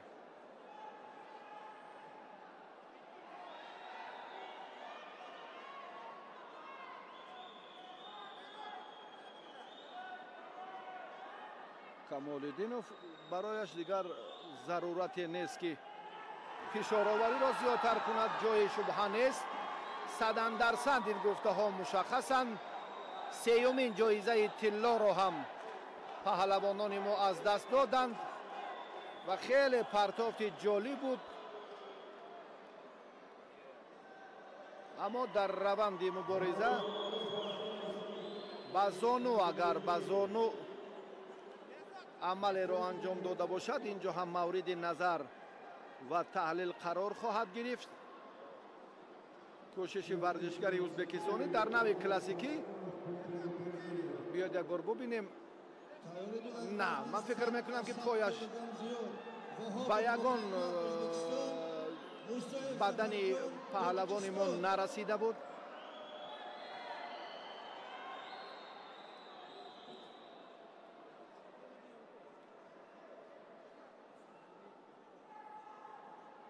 از پشت کمر از پشت کمربند بله تپیدن لازم. این است خواهی که سمت مبارزه روند طلایش کاملا ضعیف، کاملا اسکندرزاده احسان از خود مهارت نشان دادن نتوانست. مثل یک نفر تصادفی در بالای گلیم که کمربندی را معرفی میکند همین طور خود را معرفی نمود. تأسف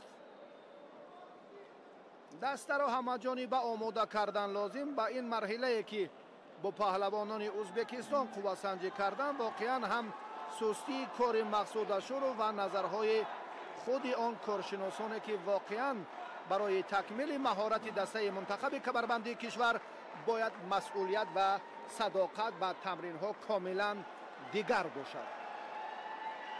3 مدال طلا را در یک لحظه سبقت ها که حتی 30 دقیقه را هم در بر نگرفت از دست دادیم. تأسف. Özbekistan, Musoyev, Tacikistan.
سه جایزه طلا از دست رفت. اکنون ظفرجان موسویف با محمد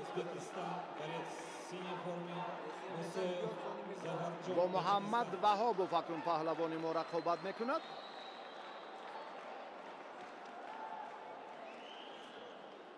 حرکت ها چون گفتیم اینجا حجم کمربند هنگامی بستن به قفس سینه چین کرده می شود، یعنی هنگامی برای دور زدن کمربند حجم یک مشت باقی گذاشته می شود چنانه که در نوار می بینیم و بعدا گره کرده می شود کمربند.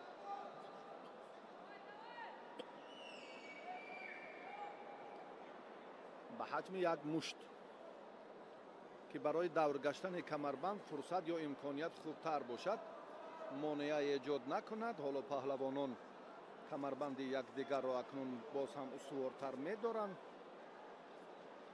дар вазни то 100 кило рақобати инҳо ҳам оғоз мегардад.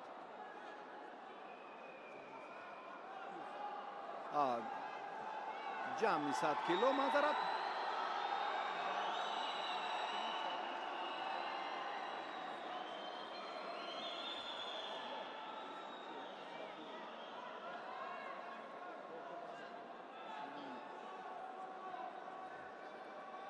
сабқатҳои боқимондаи дирӯз аст. ин дар навъи тарзи озод. инҷо ҳаракат бо пой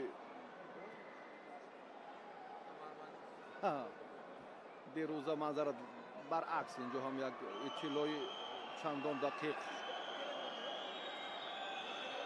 надодам. ин дар навъи камарбандӣ.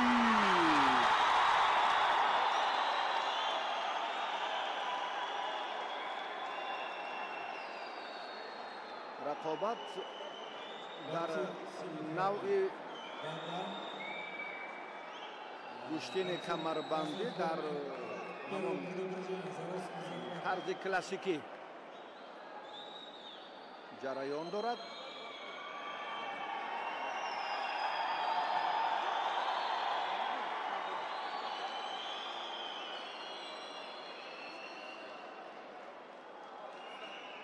паҳлавони мо соҳиби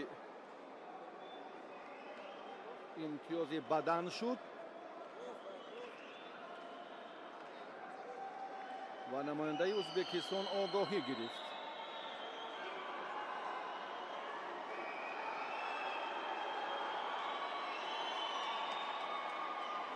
имтиёз нест ин ҳаракат. агар хушбахтона ҳам гӯем баъди ин қадар таассуфҳо меарзад.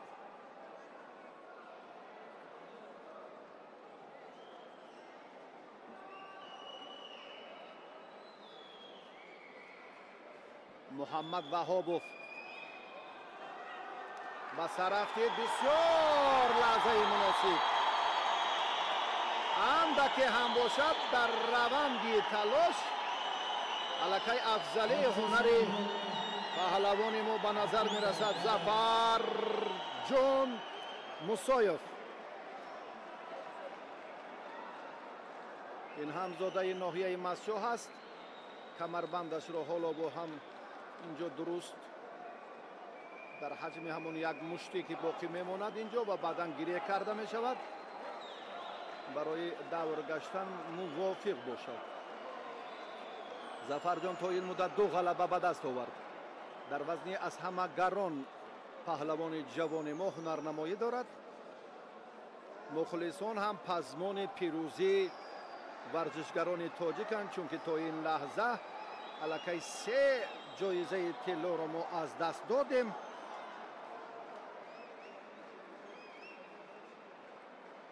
дар ҳузури мухлисони сершумор паҳлавонон ҳаққи ноком шуданро надоранд. ба тамоми нирӯу қувва бояд талош кард. бисёр ҳам фурсати муносиби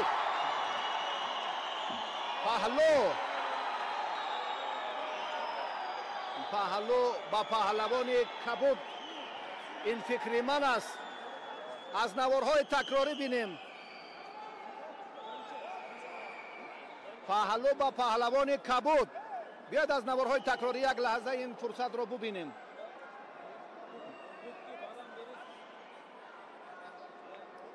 паҳлавон аз довар аз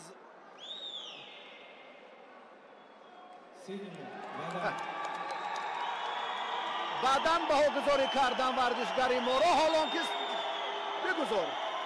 паҳлавони мо соҳиби имтиёзи дуюм шуд. баъдан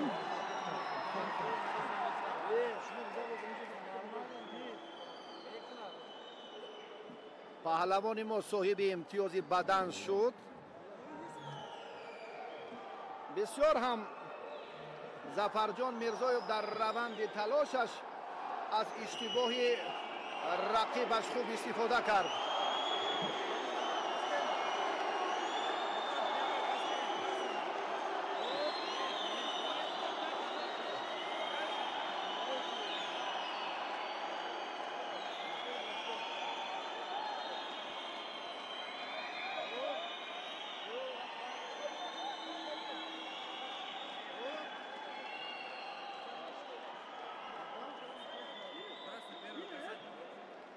اعتراض مربع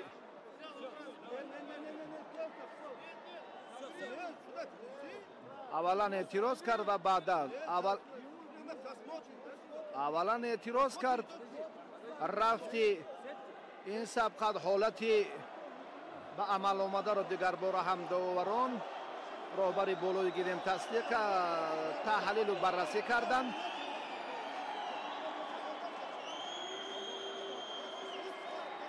یگان خطاگی نیست در کاری داوران در حکمی آنها.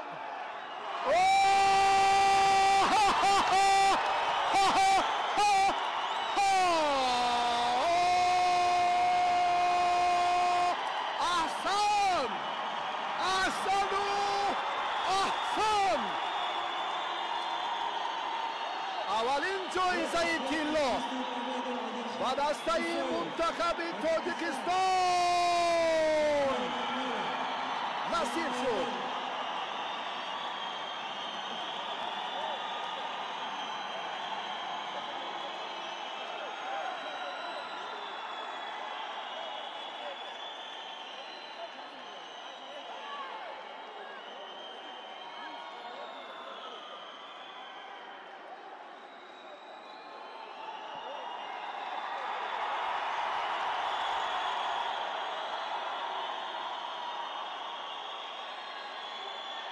از 4 سبقت یک جایزه طلا عنوان قهرمانی رو ورزشگری ما نصیب شد.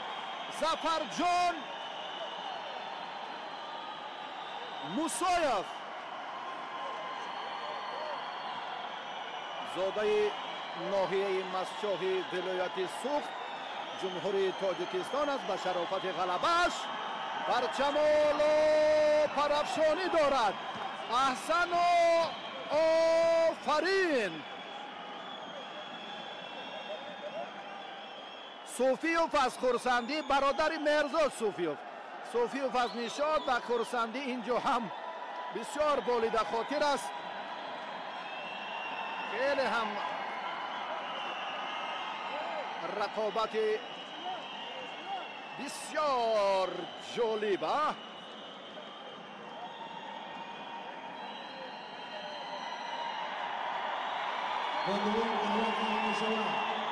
وزن 75 کیلوگرم نمازبای کامرانبek ازبکستان، باقیف نیازباقی تاجیکستان.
Бой Узбекистан, борец в синей форме, Уэу, Таджикистан. Весовой категории 75 килограмм. Финальная встреча. Намазбоев Комронбек از ازبکستان، نیازبای باقیوف از تاجیکستان. در دانشگاهی به نام اکادمیک باباجان غفورов شهر خوجند تحصیل میکند. در بخش اول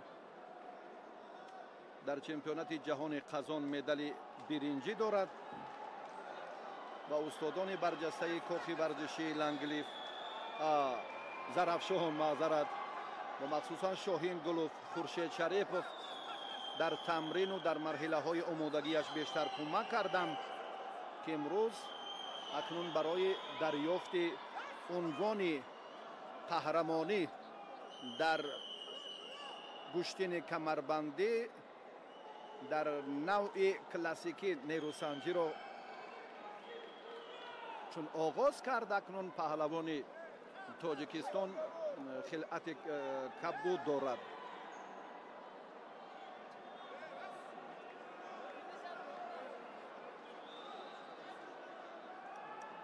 امروز 3 دستپروری مکتب ورزشی زرافشان ناحیه جبار رسول با مرحله نهایی مسابقات راه یافتند. پهلو را ورزشگری ما از دست داد.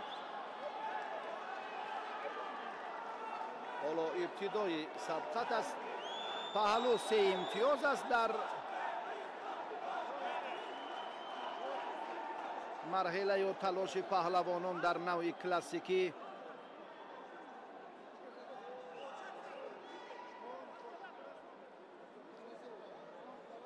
بعداً بها گذاری میکنند یا داور مرکز از فدراسیون روسیه از باشکردستان است.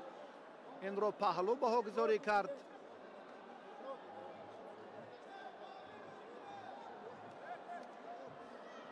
اگر کوششی را که فشار آوریش بعداً بود به نظر گیریم، اینجا هم اندک فشار داد. اولا با کتف افتید. یک بار بیا توجه میکنیم حرکت رو به یک بار دیگر هم فرصت است که سرداوری مسابقات و همچنین بازداوران فدراسیون روسیه از قزان و از اوفا و با از مغولستان و از چند کشورهای آسیای مرکزی هم هیئت مکمل داوران در اینجا تشریف دارند و هر یک لحظه هر یک سبقت را تحت نظارت جدی خود قرار میدهند و مخصوصا نماینده فدراسیون روسیه در ادامه سبقت خیلی هم توصیه های سودمند میدهد. Последний бросок реакционный. Стоп, арбитр. Покажи. Борец красный, получается предупреждение. Работа ногой. Нельзя работать ногой. Без отрыва. در کمربندی در نوعی کلاسیکی با پای حرکت کردن اجازت نیست. به همین خاطر پهلوان ازبکستان را آگاهی دادند. اما در پرتافت اندک پیشینه ورزشگری ما افضلی بود. این رو هم حالا ما در تابلو ندیدیم. توجه میکنیم به ادامه سبقت. نه، به سر رفتید.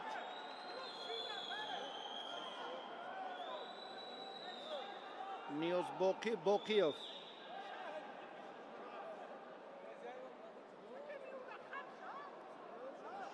با آمادگی اگر پهلوان نظر افکنیم در کاخ ورزشی زرافشان با راهبری مربی برجسته فرید شریفov خورشید شریف معذرت و همچنین راهبری مؤسسه باز هم یک تلاشه که پهلو داور پهلو بها گذاری میکند.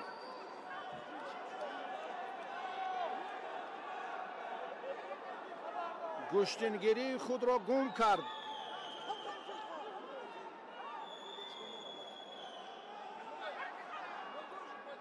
باقیوف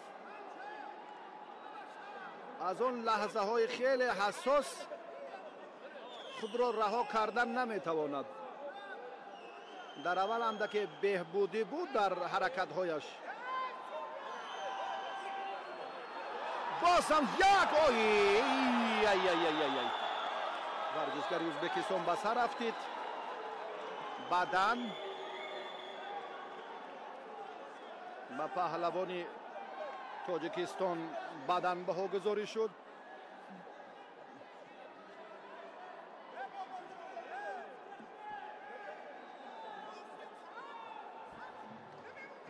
پهلوان ازبکستان پهلو دارد ورزشگری ما.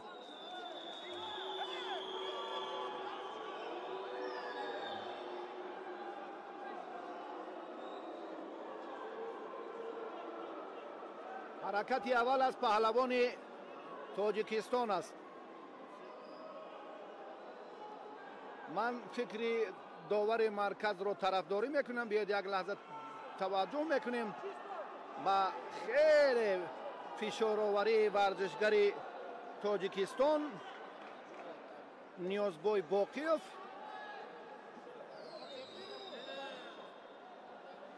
اما پهلوان ازبکستان بدن نیو پهلو امتیاز دارد. یک قدم پیشتر است. تصدیق شد. Получается предупреждение. Работа ногой. اوه دیگر بار هم در این تلاش اثبات گردید و پهلوان ما مجازات شد. آگاهی گرفت.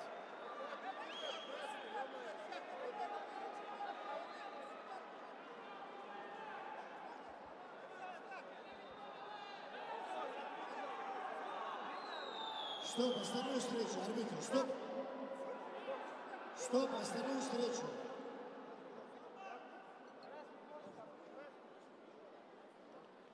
از کمربند یکدیگر نادرست داشتند هر دو.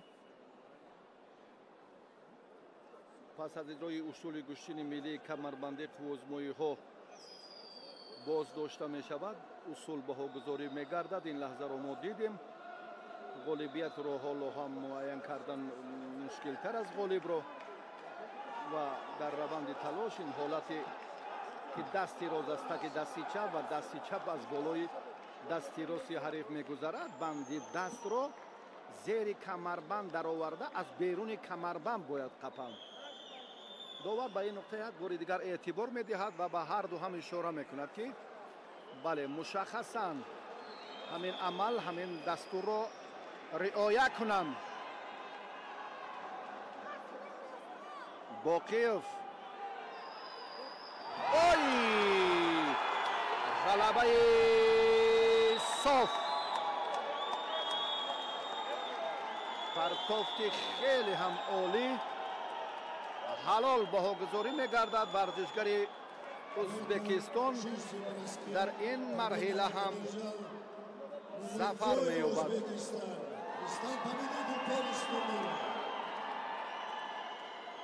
نمازبایوف کامرانبک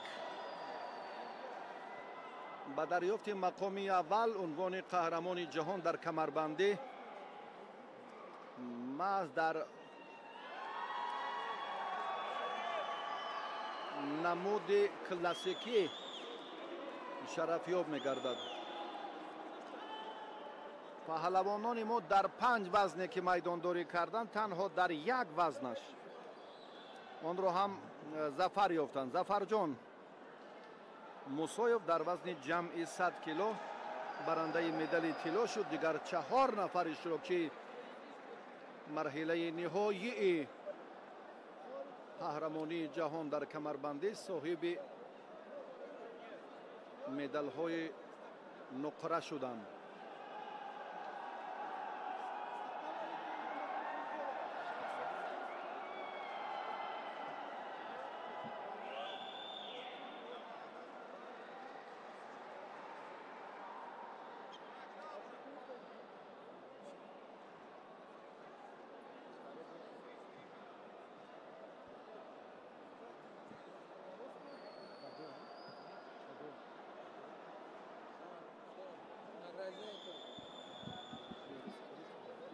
Tamam, nagраждение, стоп награждение.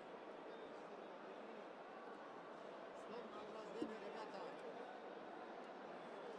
Вот, tamam, tamam.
Героми. Уважаемые гости, за поддержку и плодотворное сотрудничество исполнительным органам государственной власти Сагдийской области подготовлены памятные подарки, и мы просим председателя области, уважаемого Раджапоя Ахмадзоду, вручить подарки нашим гостям. Под ваши аплодисменты, пожалуйста.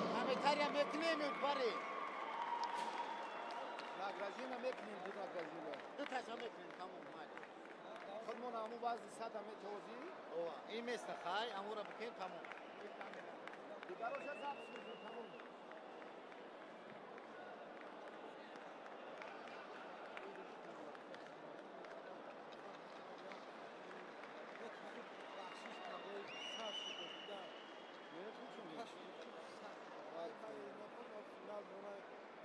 Мархамат ҳозирини гиромӣ, раиси муҳтарам ва меҳмонони арҷмандро бо қарсакҳои баландатон истиқбол мегирем.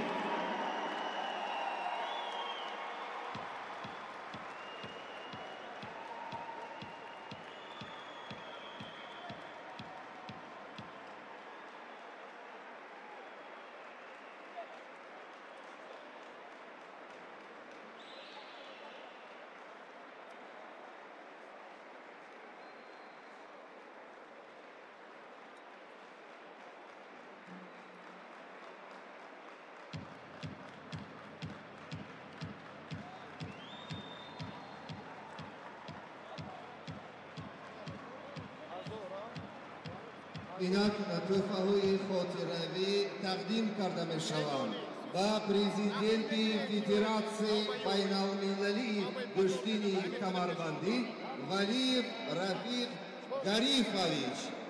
Подарок присуждается президенту Международной Федерации по борьбе на поясах Валиеву Рафику Гарифовичу.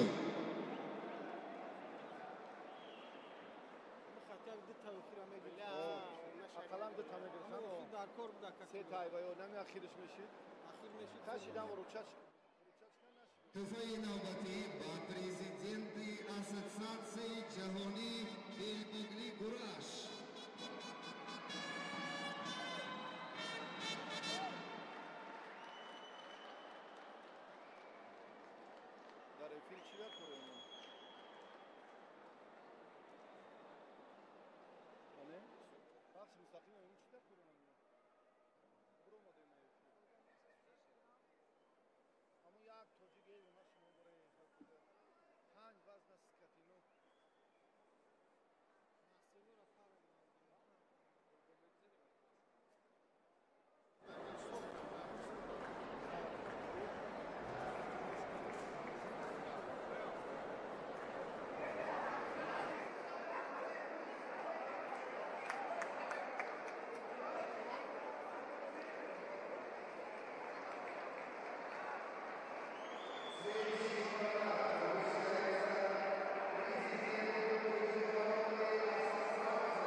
Следующий подарок от исполнительного органа государственной власти Сагдийской области вручается генеральному секретарю Международной Федерации борьбы на поясах Хабибуллину Хамиду Сабировичу.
Также в поддержку плодотворного сотрудничества от имени Международной федерации борьбы НКСА и Международной ассоциации борьбы НКСА подготовил символический подарок председателю Сардинской области уважаемому Раджакову Ахмадзоде.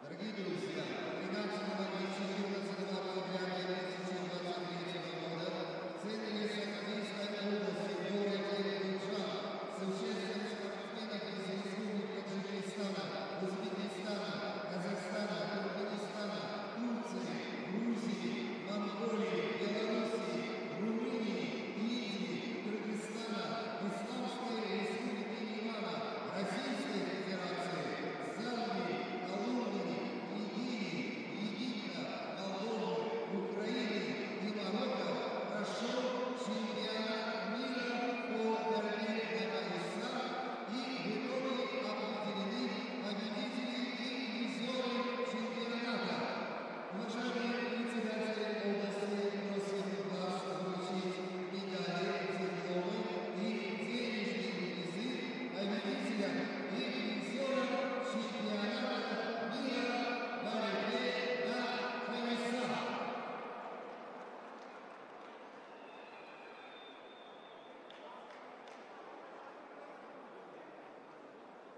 Азвыри Арзуосо, Дарбаги Парко, Азвыри Бажни Панджоева, килограмм. Чори Сырью, Бакунини Его, Федерация Россия, Равнина.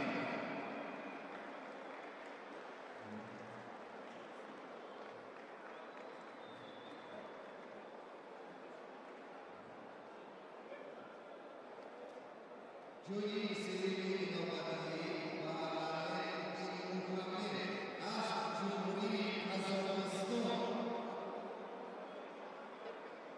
Чори Дурю, Макса, Амалкиевич, Джумури, Казахстан.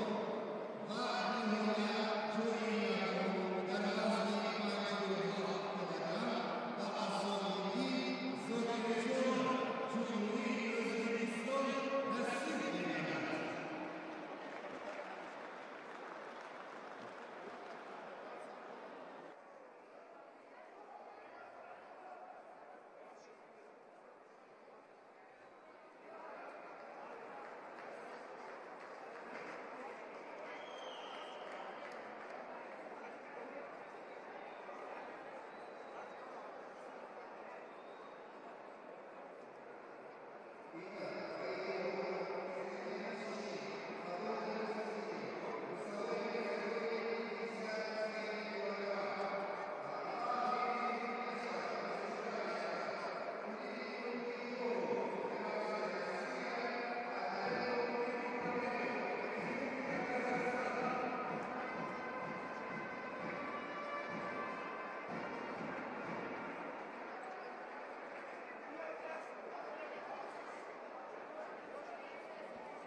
Второе место в этой номинации присуждается Максаду Амункурди, Республика Казахстан.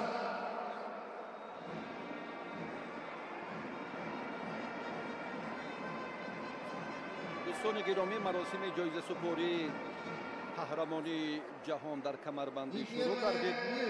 نمایندگان فدراسیون روسیه و قزاقستان جای سوم را گرفتند و مقصد اون که جای دوم را گرفت پهلوان قزاقستانی و نماینده ازبکستان با دریافت زینه اول و عنوان قهرمانی جهان در رشته کمربندی شرفیاب شد.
مراسم جایزه سپاری وزن‌هایی که در قهرمانی جهان شرکت داشتند برگزار می‌گردد.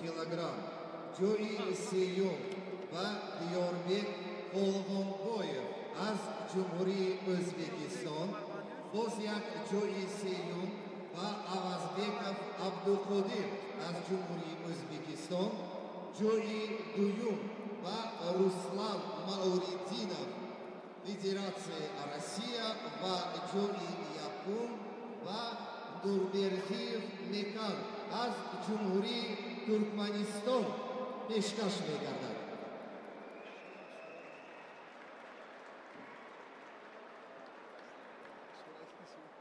مراسم جایزه سپاری غالبان وزن تا 62 کیلو صورت می‌گیرد. پهلوانان ازبکستان، فدراسیون روسیه و ترکمنستان نسبت به دیگر ورزشگران از خود یک مهارت خوب نشان دادند و به سفره ظفر برآمدن را سزاوارانه اینجا هم دیگر بار ثابت کردند. 62 килограмма, 2 третьих места присуждаются Диорбеку Голгонбоеву и авазбекову Абдулқодир و Республика عبدالقادر Узбекистан. авазбеков هر دو از جمهوری ازبکستان در وزن 62 کیلو برنده مدال های برنجی شدند. به مرحله نهایی نماینده فدراسیون روسیه راه یافت که با تفاوت نچندان زیاد رقیبش از ترکمنستان کامیاب گردید. завоевал Руслан Мауридинов, Российская Федерация. руслан малолидинов аз федератсияи россия ҷои дуюм медали нуқраро дар вазни то 62 кило ба даст овард.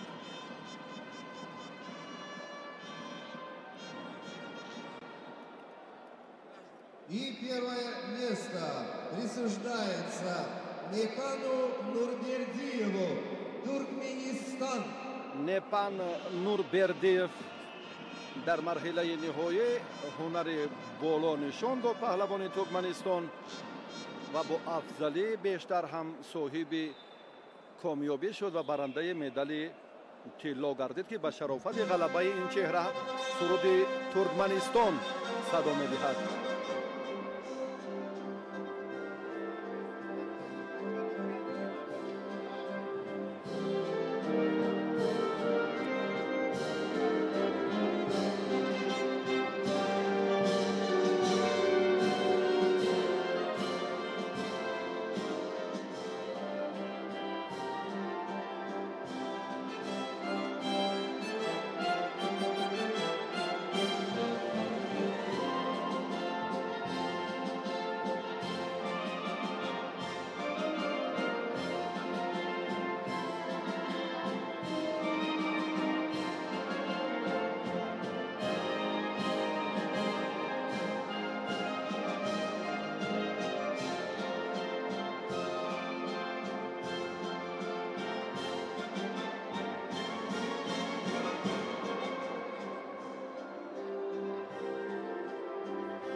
паҳлавонони вазнашон то 62 кило ба тӯҳфа ва мукофотҳои хотиравӣ сарфароз гардиданд. бо ҳамин тартиб дар 20 вазни дигар ҳам паҳлавонон варзишгарон ба медалу диплому ифтихорнома ва тӯҳфаҳои арзандаи кумитаи тадорукот сарфароз гардонида мешаванд. гузориши мо дӯстони азиз аз маросими бо тантана супоридани тӯҳфаҳои ифтихорӣ инҷо ба анҷом мерасад. ба шумо комёбӣ бахту иқболу саодатро таманно дорем. саодатманду комёб ва пирӯз бошед.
Игра номинации молодости весовой категории 75 килограммов. 2 места заняли Азиз Бассан и Шамсир Ильяс, Российская Федерация.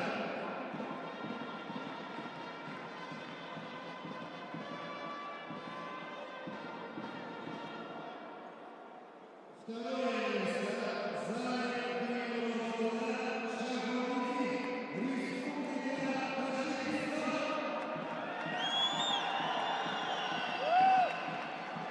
И первое место присуждается Отечественному Государству, Республика Узбекистан.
بدترین بیورا هی پویتی دم زریات مونده گست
Россия.